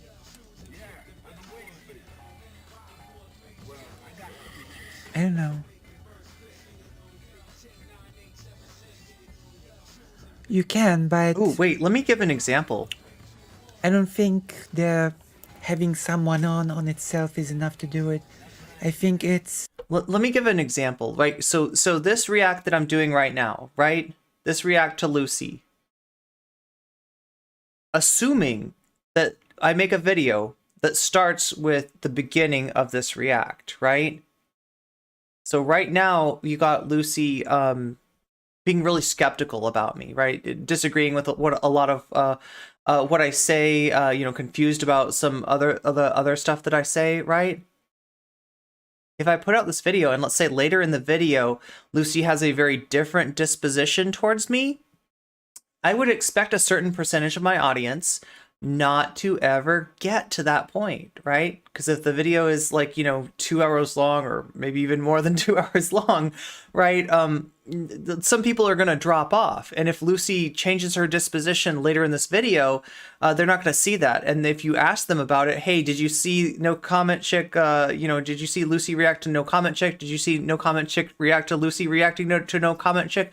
They're going to say, yeah, Lucy was, did not agree with nocommentchick, right? Even if there might be some stuff later that Lucy does agree with. So it's about how the interaction itself goes and what you're trying to achieve. Like, you should always keep in mind what your goal is with an interaction and try to move things towards that goal. You should set some goals even before the interaction happens and try to move the conversation towards your goals, right? Yeah, and this is generally true of a debate. Yeah, engaging with a reactionary gives them the sense of credibility and legitimacy that they didn't have before. That leads to them gaining even more followers and influence, especially if they're civil whenever they're hostile. They're civil whenever they're hostile with Black queer folk. That is platforming. Yeah, platforming is more complicated than a lot of people in the debate sphere give it credit for. But I get what Lucy's saying here about, like, you know, that, like, engagements or you know, confrontations, debates, content that you do with other content creators, right? You would have like a plan for, you would have a goal for, you might have a strategy, and that strategy might involve, like, if what you want is an end condition where you ask Keemstar a question that he has trouble answering and you expose something that he doesn't know, or you confront Keemstar with something that he doesn't have a good explanation for, and, you know, he looks defensive, or, you know, you get Keemstar really mad, and you know, he looks unhinged, right? Those could be goals that you have. These could be strategies that you have. But in general, the debate strategies don't tend to take the retention dynamics of YouTube. Oh my God, it's getting incredibly nerdy in here, isn't it? Like, I am just being a huge YouTube nerd, right? And I get that we got to get through this content because there's, like I said, there's some better stuff later on. There's just a few things in this beginning part that I wanna show you before we get to the really good stuff, which is me reacting to Lucy, reacting to Chud. Ray Colorist says, this person reacting to only Vaush. ever tells the story that will frame her chosen enemies the most and absolve her chosen friends. Doesn't care about the truth or defending the real problems other than people not agreeing with them, right? Okay, so yeah, that's an interesting viewpoint, right? So the assumption that's being made here is that Kira Chats is my friend and that Keffels is my enemy. That's not exactly true, right? I don't do content with Kira Chats. I have come closer to doing content with Keffels. In fact, were Keffels to make an apology to my friend Zara, who she, you know, small, just getting started streamer that she kind of spread some disinformation about, I would be willing to go on and do content with Keffels. I don't have any plans, you know, to do content with Kira or DJ Mule or anybody in the whole Red Planet sphere, and I don't see that happening anytime soon. So, I mean, this is, you know, there's just a chatter that just doesn't really know what they're talking about, and I mean, that's a common thing. She thinks I'm friends with Kira. Yeah. Well, no, I don't know if she thinks that. That's her audience, right? That's her reading chat, right? That's what a member of chat's perspective is, right? And that is a common disposition for a streamer to have, especially in the debate sphere. That's generally how it goes on, right? If Keffels is reacting to Xander Hall, you know, talking about another streamer that she's not friends with, generally that's what Keffels is going to do, right? If you know, like, this is generally how things work. So they're making certain assumptions which hold up in certain situations, but they're applying it on a situation that they're missing some information, some very, very crucial information about. So it's a little bit funny, but, you know, it's understandable that they think that. Strange, right?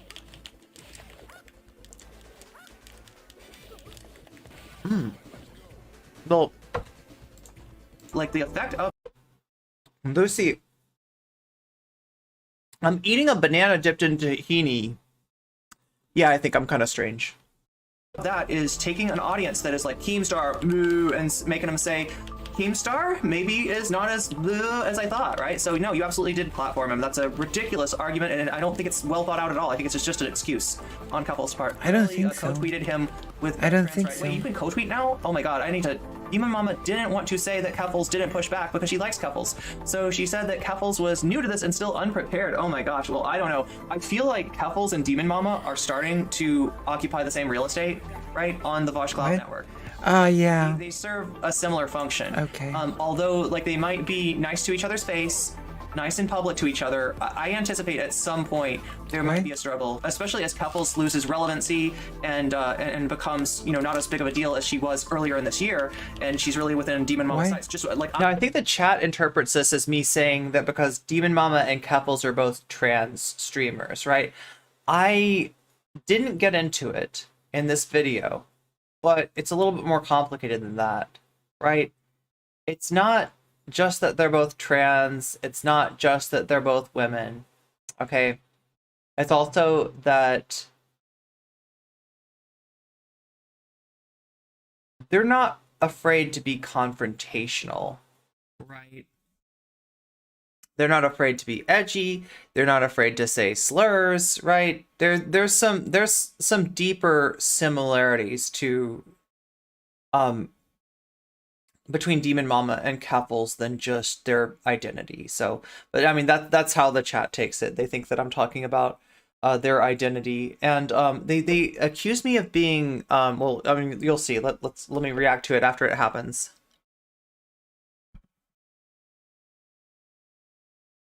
In-log energy? Wait, what is in-log? I'm not sure on this. Like, who knows? Maybe they met behind the scene and they're best friends and they're never gonna. This is so go at each weird. other, and I'm completely wrong, but I have a This feeling speculation is so weird. they're fighting for the same lane in the What? Vosh network. I mean, this is what I do. This is what I do. I take the knowledge that I have and I propose possibilities. Not a possibility that I'm wedded to. I give the other possibilities too, right? The other possibility that they are really good friends and that there's never going to be a conflict between them. But also point out that Vaush's need for somebody, you know, that does what each of them do is fulfilled by either one, right? So if you look at Vaush and you understand, you know, kind of how transactional he is, how he operates, how he makes decisions, and he said this. He said that he makes decisions, you know, that are gonna make him money, that are gonna increase his influence, right? That's you know what basis he's making these decisions by. You could see, you know, the possibility that they might be in competition for the same attention, the same clout, like the clout networks. We call them that because you've got one creator who is established, who has a large audience, who's able to get a lot of attention, and you've got other creators that are that are allied with that person, and they are receiving, you know, shout outs, they are receiving attention, they're being talked about. If they get in a conflict, maybe they're being supported, right? There's a limited amount of resources that even Vaush has, right? So when it comes down to, you know, like, who am I going to talk about more, right? It's often a question of who is more, you know, useful, and that kind of competition could, yeah, I am in the territory of speculation, right? But that's kind of what my audience wants and what my audience needs. So, you know, it's more of a question of, you know, what you're providing to your audience rather than laying down like a prediction which I have 100% accuracy. That's why I give two possibilities there rather than just asserting that, like, you know, this is how it is, right? This is what's going to happen, because that's the future, and I'm not, you know, I'm not able to see the future. Yeah, Lucy Haze. I don't keep up with Keemstar, but I think he was becoming less relevant lately. So he might have been hoping that talking to Couples would rehabilitate his image. That's kind of along the lines of you know, my assertion that there was a platforming effect from Couples to Keemstar, right? There's a lot of things at work. Yeah, it's not just like the current size of the streamer. It's not just the current amount of subs that these people have, right? It is the trajectory of the streamer too, and as well as the demographic that the streamer, the demographic of the streamer's audience, the audience bifurcation effect. Yeah, they're fighting for market share. Yeah, so, but who knows? Who knows? Sometimes what? friendship is stronger than, you know. So fighting for market share means that their audiences, they share. There's enough similarity in audience. There's enough overlap in audience that when, you know, there is a competition when they're both. Is there a bifurcation pride flag? There should be, right? Yeah, it's just a statement of like the idea is they're in the same lane, right? The idea is they're competing for the same attention, right? And when there's a limited amount of attention and multiple streamers going for it, sometimes, not always, right? And I said before, maybe they're super good friends behind the scene. Maybe they like they're like super, you know, close, right? And so they would never, you know, they would never get competitive like that. They would never you know, go at each other in that way. But it's also a possibility. We just don't know. And you know, unless Lucy has like more insight on Keffels and Demon Mama's relationship than I do. I don't think she knows either. I remember her from the BE stuff. She's basically calling him a Nazi for his video on the Holodomor, which anyone who has watched it knows it's excellent historical piece. Yeah. Yeah, and he's definitely not like a Stalin, you know, like he wasn't super positive about Stalin there. Drive to This is so weird. This whole speculation is so bizarre. Well, it's something that you wouldn't be allowed to do, Lucy.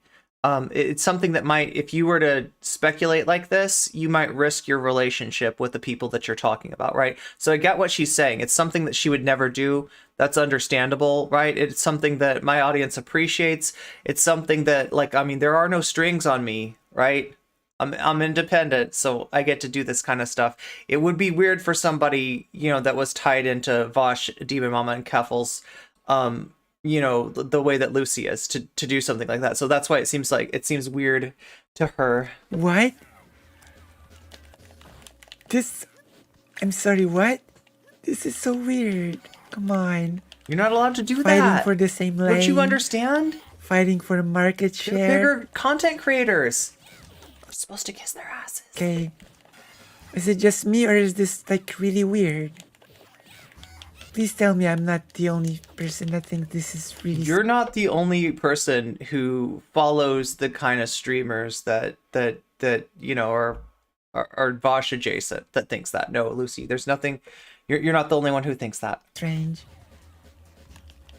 Well, I mean, like from her perspective, it is weird. Like I see it from her perspective too. So. Yeah. I don't know. This is so bizarre. Like this. Not confirmed, but worth keeping in mind. Exactly, Nina.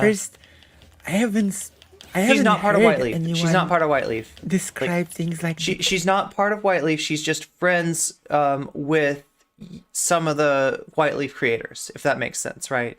She doesn't have a Whiteleaf website herself, right? Weird beard level weird, yeah. This before. So weird. Then who am I in that lane? Who am I then? I'm like... I mean, you're definitely somebody who's not supposed to speculate about those things, and it might be awkward if you did. And you know, I can understand why this is weird to her.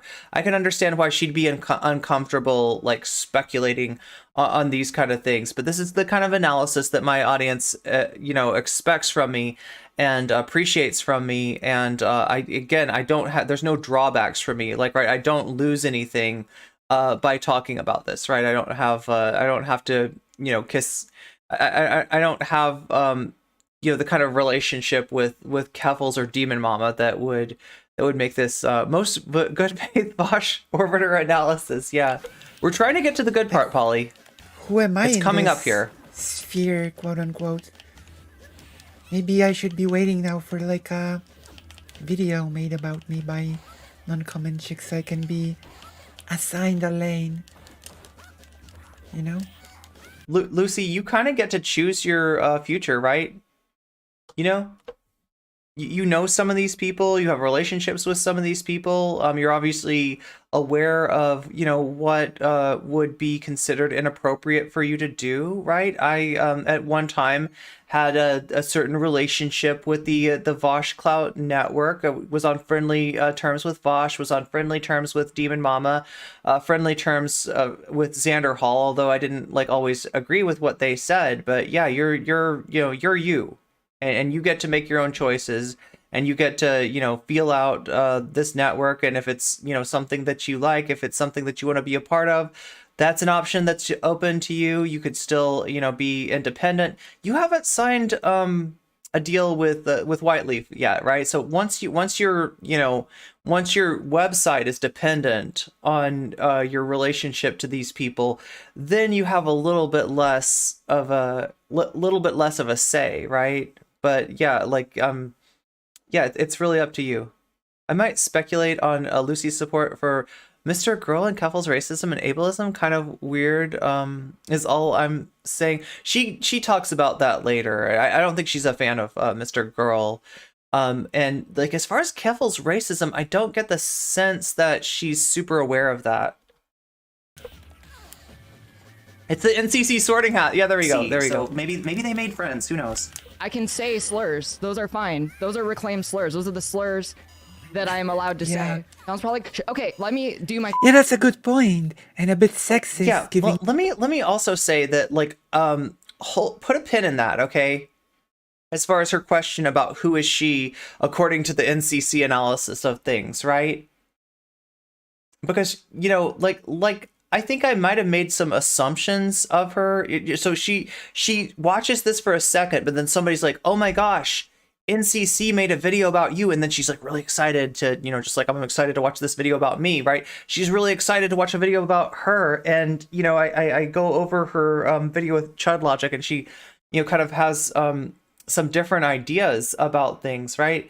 And so in terms of like who Lucy is, I think she's about to show us a little bit about that, right? Like I said, it's up to her. It's her, you know, it's her choice at this point. She's you know, just getting her feet wet, to go with the duck metaphor some more, as it were. And so but yeah, it's kind of interesting. She does make some choices that point to maybe her taking like a little bit more of an independent. Oh my god, Dither 1987, thank you for the follow. Meow. I'm just being Lucy's level of good faith. That it revolves around a man, like Demon Mama and Keffels just, you know, are just part of the Vaush orbit, I guess.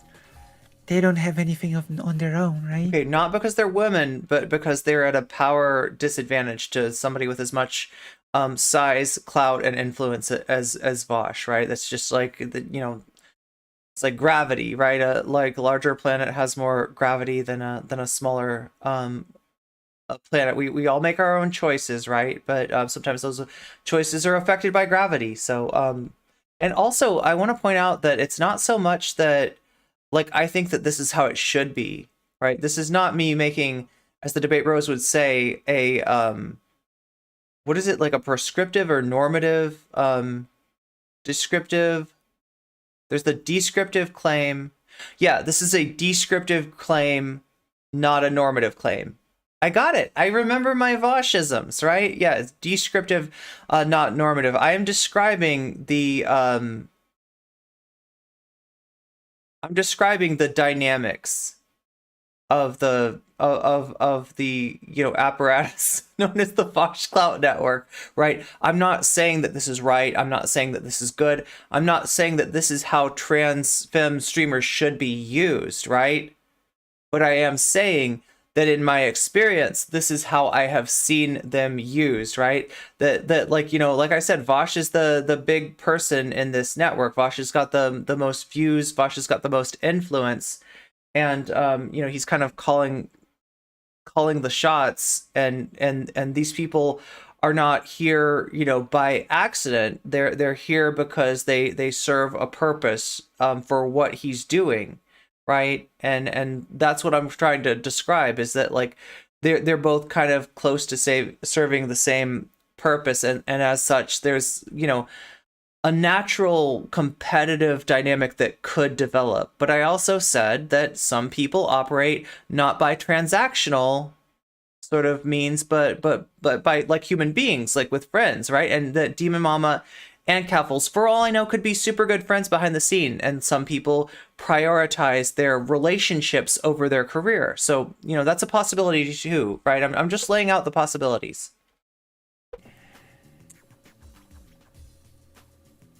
Okay, let's get into this.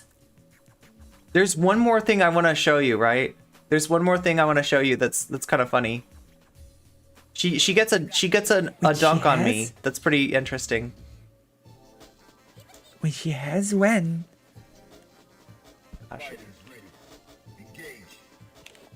She has, seriously? Oh shit.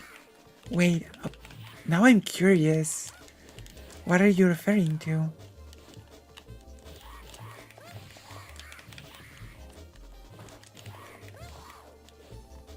Wait, now I'm curious. What do you mean? Okay, so somebody's talking about me reacting to her video with BE. This is the first time that I saw that. I don't think I reacted to her whole video with BE. I think I saw, like, yeah, so BE reacted to her reacting to him, right? And I started watching it, but it was just kind of mean, and so I didn't watch the entire thing.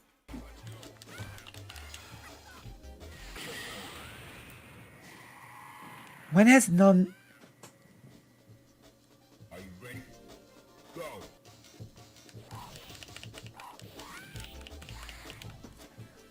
What did she cover? What did she cover of mine?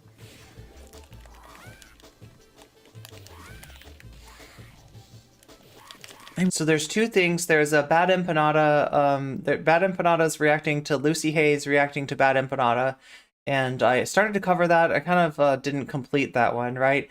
The one that I did complete was Chud Logic reacting to Lucy Haze reacting to Chud Logic. I'm really curious about it. Wait, she has the best low-key jokes that I see go over people's heads. Lucy does? Okay, let's go. Stream. I'm gonna be fine. Let me say what I want to say. What I was trying to say was that I re-uploaded this video, which is obviously a post, because I made a community thing the other day about how I deleted it because no one... So what Keppels is talking about right now is a video that she put up that's called I'm Leaving the Left. I'm really curious And about what... spoiler, she is not serious about it. It's just it's a post. But like I said, a lot of people just read the title, just look at the thumbnail. So some of those people, on seeing Keppels say I left the left, said I'm leaving your subs, and Keppels lost subs based on that. She's really mad, really frustrated about that, and she wants to make a point that it's very bad that people unsubbed her. However, Keppels, I hate to break it to you. I hate to break it to you, but the people who unsubbed aren't seeing this, right? Those people are lost. The people that you're talking to are the people that either Be right back, grabbing some water. or they didn't care or whatever, right? I'll actually be right over here. Who did nothing wrong according to who didn't do anything wrong by you, right? She made a why I regret the surgery video too. Yeah. So I mean, like, that's the thing is, like, on Twitter, I guess that stuff just kills, right? You know, edgy posting. But on platforms like YouTube, like, I mean, I've been in places like right after I had the conflict with Dylan, I lost a bunch of subs on YouTube. Oh, come on. If you took... I don't know what to tell you if you took videos like why I regret the surgery seriously after watching it, no less. Like, if you took that thing seriously after watching it, then I honestly don't know what to tell you. Yeah, I mean, like, this is the unfortunate fact of being a YouTuber. Some people do take it seriously. Some people will look at your title. They won't see the shit post. Like I said, on Twitter, there's a little bit more of an understanding, especially if you develop a following like Keppels has. When Keppels makes a shit post on Twitter, I think that people understand that she's not serious about it. But when you make it on YouTube, this was what Keppels was mad about, right? Keppels lost subs over just the clickbait title. She wasn't really regretting, you know, surgery or anything like that. Why is Lucy attacking a random cart? Because she is a badass, Shakespeare, because Lucy's a badass. She seems confused that her friends are disliked. I mean, that's understandable, right? It's a Street Fighter and the car is getting in between her and the street. Yeah, she's got to get back to the street for her fight. Her street fight. I've ever lost subs based on a clickbaity title. I don't really clickbait with titles. I don't. No, this is where she catches me. Okay. It's probing. You could be right. You could be right. Like I said, there is an attempt by Keppels here. Hey, hold to on. find another audience, right? You don't clickbait with titles. You don't clickbait with titles, do you? No comment. Check that Look at this. Let's check on this. Let's take a look. Let me check that claim. You gotta click on the click on the avatar. Go in here. Is there any clickbait? What happens when you cross Keppels? That is clickbaity, I'm sorry. That is a bit clickbaity. Do we all understand what clickbait is? Like what the official definition is? Like, I mean, I don't know. I mean, there's no like, I guess people can use phrases, you know, different, however they want, right? How is it clickbait when she is watching that video right now, right? So, yeah, if I said the cost of, so clickbait, if that video was clickbait, right? The cost of crossing Keffels, then what you'd find inside the video was that actually you get a big reward for crossing Keffels. Keffels really likes it when you cross her, right? That would be clickbait. I don't know how that would happen. That's a pretty strange behavior for Keffels to have, right? To reward people for crossing her. But if that's what Keffels did, and that's what happened with Bad Bunny, is like, you know, you subtweeted me, now here's $1 million. Boom. Like, right? Then it was like, whoa, that's not a cost. That's a, wow, you clickbaited me, no comment chick. I thought there was gonna be a cost. I thought that Keffels was gonna come down hard on Bad Bunny, but instead she was like, here's a reward, here's a big reward, right? That would make it clickbait, right? That's the idea. Keffel goes MAGA? Yeah, that's not really... That's clickbait. She's right on that, right? What she doesn't know is that video is a clip from the video that she's watching, right? And, you know, so that's clickbait because it says Keffels goes MAGA, right? For it not to be clickbait, you'd have to see Keffels, you know, come on and be like, well, I actually am gravitating towards Donald Trump recently. I'm thinking that MAGA makes a lot of sense. Woke culture is terrible, and be completely serious about it. That would make it not clickbait, right? What we see instead is Keffels just making some like kind of Trumpian hand gestures and saying some things in a similar way to how Donald Trump speaks, right? And then I kind of like make fun of it. So that's Keffels goes MAGA. So that one is clickbait. Legit, Lucy. That one is clickbait. But at the time that I was making this stream that created the video that you're watching now, that video was not on my channel, right? So what I was saying was true at the moment that I was saying it, and then was undercut by the video that I released later, the one with Keffels with the MAGA hat, right? That's clickbait for sure. That's not clickbaity at all. 100%. A title. 100%. She's right. Keffel goes MAGA question She's right. mark. That's not clickbait at all, right? Clickbait is something like a tweet about 10 people who will never work in Hollywood again and 5 of them are dead. Yeah. I don't know. No, I mean, she's right. That's clickbait. 100%. You can find one other video that's clickbait, but you have to go way back. You find my conversation with a streamer named Dom Fockery, I believe is his name. When I talked to Dom Fockery, I believe that the thumbnail implied that he owned me, and in actuality, kind of the opposite was true. So that was clickbait as well. But yeah, I don't clickbait much. I don't clickbait as much as some other people do. Talking with poly people spilling their tea on Twitch. That's not clickbait. Not clickbait? Sort of. Non-comment chick drops receipts on Xanderhold, DJ Mule, Keffels, DM leak. That's clickbait. That's clickbait. That's clickbait. I mean, if I didn't have any receipts and there was some kind of other surprise waiting, yeah, maybe that would be clickbait, but... Did Loner Boy... Do other people have different ideas? Like, I don't know, what do people think clickbait is? It's literally the description of what's in the video, making it, yeah, not clickbait. But she's right on the Keffels goes MAGA thing, so she definitely got one, yeah, you bad girl, right? Really just say that? Non-comment chick debate analysis, that's clickbait. There you go. Did Lonervox really just say that? So much for not clickbait. So much for... No, listen, NCC stands for non-clickbait chick, okay? Non-clickbait chick. As far as I'm concerned. Not clickbait chick. You know? There we go. I mean, she got one right. She got one right. Not clickbaiting. Do I have... Well, yeah, but then don't say you don't clickbait. Right? That sort of don't be like, I never do it. Maybe she needs the edgy commentator. No, I was really trying to think back to see if I could think of any clickbait that I'd done in the recent past, and I couldn't find any at the time. And then I made one. After I said I don't clickbait, I made a clickbait video. Oh, she needs the debate perverts on her side in order to succeed. So I kind of did that to myself. She isn't watching any of these videos. Oh yeah, that's true. You kind of do have to watch the video to know if it's clickbait. On YouTube, right? So I mean, she guessed correctly though on the MAGA one. And at the same time as Vaush is doing a lot of red pill content, going on the Rising, going on TYT and other, you know, like. Although, of course, what I am going to say, if you're gonna clickbait, at least deliver the thing in your content, okay? What? Don't just give a clickbaity title that has Then it wouldn't be clickbait. Nothing to do with the content of the video itself. So there's good clickbait and there's bad clickbait, right? You know, there's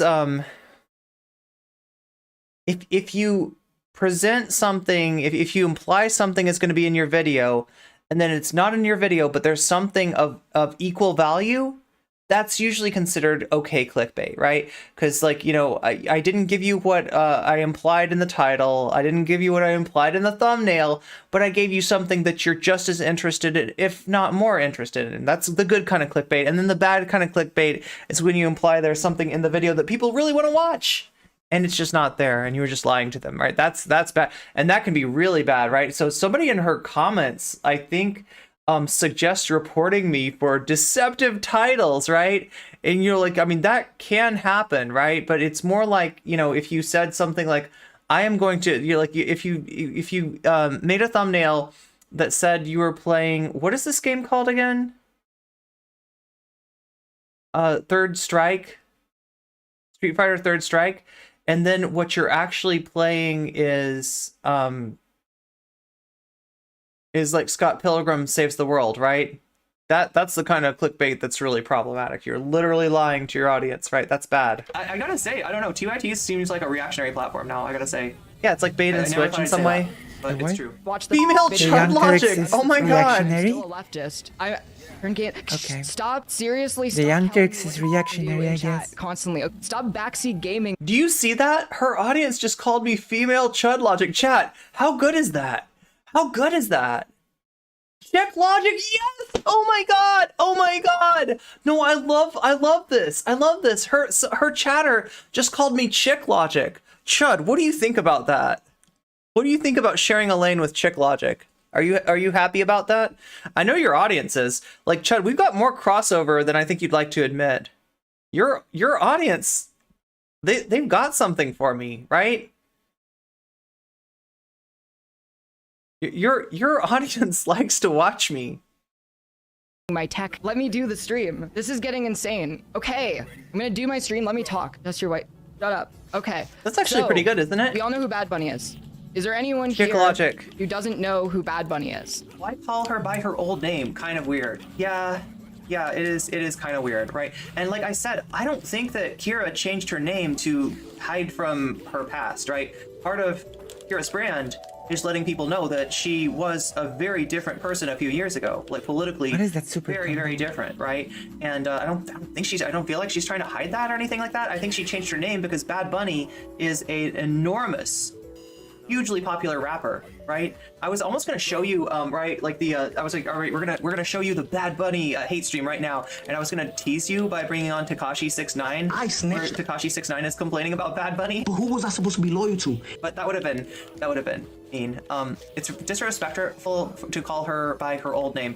She changed it because the rapper, became way more. Yeah, Bad Bunny's huge. Bad Bunny's absolutely huge. Bad Bunny the rapper, that is, right? And like, how are you gonna be existing in the shadow of that? Like, if I call myself, like, I don't know, like. So they're getting mad that I called TYT reactionary. Now, do we have the clips in question?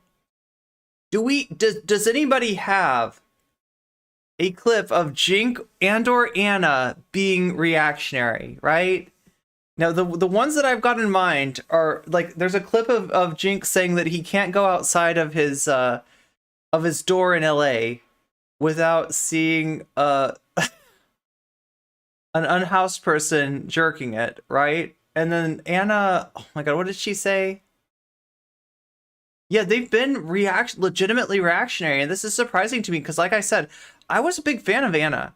Like growing up, like Anna was like my hero, right? Anna was always slightly to the left of Jink, and when Jink had a bad opinion, a lot of times Anna was the one to let Jink know. So I was a big fan of TYT. Now, obviously, I got kind of disillusioned, not just with TYT, but with liberalism in general.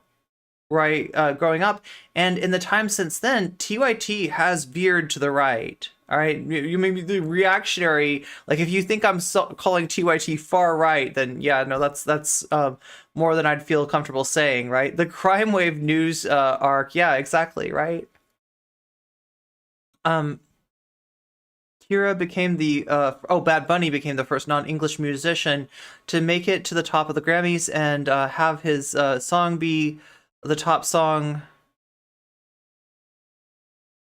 have his songs be top songs on the radio top 40.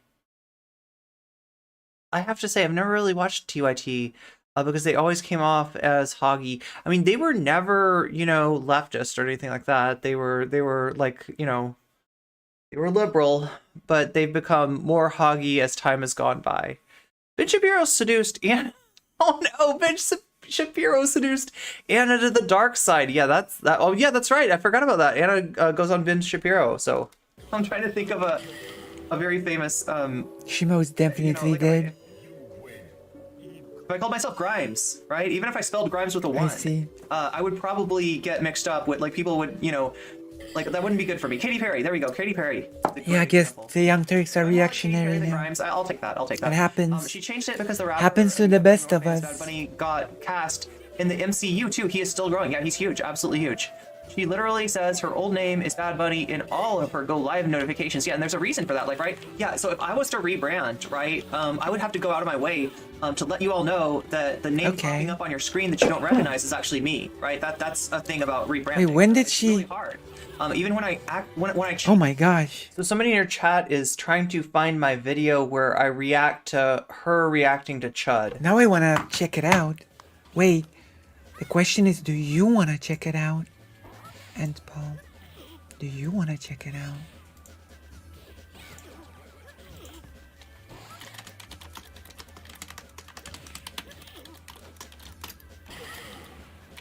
Now I'm very curious.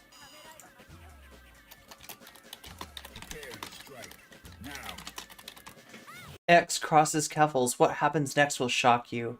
It's a bit clickbaity, but not really. But it's only. It does have that Samir Bhavnani edge to it, doesn't it? It does have a little bit of that Samir Bhavnani. It's all up to the community because, Oh yeah. Speaking of which, smash that like button if you are in my YouTube right now. And what time are we at? Oh yeah, we are about 7 minutes, all right, before another ad break. If you are in my Twitch chat and you want to get out of that ad break, there's 3 ways you can do it, okay? The first way, if you have Amazon Prime, connect that to Twitch, right? Twitch will then give you a free sub to use anywhere you want to. And you can use it here and you can get out of the ad break, right? So that's one way to do it. The second way to do it is that maybe you have $5. It's just $5. Yeah, number 4, 10 signs that you're a Vaushite. Number 4 will shock you, right? Right. So yeah, the second way is you can actually spend $5. That's a very easy way, assuming that you have $5 to spend. If you don't have $5 to spend, if you're hurting for cash, don't feel obligated to do it because there's a third way. The third way is you just hang out here and be a good chatter, and you will get noticed by somebody at some point who will be giving gift subs away, and they will remember your name and they will give you a gift sub. So that's 3 ways to get out of the top of the it's not really the top of the hour, it's the 30-minute ad break for me, unfortunately, and that's because I have to do that to get you out of the pre-roll ads. But we get you out of the pre-roll ads by doing an ad every 30 minutes, and I know it's a lot, but if you want to get out of it, those are 3 ways that you can do that, right? Yeah. And it'll also allow you to watch my VODs after the stream. So if you don't have a Twitch Turbo. Wait, what is Twitch Turbo? If you do not have a if you don't have a sub, then you're not able to watch you're not able to watch the streams. You're not able to watch the VODs after the fact. You can still watch my highlights, and I try to do a lot of highlights. So, there's ways to check it out. You can always go over on YouTube and look at the stuff there. The stuff on YouTube is a little bit limited too, right? So I've taken a lot of my YouTube stuff and put it behind a paywall if the streams are like older than a month, right? So for the last month of streams, you can watch for free on YouTube. Beyond that, you need to be a member on YouTube. So whatever's easier for you, if you spend more time on YouTube, if you like watching me on YouTube, sign up for a membership. If you like watching me on Twitch, if you spend more time on Twitch, sign up for the Twitch sub. If what you want is to be able to watch some of the videos that I put out before they actually come out, Patreon is a great option for you, because I generally will put stuff up on Patreon first, second for members on YouTube, and third for everybody else. That's how my videos are coming out now, right? Is like, so if you really like to see the new stuff before anybody else gets a hold of it, then Patreon is a good place for you. And I'm going to be adding more stuff to the Patreon. All three of those, okay? Patreon, Twitch sub, and YouTube membership. Those entitle you to the premium streamium. The premium streamium is something that we do once a month. What's up, Eric? Good to see you, meow. The premium streamium is a special stream that we do once a month that is like paywalled content, and it's usually paywalled content because there's a little bit of drama involved, right? It's something that I can't show to the wide world. It's something that is only for my besties, right? So, any of those options entitle you to the premium streamium. I've got a lot to cover today, Dr. Butler. Thanks for asking, though. The reactionary Turks. The reactionary Turks. No. Here's what I like better. The young reactionaries. How about that? The young reactionaries? Wait, they're not really... I don't know. Like, so at some point, TYT is going to become a misnomer. Oh, somebody does not want me to. But I need a link. Is it time-stamped? The curse. Yeah, so just to orient you all in the stream, we started out watching Ben Shapiro talking to Piers Morgan, so that's already been done. You can go back in the VOD for that, right? We're right now watching, oh my god, Electric Brain, or Cryptid Mage, actually. Thank you for that gift sub to Electric Brain. Electric Brain, you just got a gift sub, and wow. I didn't realize that the jellyfish show up superimposed on my face, but that's how it works. I'm a jellyfish head, apparently, right? Thank you, Cryptid Mage, for getting Electric Brain out of that ad break. That's really nice of you. That's like I said, just hang out here, and even if you don't have the money to be able to sign up for a Twitch sub yourself, or a Twitch Prime to be able to get a free sub, from Twitch, or from having that Prime. Is calling someone a reactionary in and of itself reactionary now? Well, I mean, like, it depends on what you mean by reactionary, right? When you're saying reactionary, are you talking about something that somebody does in reaction to something else? Like, so, like, let's say that Jink and Anna become a little bit more right-wing, and as a reaction to that, I say that's kind of reactionary. They're a little bit more reactionary than I remember, right? You could say that that's reactionary in a certain way. Generally, when you use reactionary in a political sense, though, what we mean is right-wing politics, particularly far-right politics. And when I said the Young Turks are a little bit more reactionary these days, it might have been a little bit of a hyperbole. And in reality, they're kind of gravitating towards that center right position rather than like a far right reactionary. I don't anticipate. Oh my God, Shakespeare! Thank you for the gift sub to Eric. Yeah, everybody's. We got some really super nice gift subbers in the audience today, getting people out of those ad breaks just before they happen. Yeah, because I think that's just about to happen. It's having a negative reaction to progress is reactionary. Yeah, but like, I mean, there are multiple uses to the terminology, so I can see why somebody would ask that question. Thank you for the question, Chaucerian fraud. Yes, I can pronounce words. Steak? Maybe? What is the cursed steak? Oh my gosh. Okay, so the curse take, I think, was the name of How many the... people voted? 11 votes. You know what? Let's do it. It's a little bit of I like feel like, was that the name of the VOD that I did? change, but you know, Oh, we can take it, right? it was probably a curse take about like Hogwarts Legacy, right? Warriors. Wait, where's the Warriors. The hype train is close. You've got about 2 minutes and 30 seconds. If anybody else wants to give getting saved?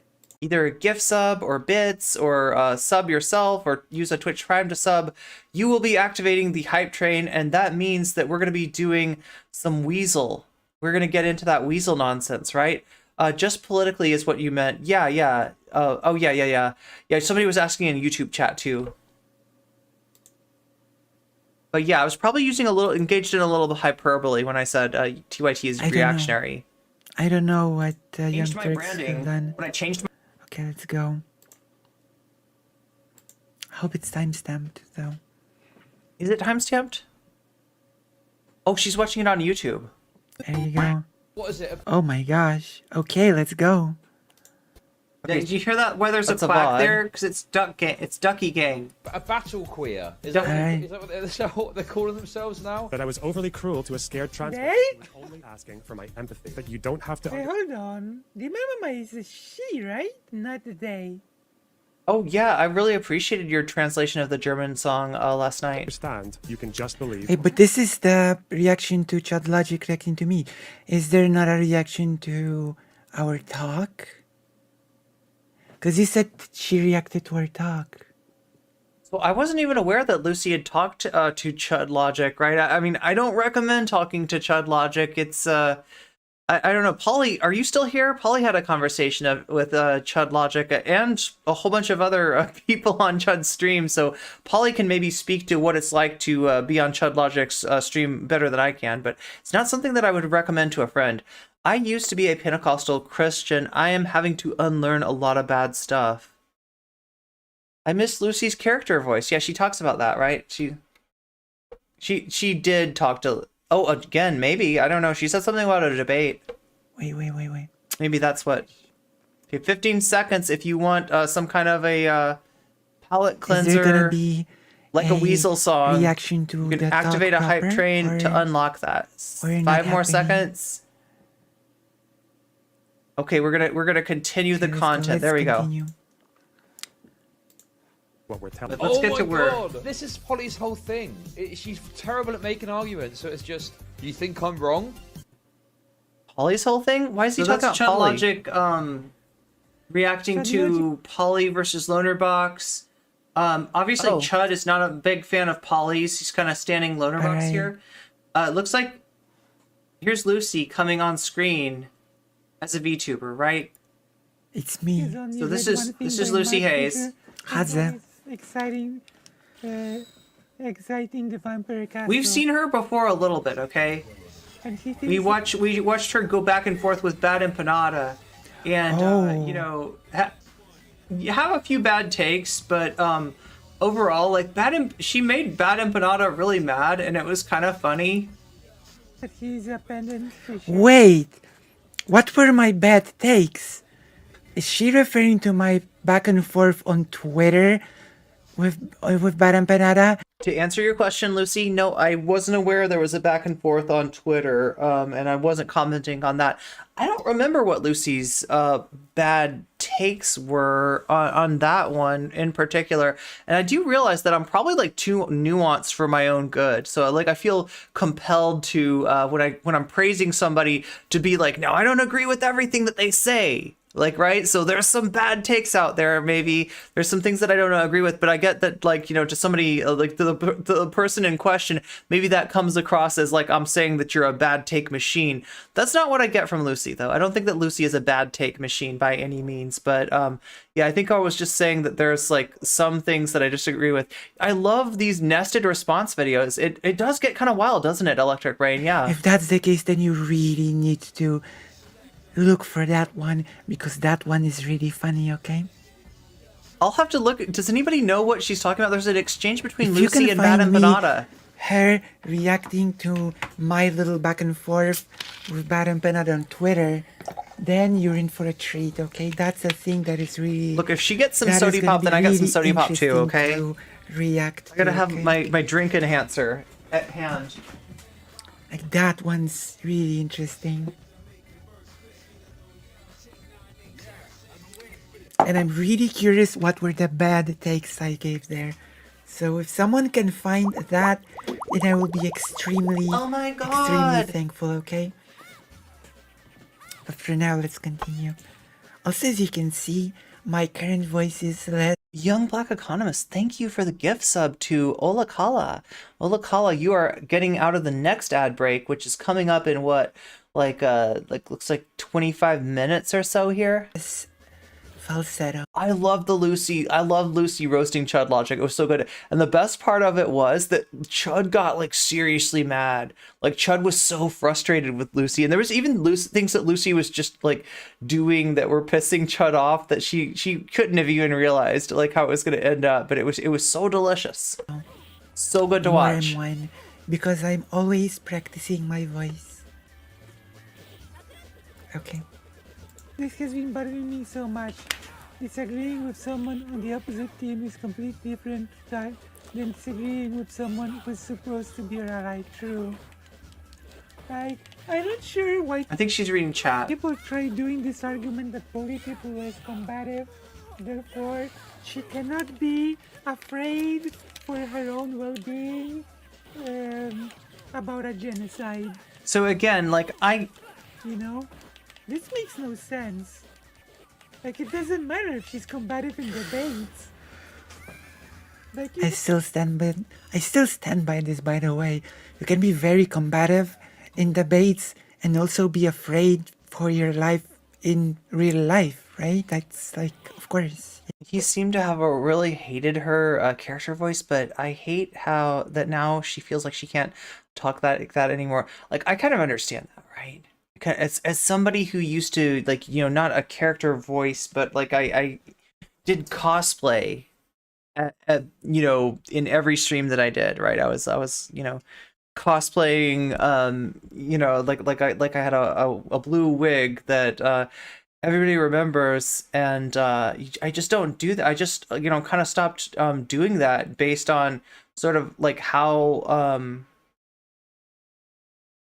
mean the harassment against me was after speaking up to Dylan about my concerns about what his platform you know, was doing in terms of spreading transphobic brainworms to an audience that just wasn't savvy enough to really even pick up on the fact that that's what Rob Noor was doing to them, right? That's kind of a sad thing. I still wear cat ears, right? And I still do cosplay from time to time, but as far as doing cosplay as a streaming, you know, like every single day thing, I don't do that anymore. And it's thanks to the sussy bakas of Twitch politics. So you can thank them for that. Yeah. And the biggest debater will be afraid of being genocided, I would think. You know? I don't know. I do think so. This is such nonsense. Cosplay streamer chick? Meow. Why do people think this is a good argument? I don't know. Wait, no comment on my deep analysis? Like, Chud logic means it like that she's combative in... I mean, it's not obvious to some, so I guess it needs to be said. Also, no, there's no comment on my deep analysis. I don't know. Why not? Why not? Why no commentary? I guess I'm speaking like... Hello, Lenitas. We're watching... No comment chick watching me. Oh no, I don't want to play as Alex, who Capcom tried to push as the new protagonist of Street Fighter. Debates and aggressive, and therefore she cannot possibly be afraid in any scenario ever. Like, nonsense. Okay, so that gives you a little taste of like her. And but, you know, I don't know if she's done this as like so there's like, so understand our protagonist here is not perfect. Okay, Lucy Haze is not perfect. I see. Lucy Haze is kind of close to President Sunday and therefore kind of close to Vaush.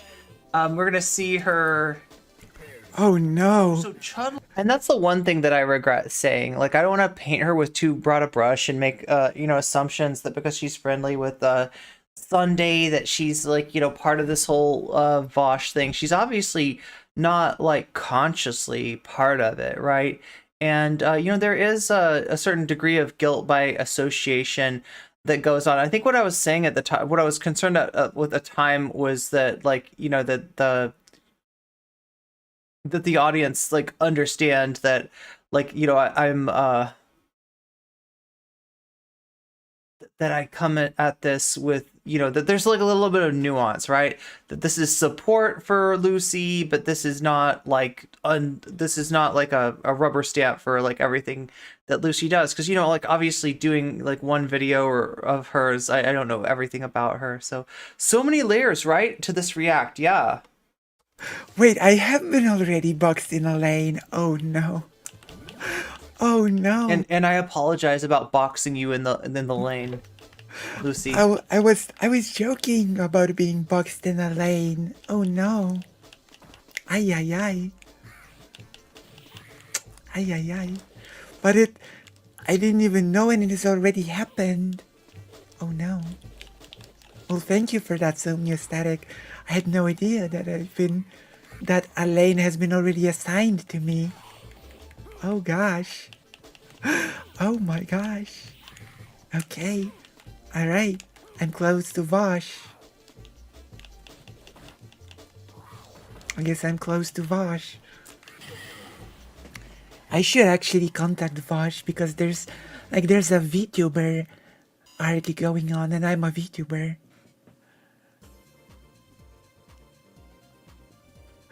And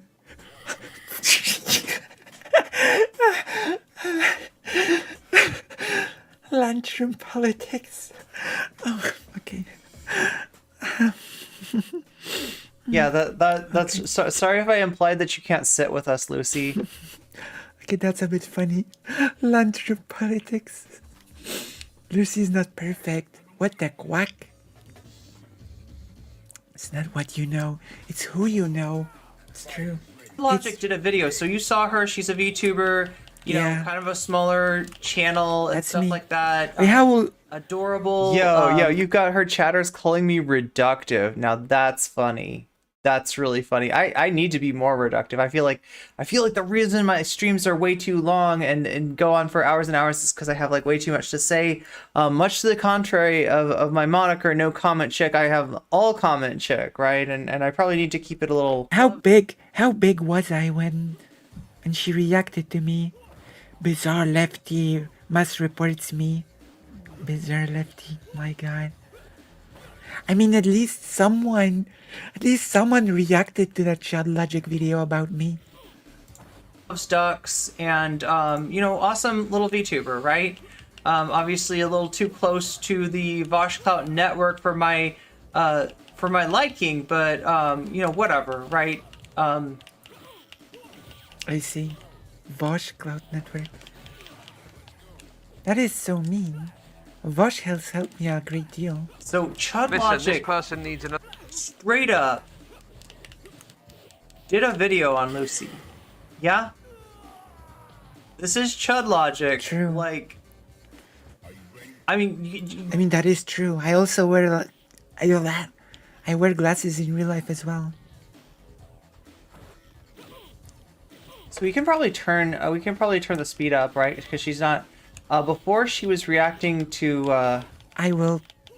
She was reacting to my video and she had the speed turned up. Now she has the speed normal, so I think it's safe to. I will discuss anime with Vaush, okay? Don't worry about it. Don't worry about it. I will discuss anime with Vaush. You talked one time. I mean, we have exchanged emails before. Our talk happened. Actually, the story is I started emailing Vaush and talking to him about us talking on his stream, and then my mom had the accident, and then the fundraiser plans were born, and then Vaush sort of asked me in a follow-up email if the fundraiser is about me, and then I said yes, and then we sort of decided that we could potentially move our talk to the fundraiser, I think. It went something like that. You know? It went like that. Judge for yourself. It feels like Chud Logic attacking a much smaller streamer, like trying to have a laugh at her expense, right? The fundraiser. That is what happened. Mental health treatment. That is what happened. Sorry to say. What's going on? It's a sketch. This isn't real, is it? This is some sort of elaborate ruse. I cannot imagine someone unironically like, watching this channel and being like, yeah, this is actually good content. I would enjoy watching Lucy more than Chud Logic any day. What side is she on? She's like a chaos agent. Oh yeah, thank you. See, like, oh, Sim, thank you.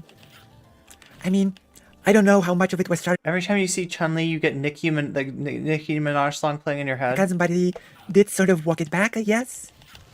I guess Chud Logic did sort of walk it back. I'm not sure how much of it was So just yeah, him I mean, like, this is understandable. This is her experience with Vaush, right? Is that Vaush supported her fundraiser, and you know, from what I understand, it was Lucy Haze, Chaos Agent. Please no class reductionist arc. Wait, from what her saying that or chat saying that I was reductivist. Yeah, it's a big word for somebody. For a Vaush adjacent you know, chatter to be saying, but yeah, we'll take it. Sarcastic to me. Isn't there the thing everyone is... Oh, that's right, they are all about using words they don't quite... I mean, well, it's like, if the apple doesn't fall far from the tree, then like that's what we... That makes sense. Vaush is definitely a word of the day calendar kind of guy, right? Pretty much only 6 steps removed from anyone else, I guess. He wants to use those big words like Benny Boy Shapiro, yeah? Right, you're right, Vanitas. Everyone's just 6 steps removed from me. That's true. That's true. That is true. We have to play record. We have to deplatform this. Hey, be honest. Which voice do you like more? The one right now or the one from the video we're just watching? Which voice is better? The charity stream was to help her pay for her mother's care because she'd been hit by, oh my gosh, and needed a lot of stuff therapy. Yeah, no, that makes sense. And I was actually thinking about giving, just donating some money to that too. I didn't really have any spare income to donate at the time, but I wanted to do that. They invited me on the stream. President Sunday invited me to come on the stream. Probably wanted me to, you know, debate somebody like Demon Mama. I can't remember who else was on the stream, but, you know, that would probably be the obvious matchup. Was hoping for an NCC versus Demon Mama matchup. Did not get that because I don't think that Demon Mama really wants to talk to me, and I don't want to impose myself, you know, via paying for a debate on somebody that doesn't want to talk to me. She's banned me from being even mentioned in her chat, so that's a pretty clear sign that she doesn't want to talk, and I respect that, right? I don't really have a lot to say to her either, right? Every time Vaush uses a big word, I want to say, you keep using that word, but I don't think you know what it means. Mr. Girl was on, that's the other thing. That's the other thing, guys. I knew that was every chance that Mr. Girl would be on, and yeah, he did end up on there. Now, before third option, explain in chat. There we go. There we go.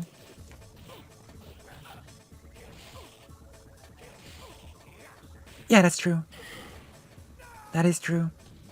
I mean, it wasn't just him being sarcastic. It was also sort of him digging for things to get me on, quote unquote. Like the whole Patreon thing, which is extremely weird. Patreon thing is so yeah, weird. This is super weird. Like, who sees Lucy doing a good-natured roast of them and like wants to immediately attack her? It seems like Chud's kind of fragile.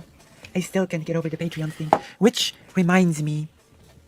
It reminds me, everybody, if you enjoy what I'm doing, then please consider becoming a Patreon. Okay? And if you enjoy what I'm doing in YouTube chat right now, please consider hitting that like button, hitting that subscribe button if you haven't already, and maybe even dinging that bell to get notifications every time I go live. Yeah, Mr. Girl was on because they got up to $500 to have him debate Aiko and Demon Mama. The funny thing, though, was, and she talks about this later, right, is that somebody paid for Mr. Girl to come on. Somebody paid then for Mr. Girl to get kicked. and then somebody else paid again for Mr. Girl to come back on, right? So Mr. Girl was like on, kicked, and then back on again, and they got money each time. So I'm glad that the fundraiser went so well, right? I would have donated to myself, donated to the fundraiser myself had I had the disposable income to do so. Please consider becoming a Patreon. That's one option that you can take in order to support me. Or you can tip me at coffee. Meow, Dragon Princess. There are 2 roads to supporting Lucy. How is Neville tonight for all the Neville fans out there? Here. And here. And also my coffee. $100 to get him on and then $50 to get him off? Which you can use to tip me in a one-time payment. But interestingly enough, coffee also has like a subscription option. And I think coffee takes less, if anything at all, compared to Patreon. There you go. Oh, I don't know about. I didn't know about that.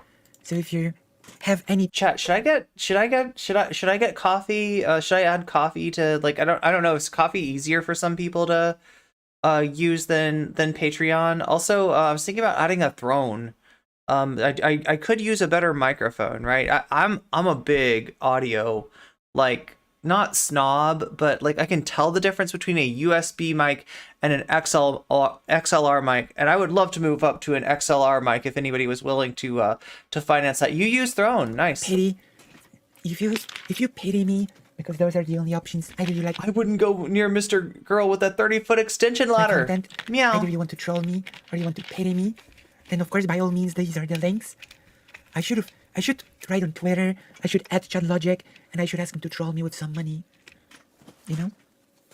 I'm not above being trolled. If you want to troll me by becoming my Patreon, then by all means do so.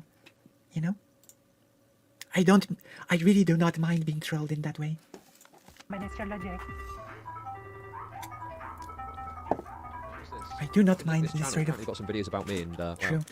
Chad Logic's saddest video yet, 3 hours 43. I mean, that's... It really went I mean, down. honestly, I feel like this is Chad Certainly Logic's status video. Doesn't care. Which one? I don't agree with this. Which one's the... I don't agree with this. Which one's the saddest video according to nocommentchick? Wellness check my goodness. on Chad Logic written with small letters on. Okay, so which one is the saddest video? I meant this one, right? I meant Chud Logic attacking like a smaller VTuber. I thought that was pretty sad for Chud. Now, I wasn't saying it was sad because you were the subject of it, right, Lucy? I meant it was sad that Chud was being such an asshole to you. So that's what I meant by Chud Logic's saddest video. I can't believe I'm saying this. Let's check on our friend Chad Logic. Let's go. She does not Anybody who wants to disparage Lucy, that's just sad. happy with these comments that he's making. Lucy was the one that Demon Mom and President Sunday did a charity for. Yeah, with Mr. Girl. Yeah, I mean, like, that was unfortunate, and I got invited to that one too, and I didn't go for several reasons. Interesting. First of all, like, I didn't want to ask anybody to donate to get me. He has a special dessert coming as an apology on stream. Second of all, the people that I would want. Oh, because you dozed off. I see. Would have wanted to talk to in that set probably wouldn't have wanted to talk to me. And third of all, yeah, Mr. Girl, I don't want to be involved in anything that Mr. Girl's involved in. But I thought about just like donating. If I was in a better financial position, I would have just donated to Lucy, because yeah, it was for some family stuff that seemed pretty important. And I'm glad they did a charity. It's hard to criticize a charity, but again, like, Mr. Girl, really, like, whatever. I mean, I hope she got what she needed out of that. She's not happy. I mean, it was just anyone could comment, debate, pay to debate, right? That was the sort of event that it was. Logic, when people like someone, it must be some kind of grift. What's their angle? True. Must be a troll. Please troll me, please. Your throne is for books. Yeah, I think Polly uses her throne for like outfits and stuff like that. I'm very interested in getting some better sound equipment and maybe eventually a better camera, right? Because like, as much as I like this camera, and I would say as far as webcams go, this is the second best webcam that I know of that exists, right? That I have. So I'm pretty happy with my my camera, but it could be better, especially for things like video essays and stuff like that. Maybe a better green screen, because if you notice, well, I mean, like, let's see. Like, it's not like I need a green screen that's slightly better than, like, slightly wider than this, and also one that can be made flat, right? If you get something that where it has a thing on the bottom that like pulls it down, then you get a better green screen. But I'm pretty happy with the green screen and the camera. For me, it's really like the microphone. My microphone bothers me. Can I put pot on the throne? I think so.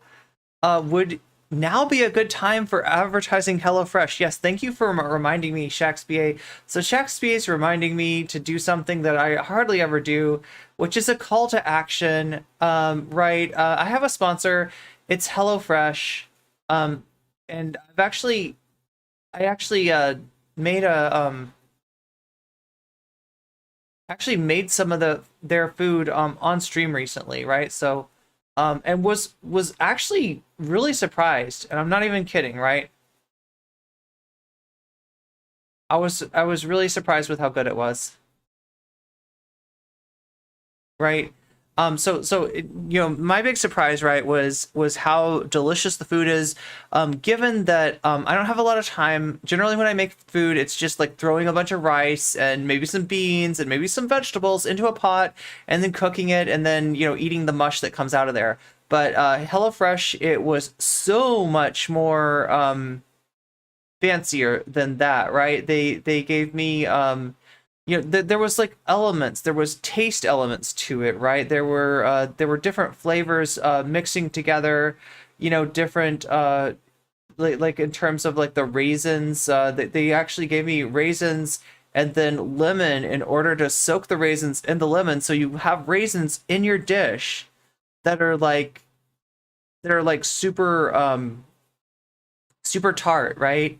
And that added like another like level of flavor, pistachios in there as well, along with the Turkish spice. And then they actually had me roast the onions, roast the tomatoes. There was just like so many more layers of flavor than I'm used to. So, this is the food service. This is the meal kit that gives you delicious recipes made with fresh, wholesome ingredients that are delivered right to your door. So that means no lines, no hassle, just great tasting meals that you can whip up from the comfort of your own home.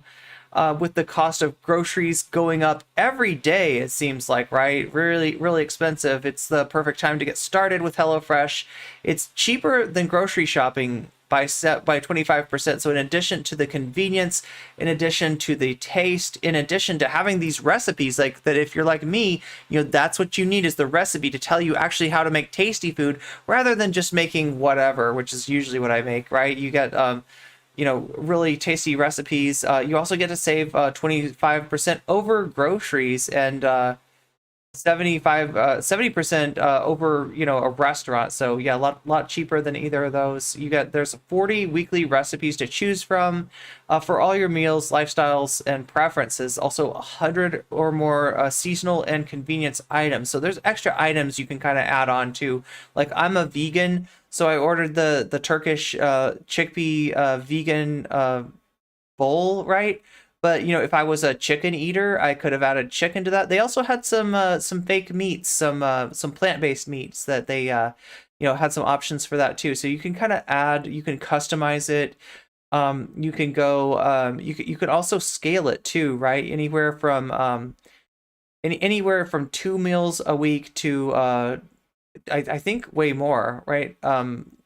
You can I think it was like 2 to 8 meals a week. So whatever however many meals you want to order, you can kind of scale it up and down according to that, right? Delicious dinners are easy with the chef-crafted seasonal recipes that come with ingredients already pre-portioned, so that all you have to do is cook them and enjoy, right? So, there's no measuring. They just give you what you need to make a delicious meal. You can save time for meal planning. That's a big deal for me. I do not have time for meal planning. I do not have time for meal prepping, but all that work is already done for you. And then, yeah, you can add, like I said, a protein item to your meal if you want to do that, right? Swap out proteins or even adding protein to a veggie dish, and you can upgrade for either like organic chicken, organic ground beef if you're into those organic meats, calorie smart, carb smart, or Mediterranean diet. So yeah, like I said, I'm a vegan, right? I don't eat any animal parts at all, and I'm also gluten free. And you would think that with that, like that's a pretty picky eater right there, right?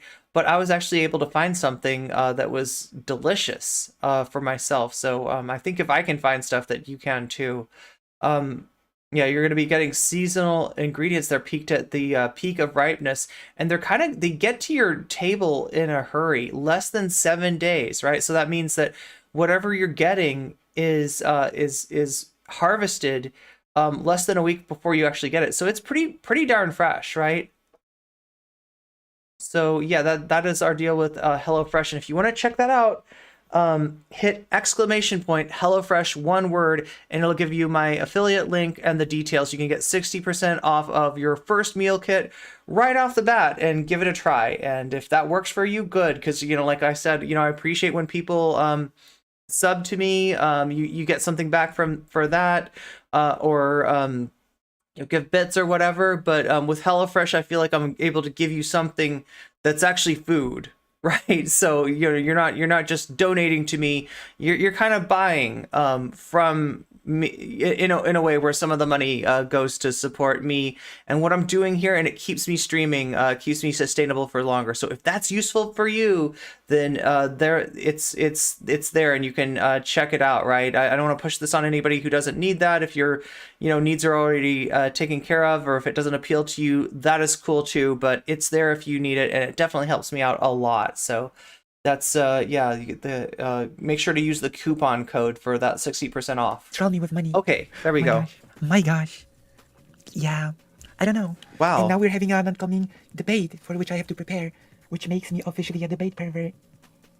So wait, is that her? She's debating chud logic, is that right? They have low carb options if you're trying to avoid eating a ton of carbs. I noticed that, yeah.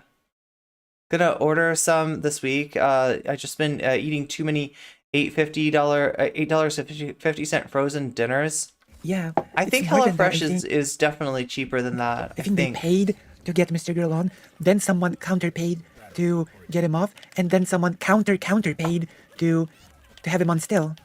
Yo, I really wonder. Yeah, exactly, Samuel Static. Exactly. I really wonder how many times that could happen. Like how many, could you really have a competition between Mr. Girl stands and Mr. Girl anti-stands and getting him on versus getting him off? That's a pretty cool tactic. I have to say.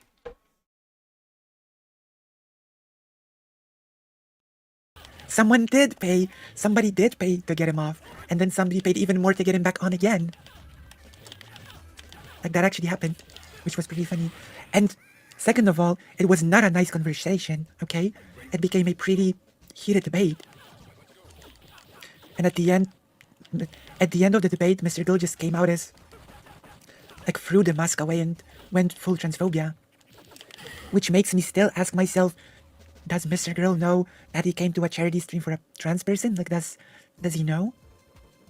Oh my I'm always God. gonna be wondering about that one. I just realized there's like a limit to how long I can wear these cat ears. Thing. I don't know what it is, but we continue. It's like we continue. It's like they cut off my circulation or something like that, and it gives me a headache after a while. Chud Logic reading Chud Logic status video. And yeah, is it sad? Very sad. Not happy, mate. She's not happy with those comments. Yeah, my British accent. So here's where it gets good. I mean, people demanded I do the accent. Okay, so this is what's great, right? I told you before, I am not great at making fun of English accents, right?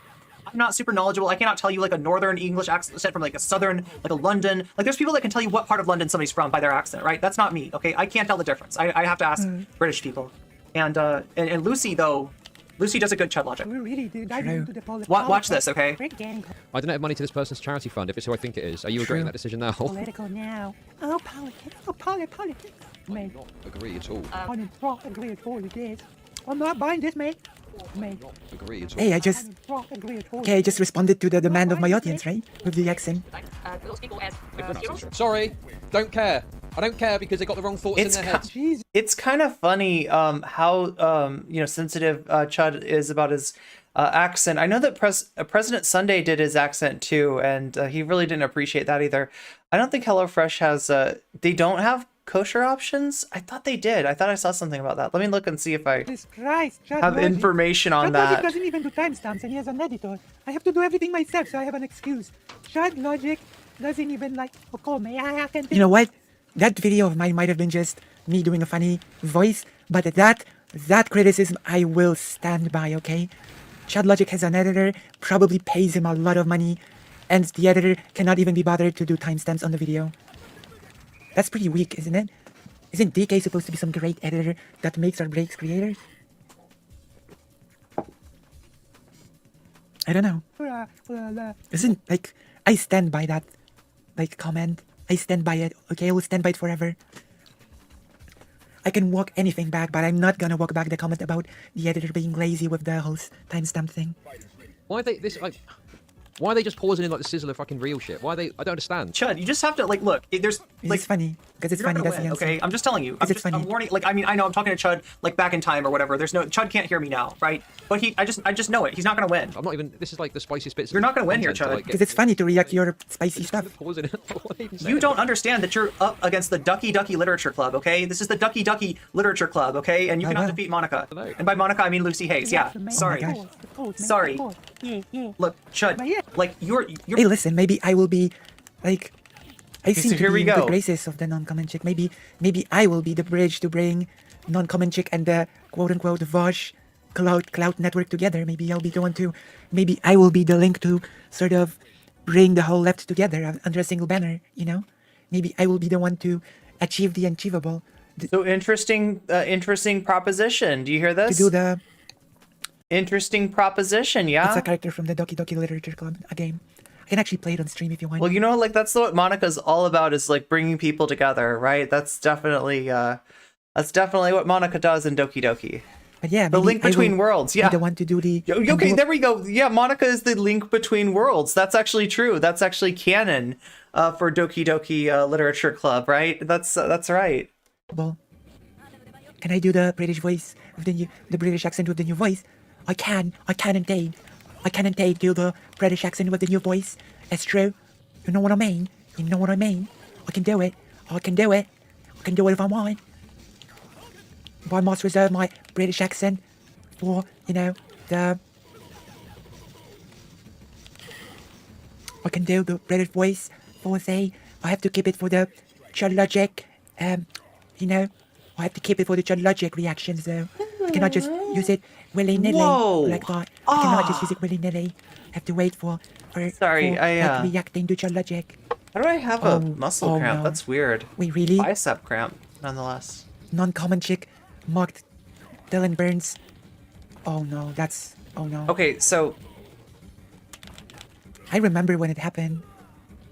So that she's reading chat, right? And chat is literally lying to her. They're claiming that I made fun of Dylan Burns's, unaliving attempt. I mean, I hope you know me better than that, chat. Unfortunately, this is the kind of shit that goes on, right? This is the kind of shit that goes on. Somebody lies about something, and people just keep repeating the lies and repeating the lies and then repeating the lies. I have no doubt that the person saying that believes it, right? But they haven't seen it, and they're just taking it for granted because they've heard it. That's a monstrous thing that I would never do. And that's a horrible thing to say about somebody. And this is part of my problem. So Lucy, you were asking earlier, like maybe I can be the bridge between worlds. Maybe I can, bring these two parts of the left together. This is part of what gets in the way of that, right? Like your audience, based on their affiliation, based on other streamers that they like and are friendly with, do not want you to do this, right? Like I said, you asked, who are you according to nocommentchick? How does nocommentchick analyze your place in the network, right? I said before, and I stand behind the fact that you have the ability to choose whatever path you want to, right?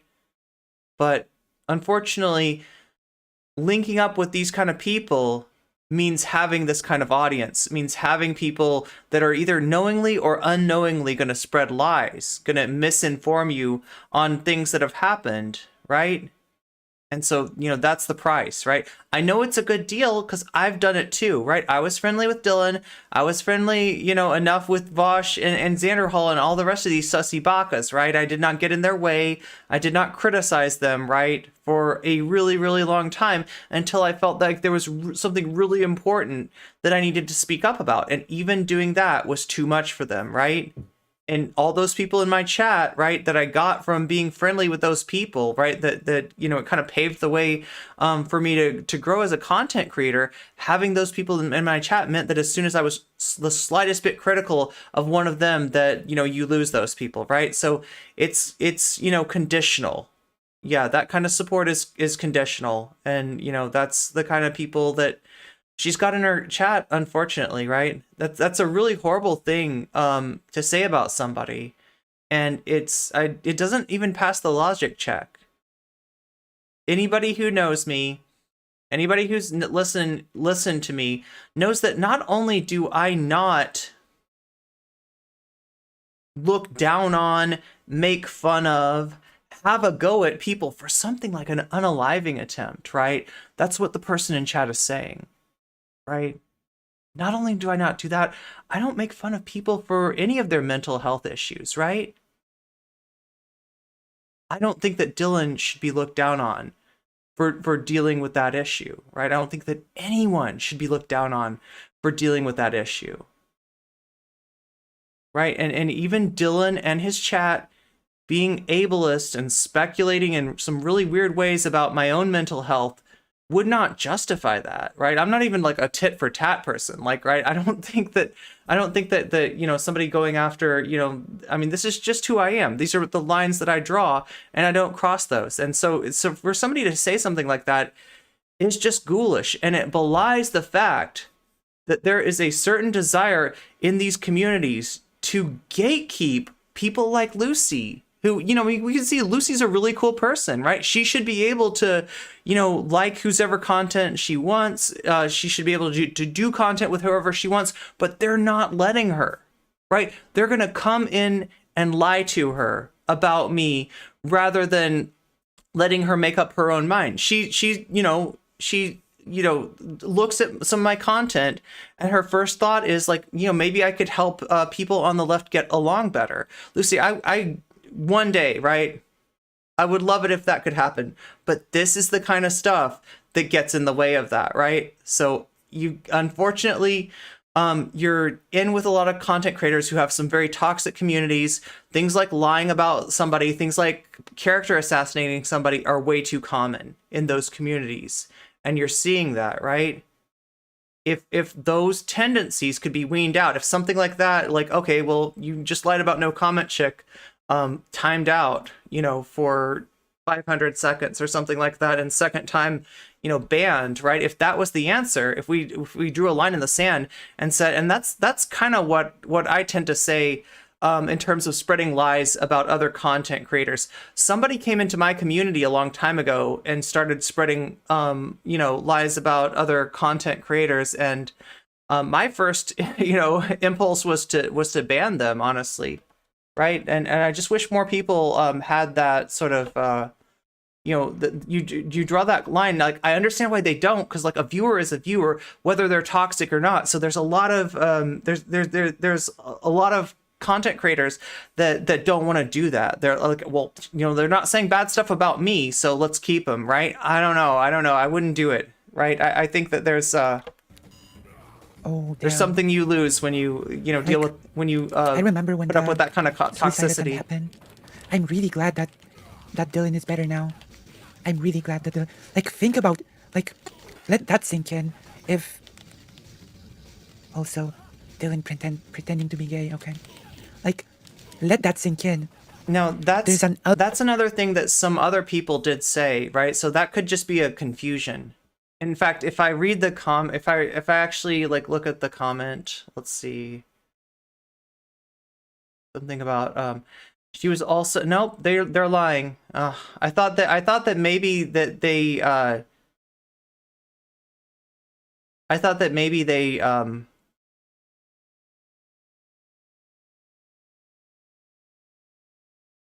I thought that maybe they weren't sure about that one, but they're saying she also was one of the people saying Dylan pretended to be gay. No, I didn't, okay?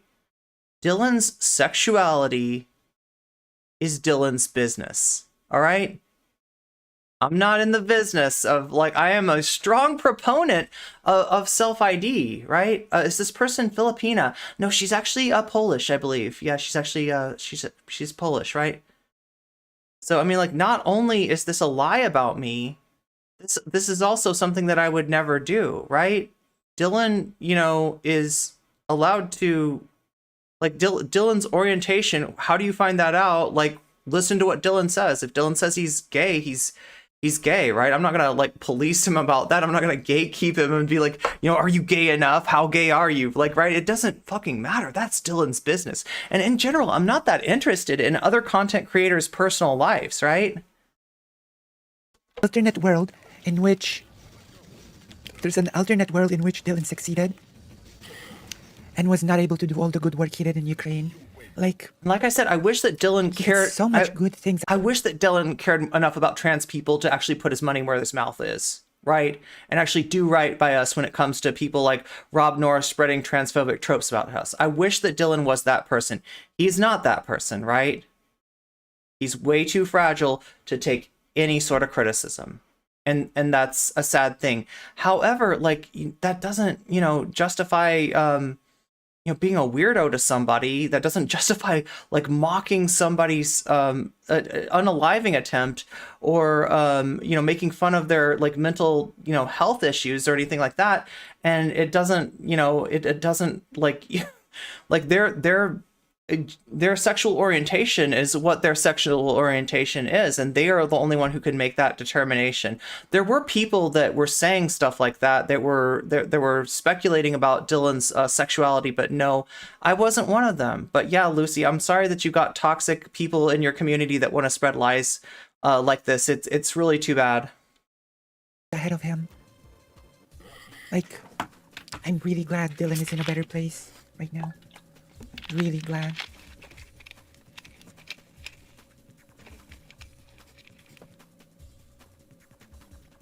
Like, yeah.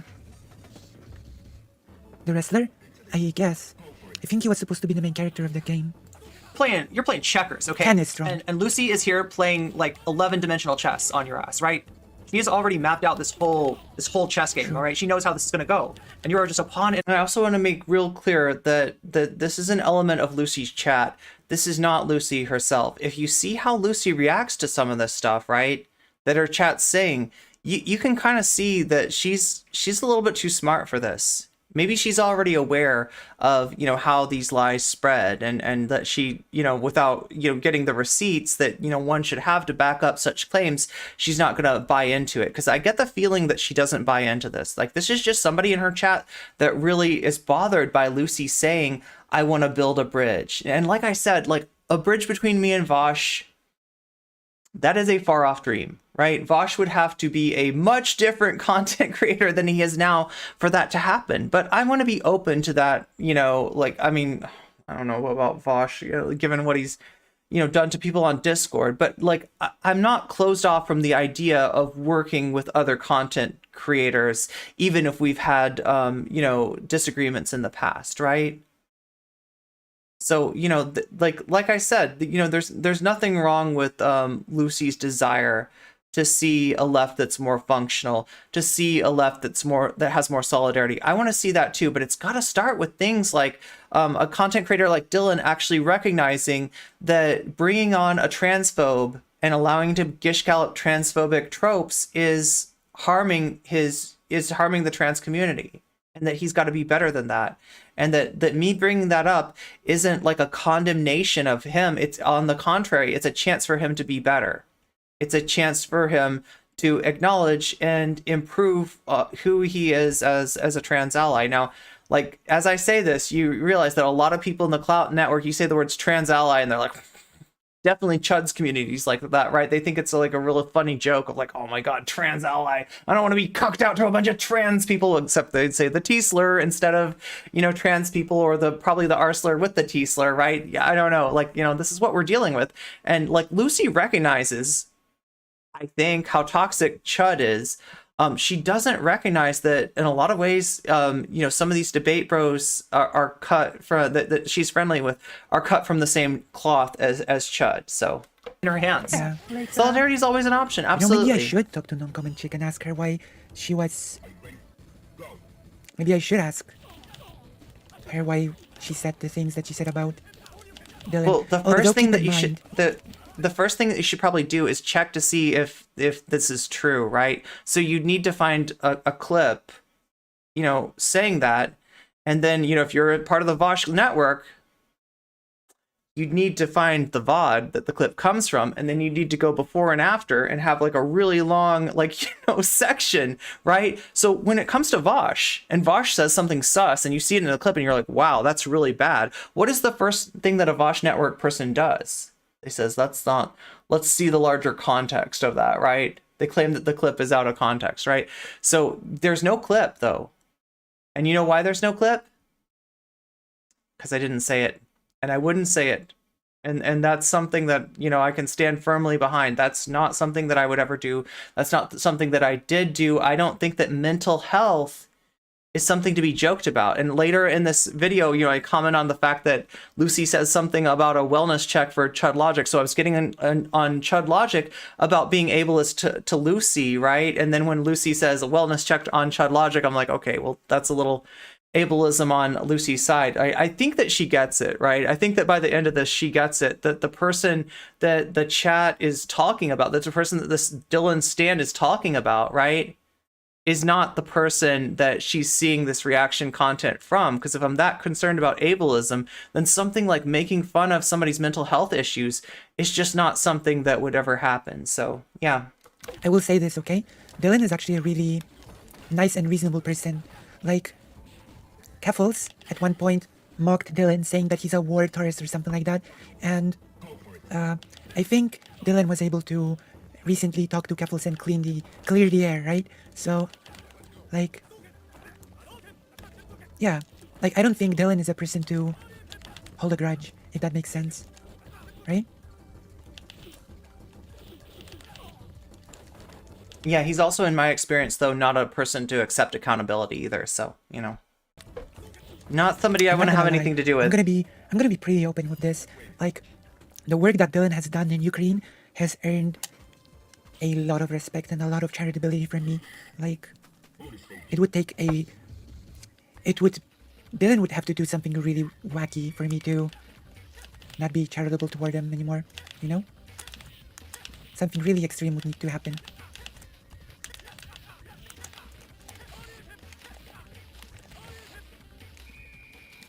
Something really wild would have to happen. I can't believe I wanted to check the timestamps, but you want me to do his accent? It makes sense for her. I think it makes sense for Dylan to be. Vaush hears listen to X community in his mind and thinks becomes subservient to X community. True. Yeah. True. I'm gonna give credit where credit's due. It makes sense from Dylan's perspective to be friendly with Destiny, because keep in mind, Destiny's sphere, I'm not sure which part of it, but it did help Anastasia from Ukraine, right? It makes sense for Dylan to be friendly with Destiny for the same reason that it makes sense for Anastasia. Now, I feel like that Vaush ends up covering something with Anastasia on it. I think where Vaush has a conversation with Anastasia. Does anybody know who this person is? Because that's the one piece I'm missing. That's the one thing I couldn't comment. I don't know who this is, right? Anybody have insight on that? From Ukraine to be friendly with Destiny. DGG has simply helped her, by donating stuff for her to be able to buy gear for Ukrainian soldiers. I guess she didn't parry a single ball. Yeah, that's one thing that I can. That is one thing I've never seen in a fighting game before. Is somebody's throwing basketballs as an attack. I guess praise DGG for doing, even if I'm not a fan of DGG. Does that make sense? Does that make sense? So yeah, I'm not a fan of Destiny and I'm not a fan of DGG, but the thing with so she ends up winning anyway. Helping Anastasia is good.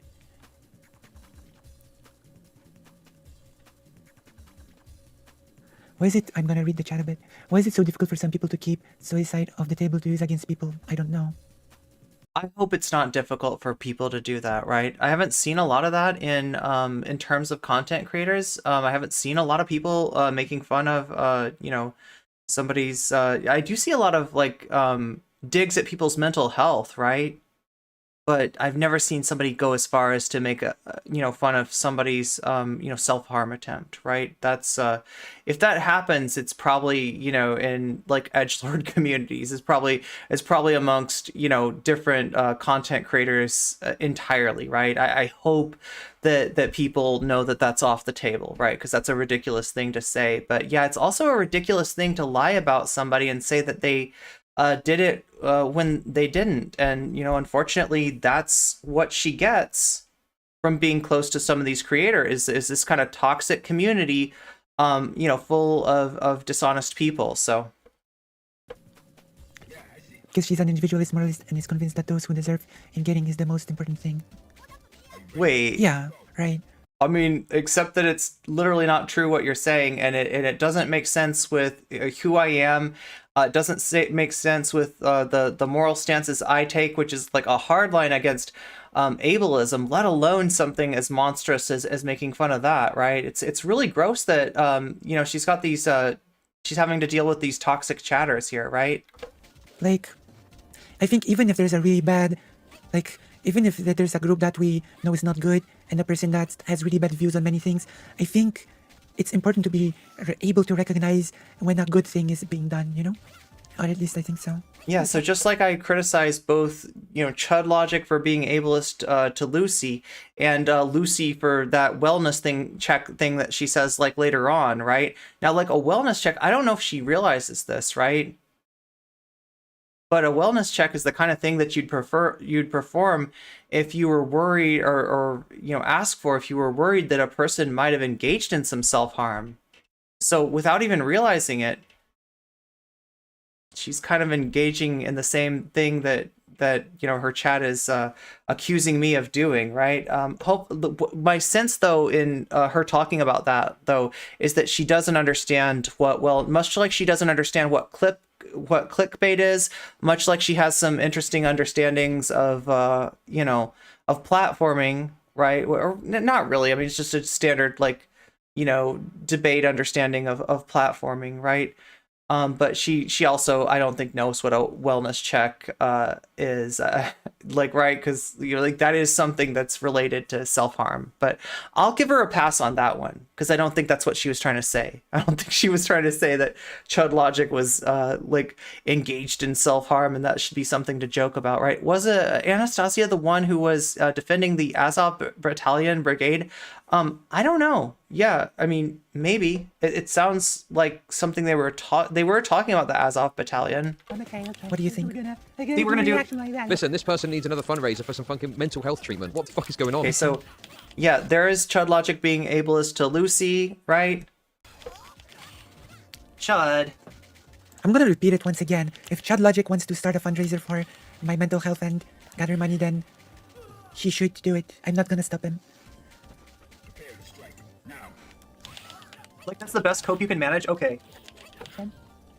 Yeah, they all pretty fucking thick, eh? True. To tweak on the Lying at thick. I won't like with you the heartstrings here, mate. I don't like it at all. I like Listen to Chud Cope. He's getting roasted and he can't take it. He's like, you know what? Did you know that when I talked to Chud Logic, people actually cried in his chat that they want a Chud Logic voice from me? I'm not sure what people in Chud Logic's audience expected from me. Like, I think they expected me to, I don't know, to act wacky or something. I think they wellness checks are not something I remember being done by the police in Poland. It isn't done by police in Italy either. Okay, so there's a good chance that she didn't really understand what that meant, and she was just repeating stuff she'd heard from other streamers. But Lucy, just so you know, okay, if you're concerned about people making fun of self-harm, like your chatter accused me of doing towards Dylan, right? That wellness check stuff that you might have heard from some of the streamers you're friends with is them doing that same thing, right? So I think that is worth, being concerned about, right? It's something that nobody should ever do. It's something that I wouldn't do, but it's apparently, a really all too common. Like, I didn't want to assume that was true, right? And I mean, like, Yeah, I don't know. Like, am I right about that? Like, I'm trying to think what else would somebody do a wellness check for, right? I think that when streamers make, say things like wellness check on, so and so, right? They're, inquiring on their mental health. The implication being that they might have been engaged in some sort of self-harm, right? So that's literally what your chat was concerned about with me, something that I never did, but something that apparently, whoever you picked it up from, that's what they were saying, right? That was the joke they were making. They were literally making a joke about another streamer doing self-harm, and I think it's bad whether or not that streamer has, been engaged in self-harm or not. Like, it's a line that I wouldn't cross, right? Expected some really wacky behavior from me. I think they expected some really wacky behavior from me.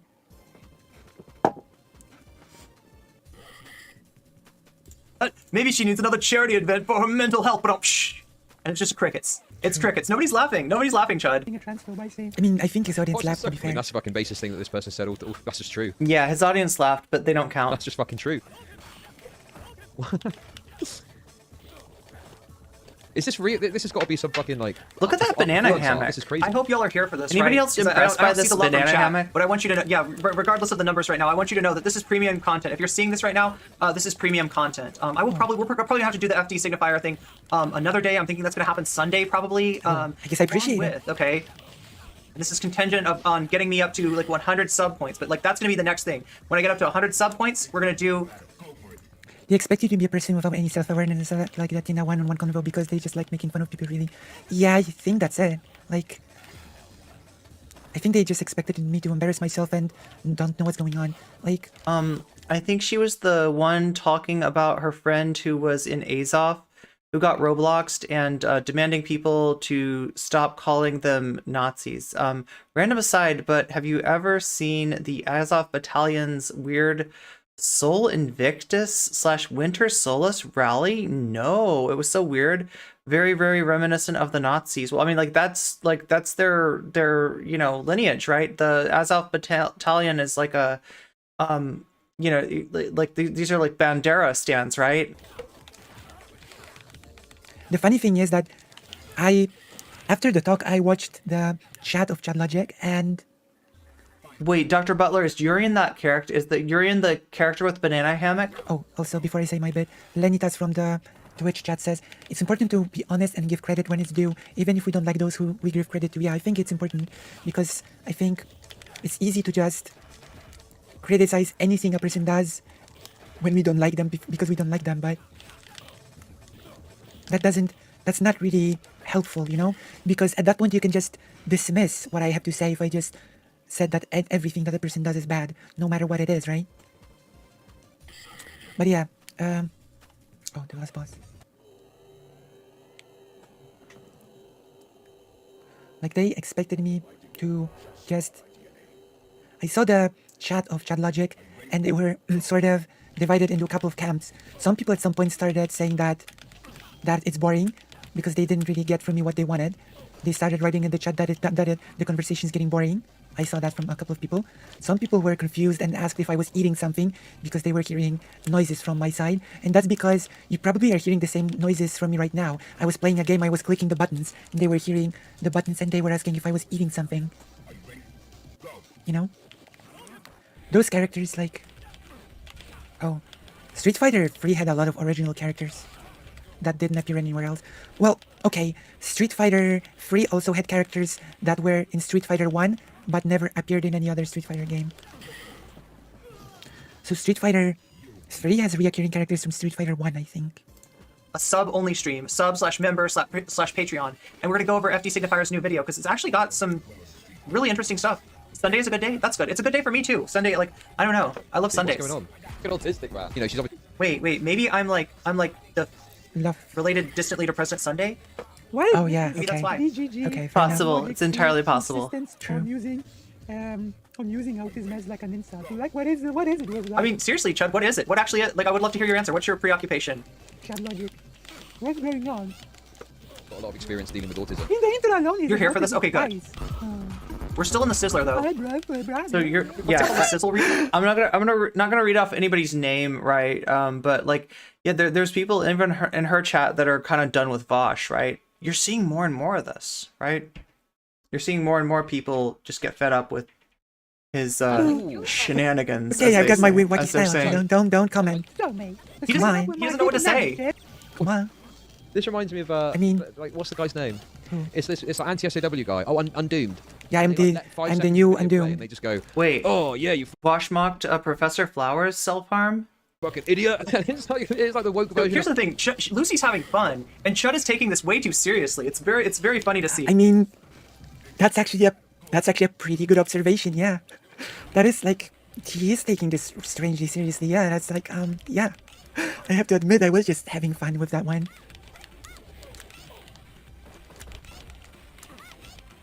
Like, I don't know. It's so wacky.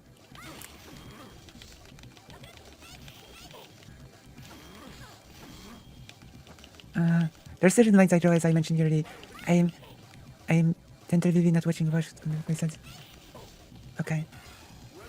No, don't talk about the Vaush thing, okay, please.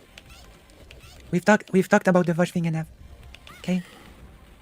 Ooh, Arkael. I wonder which Vaush thing they mean. Give me a donation so that I can buy one. But I must get makeup, actually. Oh my gosh. But yeah, if you want to play me, you can. You know, this is a good opportunity for me to say that my arcade streams will be streams.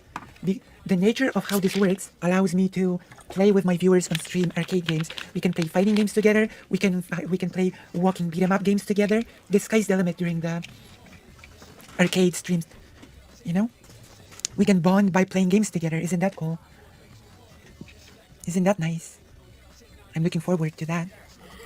Like I literally just said so. I find so and much pause humor it to in like this. I don't know what's the substance here? What's the criticism? Where's the nuance? Yeah, where's the nuance? Yeah.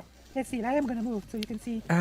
There are some 4 people beat 'em ups, I believe. Yeah, there are some 4 people beat 'em ups, I believe.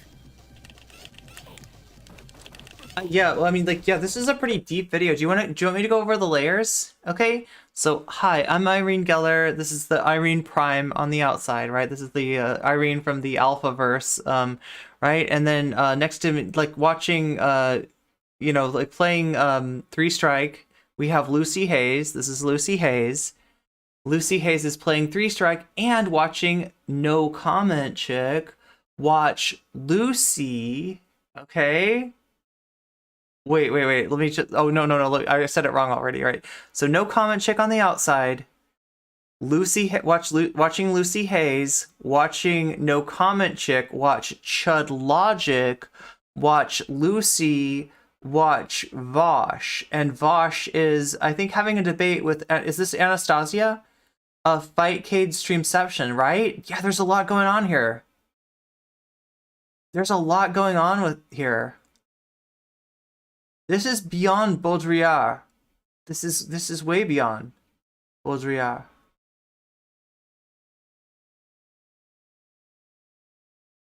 You know? Baudrillard never conceived of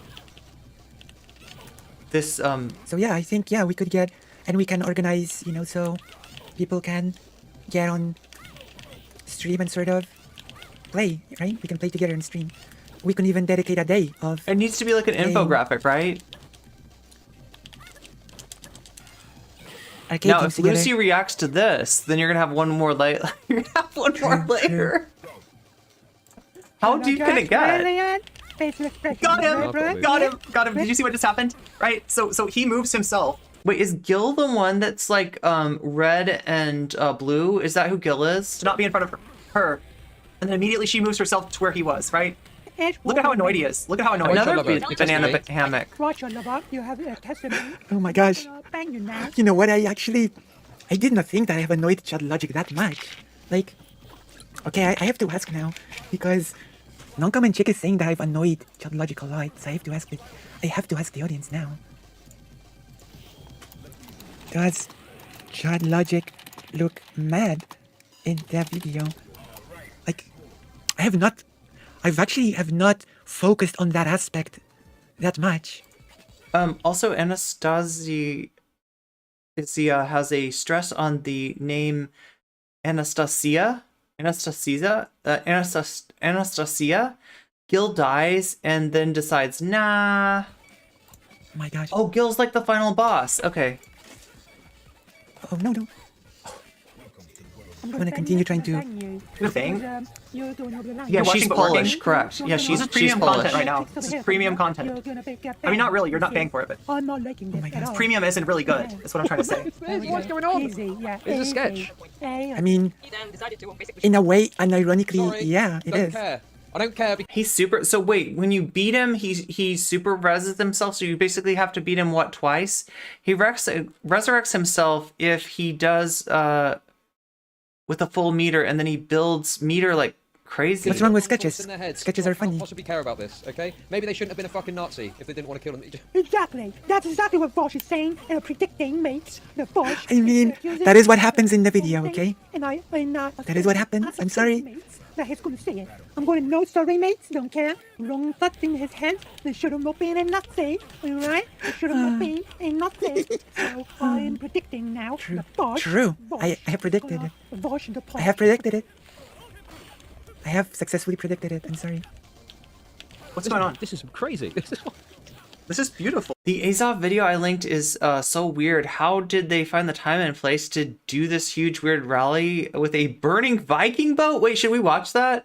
Oh my god, chat, I don't know. I need to get through this content. Shaxpia, if you link me that one more time, we'll take a look at it really. If you can give me a timestamp, we'll take a look at it really quick. If you want to show me this weird, assuming that it's not TOS, this weird, and that there's no hate symbols. Yeah, that's a part of Twitch's TOS. Oh, this is content, Chad. This is like you are content here. Oh my gosh. You can finish this turning you into instead. content. This isn't real, is it? We got This is some sort of about... elaborate- It is real. Someone has been uploading videos to this channel. It is real. When I discover it. To rouse you. Now, say this exact words. Say, okay? like- He's going to say these. Yes, exactly. 35, 40 minutes versus left of this. Giving, Elmer Fudd versus Bud Bunny. Perfect Chad impression. It's just mental to think that like that. This is a mental. I'm a loony Why are you too. posting your L's like this? This is what I really want to know. Why are you posting your That L's? I'm predicting Walsh to say and think. It's just mental. All those things that I'm predicting. And I mean, obviously, I think it's pretty obvious. I'm not like necessarily predicting what The Walsh is gonna imagery say. might be too I'm making, spot like, on. A I see. meme or joke. Oh. about Is there this flag idea a hate that symbol? someone will I kill don't themselves know. and Which is really funny, okay? Because when I said that the whole hovering the button above report was a Yeah, YouTube is like go hog wild, but Twitch is a little bit different. joke, Chad Logic did the sarcastic, oh, it's a meme, it's a joke. But Okay. keep in mind, Chad Logic hides. So this is the key to this video, right? If you look at the clickbait, if you look at the title of the video that Chud Logic does, which this is indeed clickbait, right?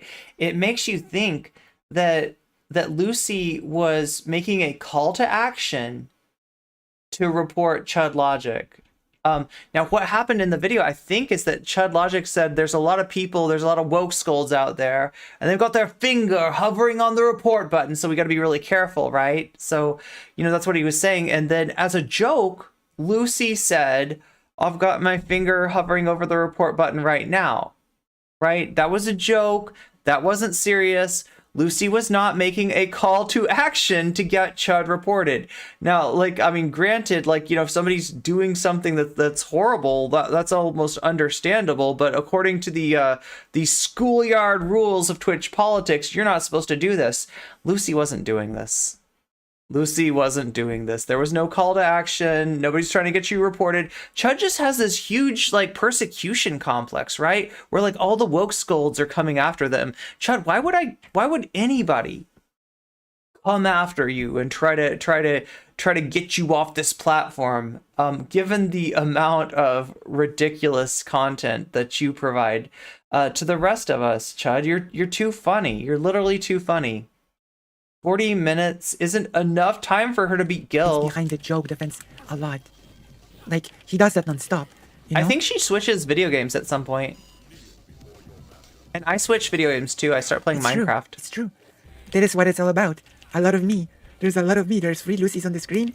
This is what it's all about. Reaction to reaction to reaction to reaction to reaction. Okay, so how many, let's count how many no comment chicks. We have 1, 2 no comment chicks on the screen. That's all. Okay, Lucy's, we have 1 Lucy.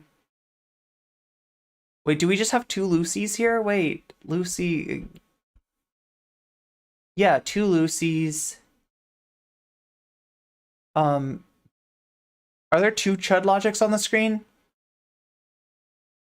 Does she play this game with an emulator? I'm not sure. Or like, I am not good when it comes to video games. Me neither. You need some Void Coffee? Why the hell not? Only 10?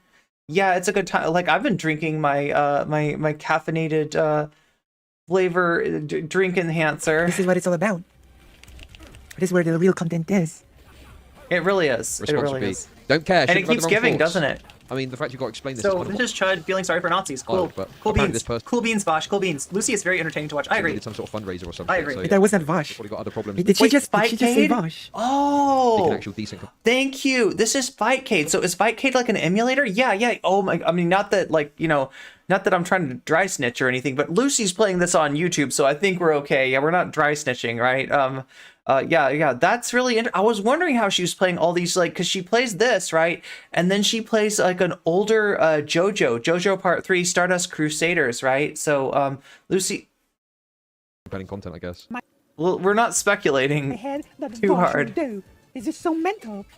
Can't you believe? Do you not believe how mental those things that I'm accusing Vaush of are? Oh, I'm sorry. I threw them at the Oz. Do you know what I mean? You know what I mean, mates? Like, it's tragic. Like, Sarah, you might want to delete your own comment too to not Takashi this. regardless of what someone's thought process is. But that is tragic, Vaush. Like, how can you do this, Vaush? How can you do all those things that But who was I supposed to trust? I have decided in my head that you're doing? I mean, yeah. Mate, I mean, mate. oh my gosh. Stop, Vaush. Just stop. I mean, yeah, stop it. Stop This is it. like the That story best. is fucking tragic. And Exactly. This is the best Chud logic. Exactly. Look, like You President need to run. Sunday. Like, what, did President Sunday do Chud's voice? I think, right?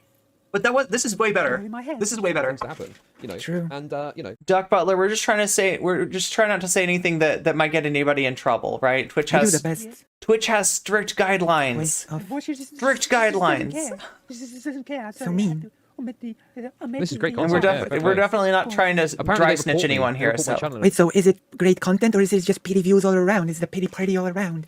Which is it? Like, this confuses me. Is it great content, fair play? Or is it just pity party, mental illness, mental ward, live cam footage from me? Am I like one of those little kitties, little cats? You know, those streams with little cats that you can press a button and you can rattle keys Yeah. in front of a little cat? just so everybody understands, nobody's in trouble, okay? Nobody did anything wrong, all right? Like, it's best practices, right? Because we want to make sure we care about Lucy, and we want to make sure that, like, Lucy doesn't run into any issues with, like, you know, whatever. And sometimes a comment can be taken as something, I don't know, probably not. We're probably all safe, but like, we're just being super cautious, right? We're being super protective here. You can interact with little kittens. You're Like all good. You're all pressing good, a button, Firebird. You too, Doc and Butler. toys will activate. Nobody did anything wrong.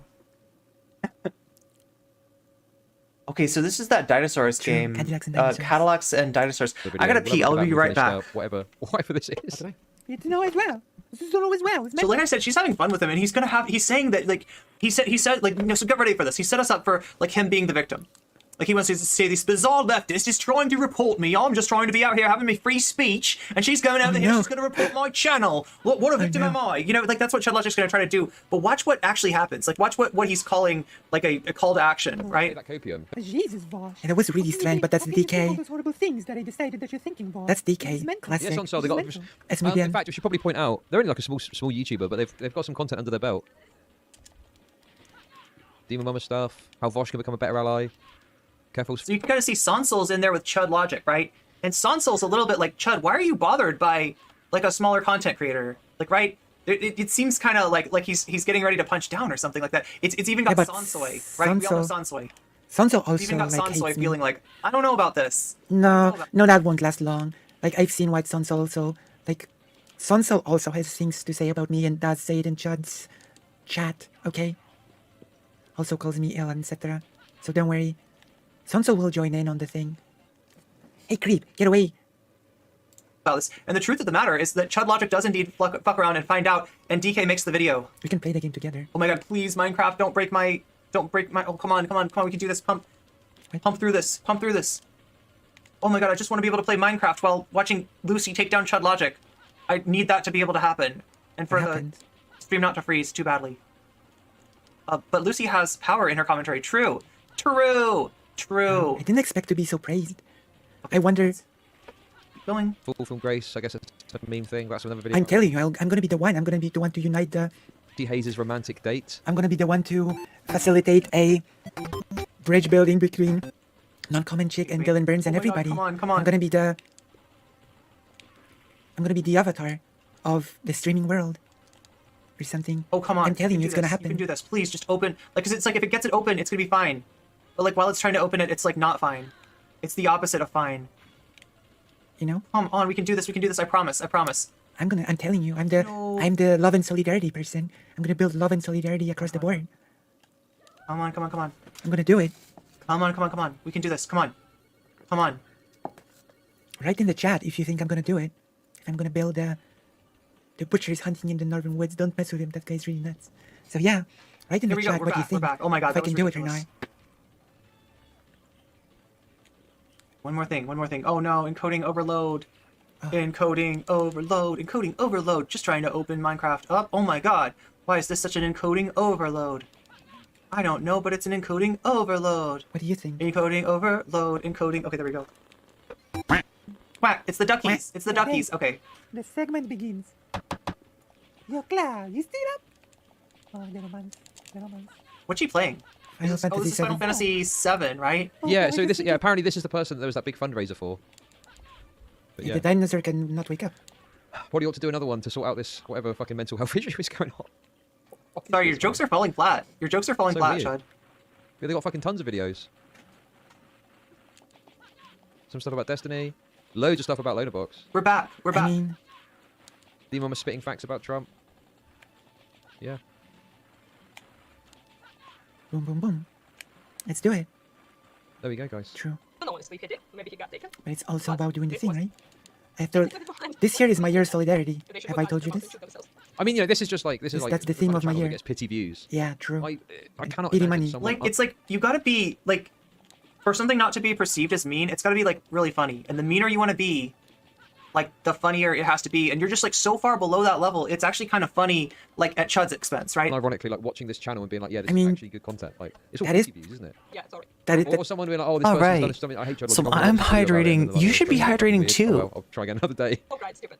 You haven't gotten yourself a drink in a while. If you're thirsty, if you need need of hydration, please take care of that, right? Because we care about you. I have someone I'm dying to tell holding. Did I miss anything? So basically, I took a little bit longer than I thought I would, just because I wanted to make myself some food and grab myself some water and you know, take care of myself in all those ways.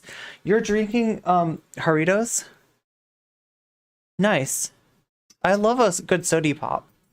Right, that's one thing that me and Demon Mama have in common. We both like sody pops. yeah, I'm sorry for the emotions, but this is something I would. Wait for it, The man okay? was Jewish. It's worth it. Greek, not a Nazi. Wait, you saw Chud flying a UFO? Wait for it. This is the man. Who basically wished to kill himself, and I think he took your advice. So, yeah. Oh, okay. Okay. Okay. Wait, The wait. ulting, I'll accept. Yeah, hold on. I'll accept it, mate. I'll accept it, mate. I'll accept it, mate. I'll accept the ulting, okay? Yeah, okay. I'll accept it, mate. But that's a bit fucking much. This is a bit much. Vaush. This is, yeah, just putting this on Vaush, mate. So now, what's the deal? This is Anastasia, and Anastasia is talking about a friend that was in the Azov battalion, right? That got unalived in the Ukrainian conflict. Is that what's going on? I wish I had sody pops right about now. Right, Throne is really nice. I know. I need to get set up Throne. Putting this on Vaush, mate. Person was fucking. Well, hang on a sec. I'm actually like. Wait, Throne. Throne. You can have sody pops sent to you. Wow. Like siding more so with Vaush here against what Meow. she said. Meow. What side is she Meow, on? meow, meow, She's like meow, a chaos meow, agent. meow. Chaos agent. So yeah, fucking, but like, this you know, game doesn't looks matter like a what side lot I go of on, I'm fun, getting right? Did I miss anything, by the way? Right, like I don't know. I wanted to there were certain things I wanted to touch on, but I like really had to pee super bad. So if there's anything that you want me to go back to, let me know. Otherwise, we will just proceed. We're almost done with this right here. We need to check in on Matt Walsh and look into what he's been doing lately, because he has been going hog wild, and he's even pushed it further. If you saw my tweet, which yeah, there. If you haven't seen it already, here it is. Nope, that is VTuber wants NCC-Vaush bridge. When I am looking for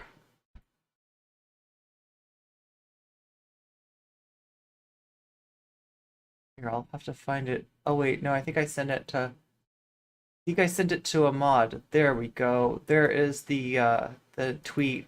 So this will give you a little idea of what Matt Walsh has been up to. This was my response to Matt Walsh. Here we go. That is in the chat. And in the very sleepy, very dead YouTube chat. Come on, YouTube chat. You can do better than that, right? But anyway, I am reading you, even though I cannot currently see you. Here we go. Let's. By the way, watching a Vaush video or looking at a Vaush tweet, I'm just like, oh, what Vaush? American YouTuber thinks I should kill myself. Well, guess that's. I have to put a limitation on myself on continuous, you know? Okay, so now what did Vaush say? Vaush said that, like, Anastasia's friend should unalive themselves? Is that what happened? I guess there's some controversy that I'm not entirely aware of, right? If you want me to continue, then you need to donate $1 on. What is going on here? Okay, we gotta. I do need to have a limit because on top. if you There have we a go. limited continuous, then Boom. it actually becomes too easy. You know, like having actually limited continuous part of the difficulty of the thing. That's it. See you later. We'll see you later, world. Like, obviously, this has nothing to do with Vaush. Yeah, come on. You're gonna put this on Vaush. You're Oh gonna my God. emotionally manipulate Vaush, mate. You're gonna manipulate my mate. That's fucking ridiculous. It's ridiculous. Put that on Vaush. You're gonna put that on Vaush. Ridiculous. I guess we got a new like store That's for the excessive. traveling Yeah, this is llama excessive. dude. And this is a regular person. This is just excessive. Oh shit, Yeah, no. never, mate. Oh my gosh. No. He was never anti-Semitic. He was a Jewish person. No, you're saying it's an.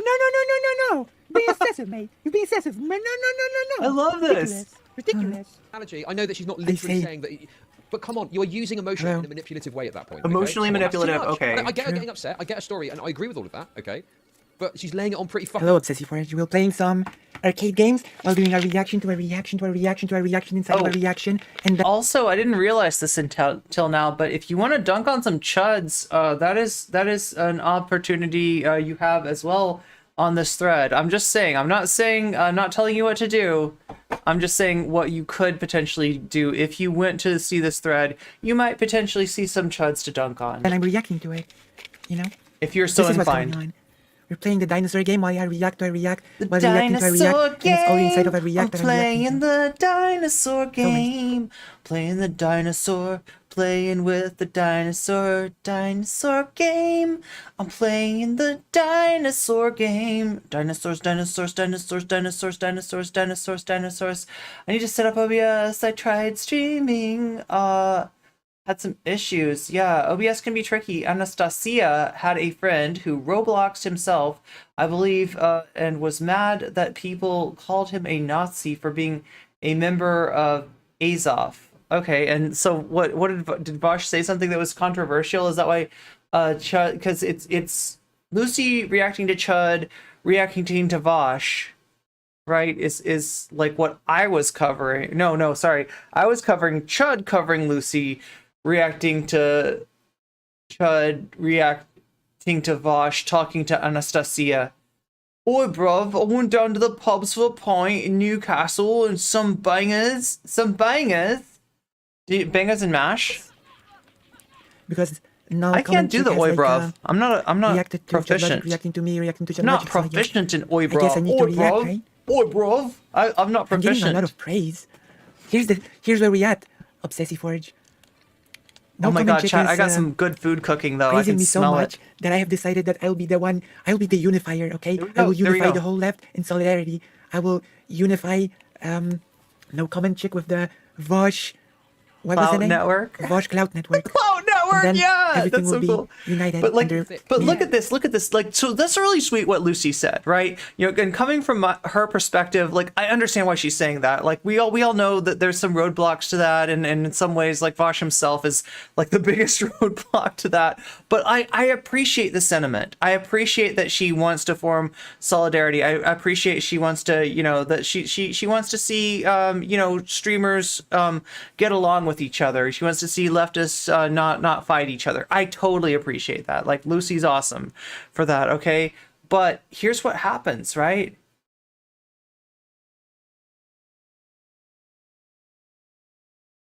Her chat, not all of it, right? I don't want to paint with too broad a brush, right? Because, you know, there's just a few people in her chat that absolutely do not want her doing that, right? They already tried to lie about, say that I'd made fun of Dylan for, some self-harm issues, even though, I have a pretty clear stand on making fun of people, for mental health stuff or even like using mental health as a pejorative, right? Which you see all the time from the debate communities. I'm not okay with. So yeah, not only did I not do that, but it's not something I would do anyway. It's kind of gross to slime somebody like me with something like that. But in spite of those lies, like Lucy is still looking to reach out. Lucy is still, looking to form bonds of solidarity. And that's admirable, right? Unfortunately, though, this provokes parts of her chat even more, as we're going to see. There's something. You're laying it thick. Come on. People are getting caught out by the white women's tears. This is so good. Religiously Jewish, by the way, ethnically Jewish. Why is it so funny? I mean, I don't know. It is funny. I think it's funny content to watch.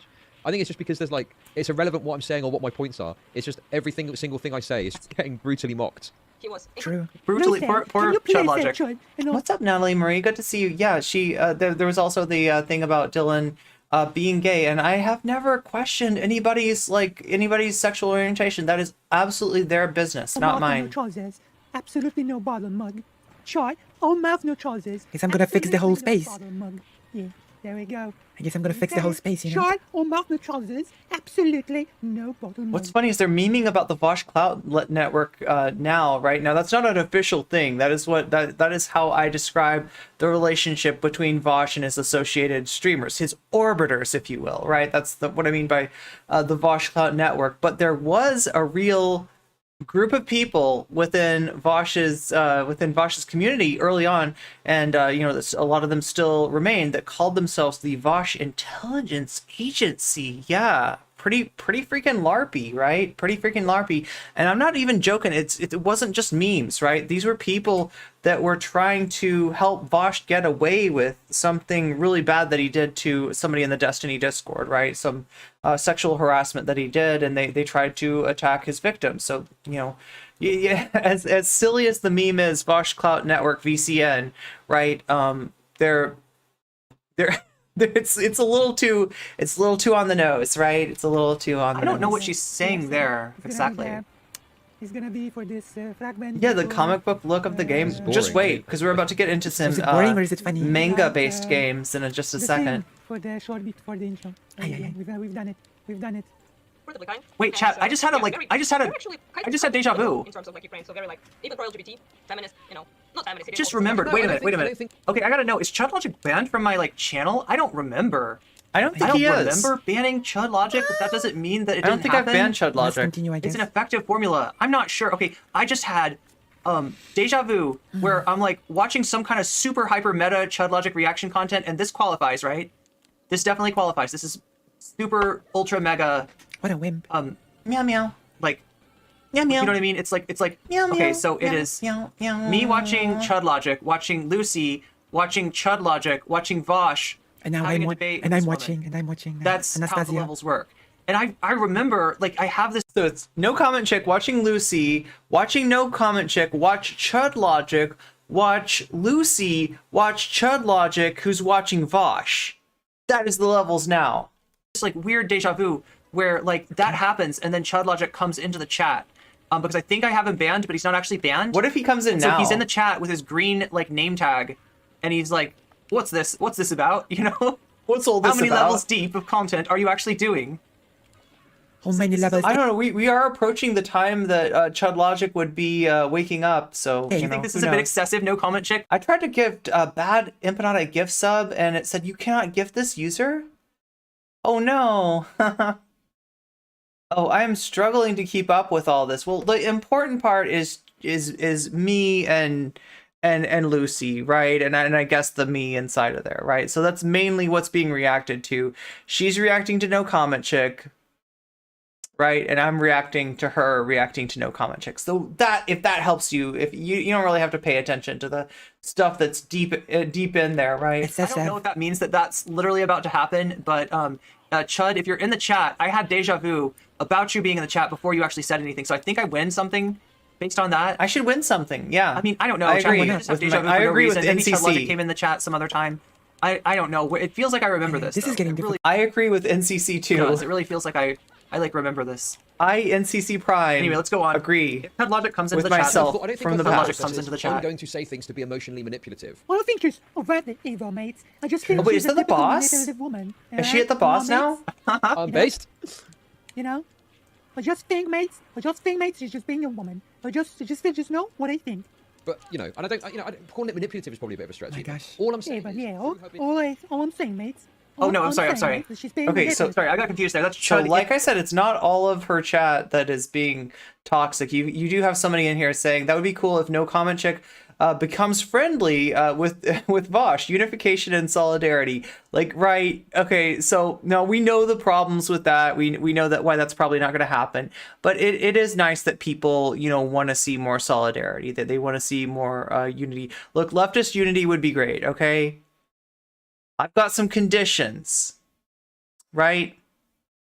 I've got some conditions for that, right? And it mainly requires like, the things that these debate bozos laugh at, like listening to marginalized voices, right? Instead of shutting us up, shutting us down, trying to shut us out of our own liberatory movement. I think that's pretty crappy, right? But yeah, it would be nice if if Vaush would get it and be better like that. That would be great. In the video saying that the woman that Vaush is talking to is being manipulative. My gosh. Being emotional, which again is fine. She's telling a very emotional story. Yeah. She's just saying things that I think are Oh my lame. God. Yeah. That's all I'm saying. Too tasty for my mother, mates. Too tasty for my mother, way. Wait, too tasty for my what? Now, okay, so let me confess something. In this video, I thought, yeah, thank you, anonymous gifter, for giving. Yeah, Chud Logic just needs that sub, right? That's what we need right now is for Chud Logic to get a nocommentchick sub, which will probably result in me getting a mention. And there's a certain contingent of Chud Logic's audience that actually does watch nocommentchick. Yeah, Anon, thank you so much, Anon.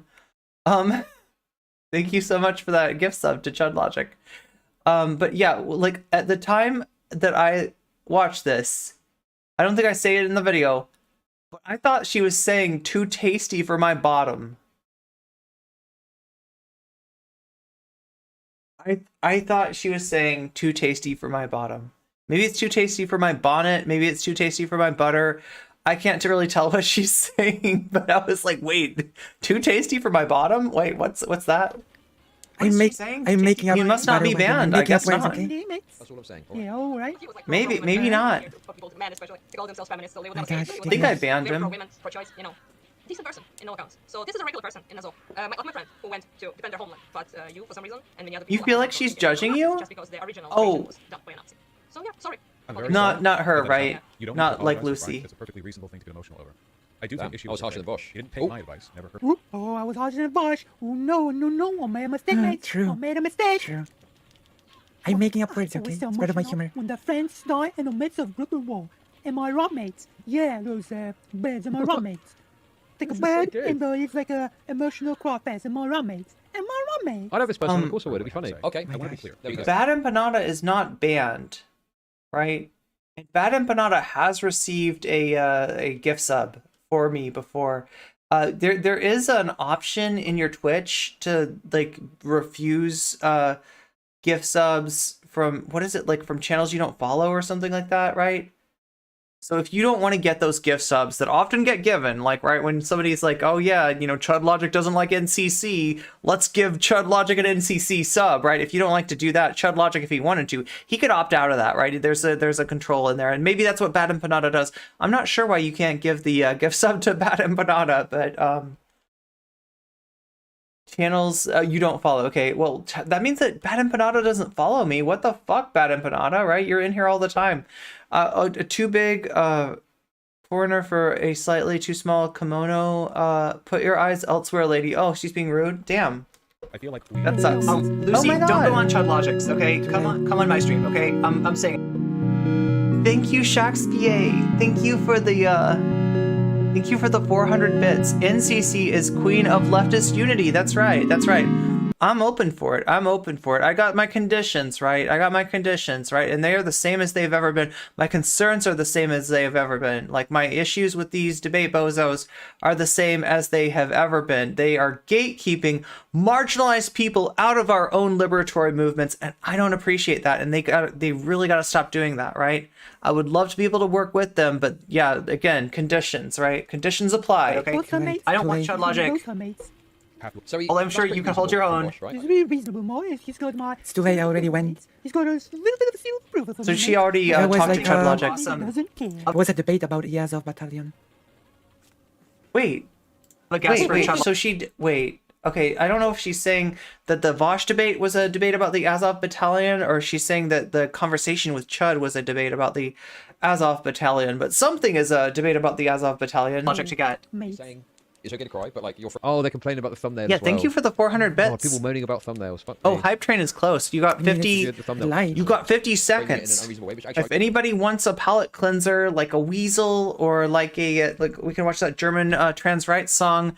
Again, now is your chance, right? To activate that Hype Train and make that happen. So if that's something that's appealing to you. I don't know. I think I think your thumbnails are just bad. Opportunity has. It's bad clickbait. Chud logic and his opportunity has presented itself. Editor thing, right? There's this whole thing between like the editor and Chud logic's always like, that's just my editor. Terms and conditions apply may not be suitable for TERFs or TERF adjacent ideologies. That has nothing to do with me. My editor is a bit of It's just bad clickbait. Oh my God, Shapiro. ultra-right fascist, but I'm not. Oh my God, that is. Wait, oh my God, so close, so close. Wait, is that on? It's funny because he's that should always have activated the consulting Hype his Train. Like that's who his go-to person is. Yeah, they have a really weird. Okay, it ran out relationship, again. He's always asking his editor. And it's like, okay, well, if you two are. Yeah, thank you, Shakespeare. Anyway, for oh my God, Jules coming in with the. Oh my God, now you got 4 minutes and 33 seconds to activate a Hype Train. If somebody is so inclined, right? We got some time here. So yeah, if you want to be that person, if you want to be that hero, if you want to be the person who activates the weasel, if you want to be the person who activates the German trans rights song. If you want to be the person that activates your reveal trailer, yeah, then you could. This would be the time to donate. Whoever activates that gift sub gets to within reasonable limits. Within reasonable limits, decide what that content is, and yes, that does include the potentiality of a reveal trailer. Really two separate entities. You would think that maybe. Okay, Zara. I've got another fun game to show you. Oh my gosh. Oh my God. Okay. Thank you, Zara, for giving a Cauldron of Bats. That's a cool name. Why do my chatters have like the coolest? We have a limited time to earn exclusive Weasel time. So Zara has chosen Skywise. Getting on that Hype Train.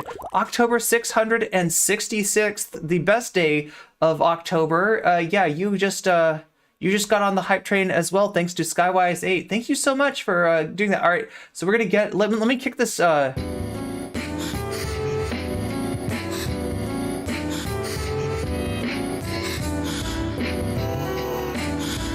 Oh my God, here we go. Losing my hoodie too. Losing my hoodie, losing my chair. So we're gonna dance to the weasel. I'm trying to remember what I was doing here. I think it was actually a different beat. I think I was actually dancing to Splatoon music. Weasel. Weasel. Weasel. Weasel. Weasel. What a weasel. Weasel. Weasel. Weasel. Weasel. Weasel. Weasel. What a weasel. Weasel.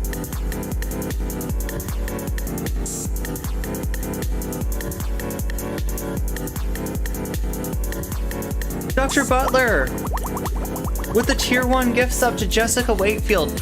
Dr. Butler, if you want to DM me that hype trailer, let me know. Right? We're gonna have some time after this, I think. So we can probably get that reveal in there. Jessica Wakefield 89, you just got a gift sub from Dr. Butler. How cool is that?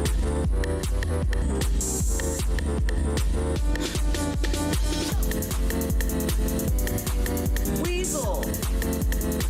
Weasel. Weasel. Weasel. Weasel. What a weasel. Weasel.